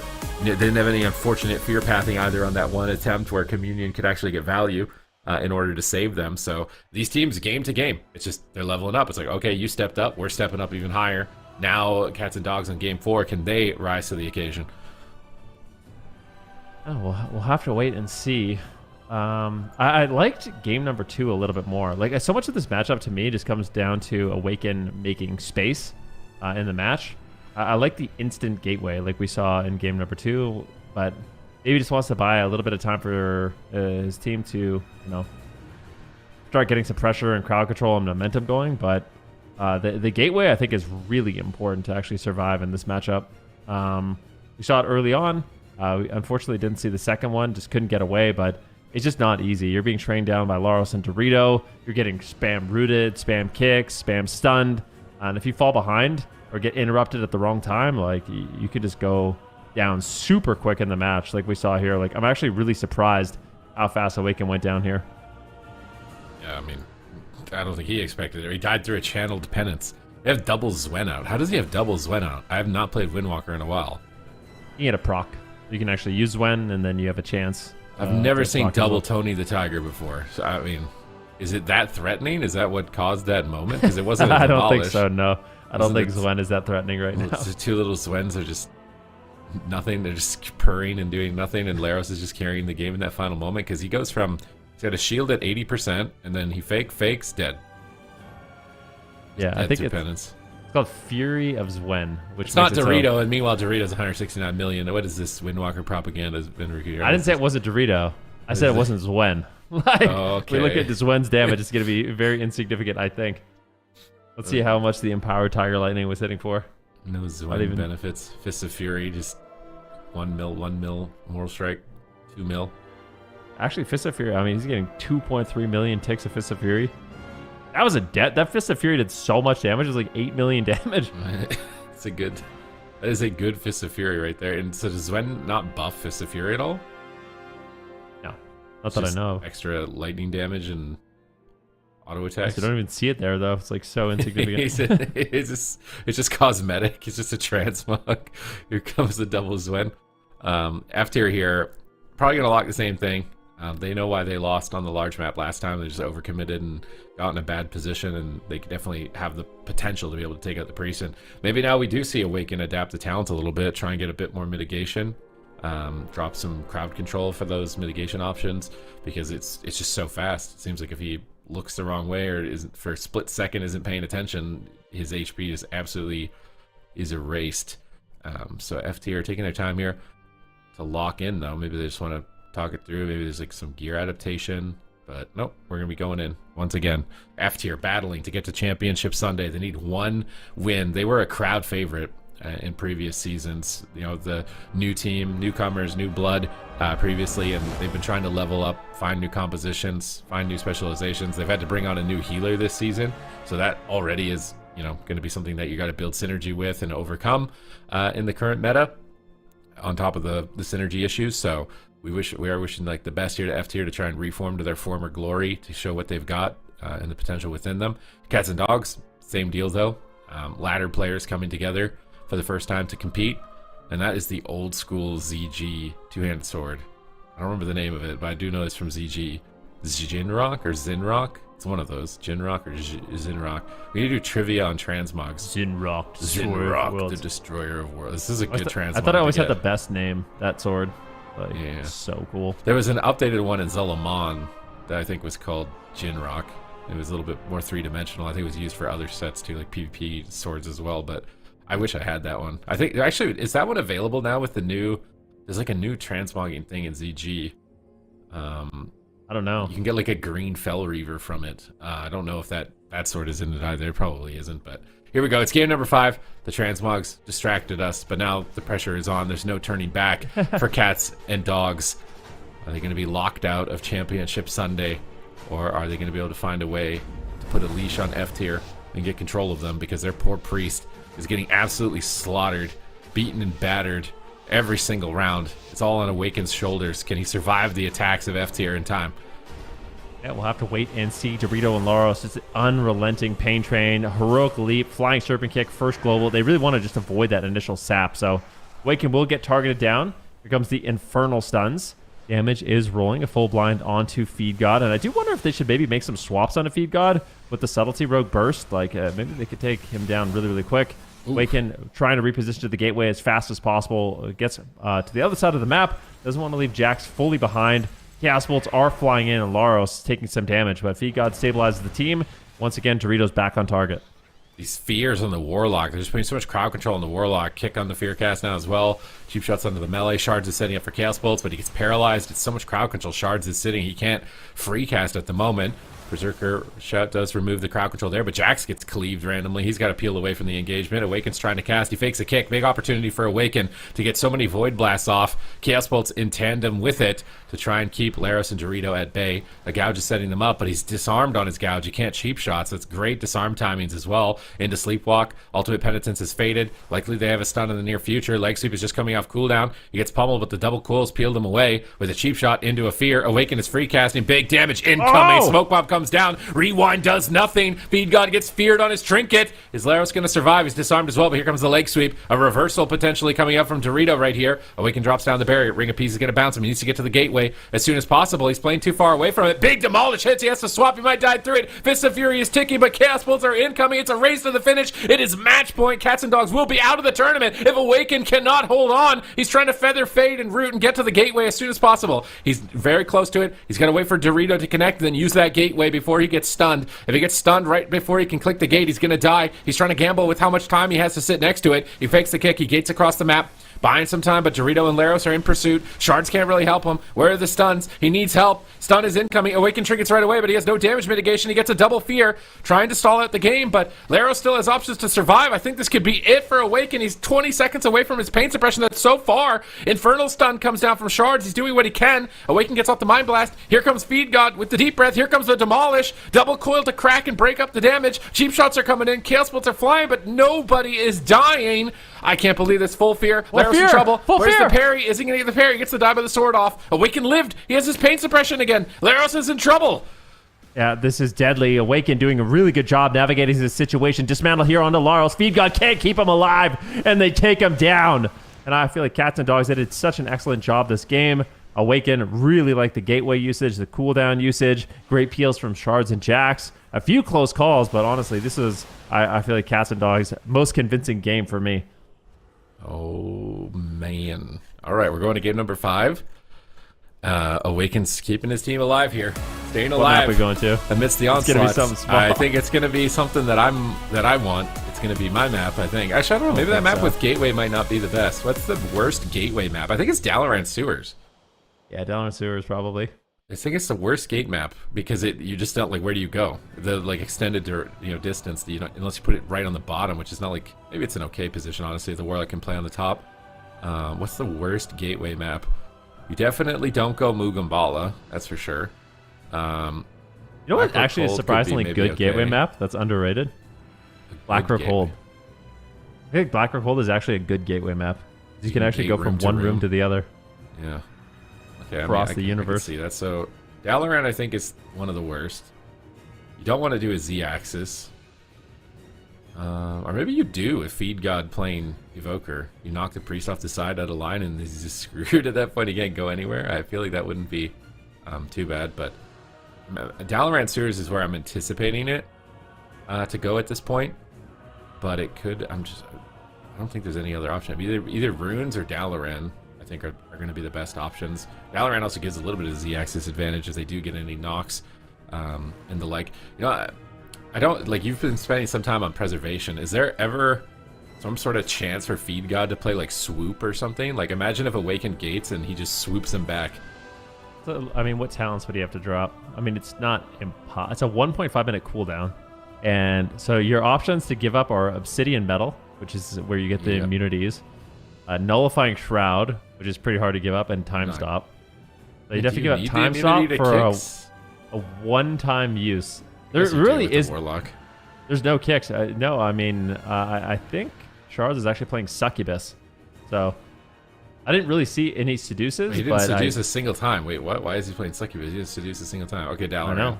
The anti-gate map. The anti-gate map. We're going to game number 5. Cats and Dogs refuse to be put down. F tier, and they managed to do it. They're locking it in. We're going all the way with this. It's just going to be a straight Zerg fest. Can Awaken survive for his team? He just needs to win one more game. He makes it to Championship Sunday. This is like the old days where you'd have some type of warrior cleave running at a healer, and can the roguelock survive while the healer's getting ran down? Is going to be the ultimate test here. There's no going back. There's no second chances here in this cup. This is it. Do or die. Game number 5. I wonder if Laros needs to be a high mountain with more versatility. Oh my god. What? What's wrong with the high mound, huh? I Is feel like- Gnome really giving him many I options guess that's here? true. Actually, why is he no? I was thinking like maybe Orc is okay into the rogue. Actually, you're kind of right. Maybe he shouldn't. He should have more versatility, man. I'm telling you. Like he gets out of void tendrils, which is like kind of meh. I mean, you've got so many other tools that Gonna can break break anyways. roots. You're being Yeah, attacked. you have like multiple. Yeah, I don't know. Maybe that actually could be something that could improve here. Imagine that he dies by like 0.3 seconds or something, like just enough that if he was high mountain, he would have lived. And we were actually right about this. That's what I'm waiting to see. Or Is even if it's orc. like a 0.3%. Yeah, so I thought he was an orc, but then I That looked again and he versatility is was pretty a- low too. Yeah, that Like, verse let's is be honest. kind of low. This is not exactly. That's sketchy verse. That is here. Laros is risking a lot here with that. I don't know. This is a gate. He's still playing no Doritos and Orc. He's not messing around with the potential subtlety rogue damage. The gates are open. They're pumped out of the pipes, and it is time to start the party.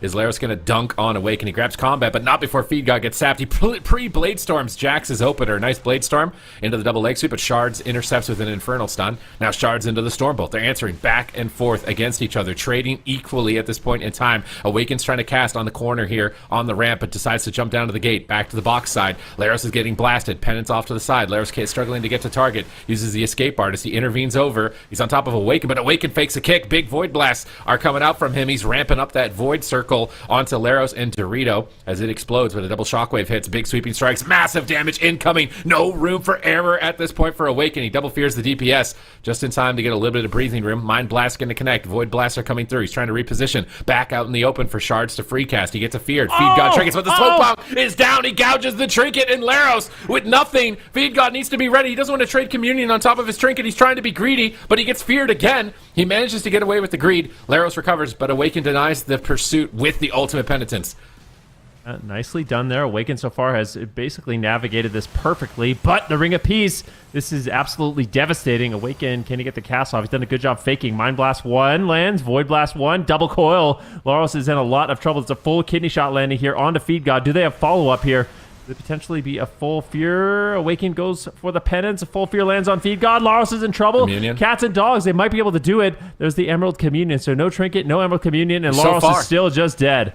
Laros sleeps over, cheap shots. He's going to be on Sundiar. He's got Dab of the Sword coming up. They've got a big window here to take down Awaken. Awaken needs to get ready to use Pain Suppression pretty soon. If he gets accidentally crit really hard before he uses Pain Sup, he's going to die. But he also wants to use Pain Sup when he's stunned. He gets a double fear to try and peel, but Berserker Shadow is going to break that. Shards in a fear, no trinket. Jackson in a fear, no trinket. Awaken is all alone for a few moments here. Is he going to survive with all three members of F tier straight on top of him? Here comes the kidney shot. Jax is doing what he can. Cheap shots and Seduce coming through onto Dorito, stunning the whole team, but no momentum. They get no damage off of a triple fear. stun lock. They do get a full fear, but he pre-died by the swords. Leg sweep comes in, but the double coils intercepted. These teams are so equally matched in game number 5. It's still anyone's game.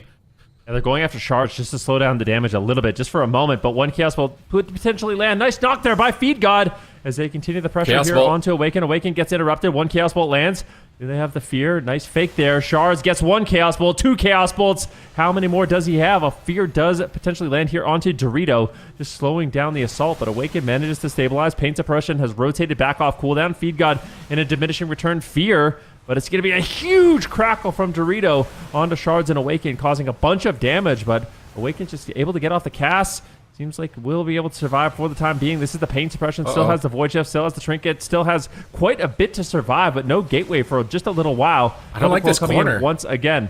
This corner is pulling Shards in. He's stacked up now. He's stacked up for a triple leg sweep. The positioning is bad from Awaken. They punish it. They get triple stuns. They might have a chance to turn this around. Awaken needs to get off that corner. They're line of sighting with the ramp. He's repositioning now into a much better spot. Is he going to be able to hold out? Fear comes through, but they break it with the Berserker shout. Awaken's getting kicked multiple times. Jax is feared with no trinket. He can't support. Shards is trying to help. He's fearing, but he gets knocked off the side. He tries to port back over, but now they're stacked up again. Is he going to get triple shockwave potentially? Feed God into a kidney shot. Laros has cooldowns. I think he should consider the die by the sword right now. It's very scary for his team here in game number 5. Chaos Bolt's incoming. He tries to clash Shards back into the engagement, but everyone's into cheap shot. They stun Awaken. They're trying to connect. Big damage incoming from Dorito here with that Storm Earth and Fire. Awaken repositions with the penance. He fakes a kick right at the tail end. He's trying to ramp up. Limited mitigation. He's got almost nothing. He's got a fear. He needs to get on that gateway as soon as possible. Full fear. He's going for the win. He's going for the win with nothing. Can he dunk on Laros in the disarm? Doesn't look like they have enough damage. Awaken fakes another kick. Awaken has awakened in inside, but he's into the leg sweep. No trinket available. Chaos Bolts are flying in. Is it going to be a cross kill? Laros trades down by the sword. Awaken repositions. Feed God goes into another Fear out of the Gouge. Laros is charging to go for the kill. Reckless abandon. It's all or nothing for F tier. They're trying to stay on top of Awaken, but he's just playing out of his mind. He's getting through every kick after kick and getting so much damage out. Feed God, fortunately, though, has Emerald Communion. Ring of Peace comes down. He gets knocked off the side away from his team. No. Beautiful Ring of Peace into the shockwave. Can they finish? No Can way. they KO? A Fear comes through. Last ditch effort. Awaken wraps around onto the ramp. Smoke Bomb comes down to try and disrupt. Now their kick lands onto Awaken, and somehow Awaken is still alive. I can't believe it. And has another pain suppression charge. This is unbelievable. Feed God trades out the Emerald Communion to stay alive. Both these healers are almost tapped on mana. A full Fear lands, and Laros is in absolute danger. Somehow throwing out a defensive Stormbolt will ultimately survive. Some heals coming in, but Feed God has no mana whatsoever. One Chaos Bolt lands, 2 Chaos Bolts land. Laros shrugs it off. Somehow with the rescue, nicely done. Can they stay on top of Awaken once again? They need to get the pressure rolling, but Awaken pre-ultimate penitences. It's so difficult for Laros and Dorito to actually get damage rolling in this game, and Shards is just teeing up. So many Chaos Bolts. Is that Fear off DR? Feed God has no trigger for 5 seconds, but Jax is in trouble out of nowhere. Big swap onto the Rogue. He cloaks, but they have physical damage. They don't care about Cloak of Shadows. Jax Shadow steps defensively to the Warlock to escape their clutches. Laros is low, but Dive of the Sword comes up in 1 second. He presses that immediately to immune the stuns. They're going on the Rogue. They're mixing it up. It's game 5. Can they pull it off? Jax is so low in execute range and touch of death range. He can topple at any moment. Shards is going for the win at the same time. Chaos Bolts are flying in. Cheap shots to trade to try and escape, but Jax is disarmed. Laros needs to get dunked on. Chaos Bolt connects. Laros falls. And can they take down Jax at the same time? They can't. Evasion is up. They've done it with absolutely nothing left. They survived the swap. They survived the curveball. Cats and dogs are going to Championship Sunday. They did it. I can't believe it. The games were not looking good, but I feel like every game that went by, Awaken got better and better at surviving these setups, just rotating through the cast, faking interrupts, good positioning. And it just made it really difficult for F tier to actually close it out. Really well played. And honestly, such a close call on that last-ditch effort. There's no way, right? No way. There's no way. No way. No way. There's no way. Okay. Just sometimes you have to make sure, okay? Sometimes you just have to make sure. I cannot believe that. Jax survived by the skin of his teeth. Like, if we catch that in the replay when he jukes them off the side and then Shadow steps back to the Warlock. In order to get a little bit of extra distance, buy time for his healer. Both these teams played completely. They burned all of their gas. There was nothing left from either of these teams. So you guys need to give it up to these teams. We need some applause in chat right now for these teams because they put everything on the table in this game. It was maximum entertainment as well. And the clock was ticking, man. Evasion was 5 seconds away. But Shards is just blasting, bro. Shards has got too much control. Chaos Bolts come in. There's this charging for the execute. He dies honorably as a warrior, you know, he's not running away like a coward. He's charging in with honor for his team, but just not enough. And those moments earlier when Awaken got knocked off the side as well, and you were thinking like it's over, he somehow manages to survive. Look at the damage. We're just looking at Awaken out damage. This is so embarrassing. Getting We're like trained. zooming in on Jax. Like this is so. He's like pulls off a huge survival moment, and we're gonna zoom on his tiny damage. Like what? That's so rude. That's so rude to Jax right there. Well, I mean, yeah. It's crazy. I mean, yeah, both Jax and Shards are getting crowd control quite a bit in the match. You know, Jax is eating the double stuns, the disarms. It'd be quite annoying, but honestly, it's more impressive to me that Awaken was able to keep up with the DPS in this game while being trained. He was really stable this game. I feel like this is his best game. Yep. Awaken looked really good that last game. Also, precog uptime. We need precog uptime on the details because I feel like Awaken had that up a lot. He was faking every single kick that went his way. And Shards was interesting. He was switching his pet in the game. I think he was like starting with the Succubus because he was getting feared or in CC'd, so he couldn't peel. So the pet was like peeling in the opener, and then he would switch it to the Fellhunter because then he got a spell lock later on. So Shards was also like tapping into some like higher level tactics and plays to try and get around some of the like the cheese mechanics that Laros' team was putting out. So both teams were adapting every single game, really put everything they had on the line there. But Cats and Dogs are going to come out a little bit ahead here, and they're going to get the treat of playing on Championship Sunday.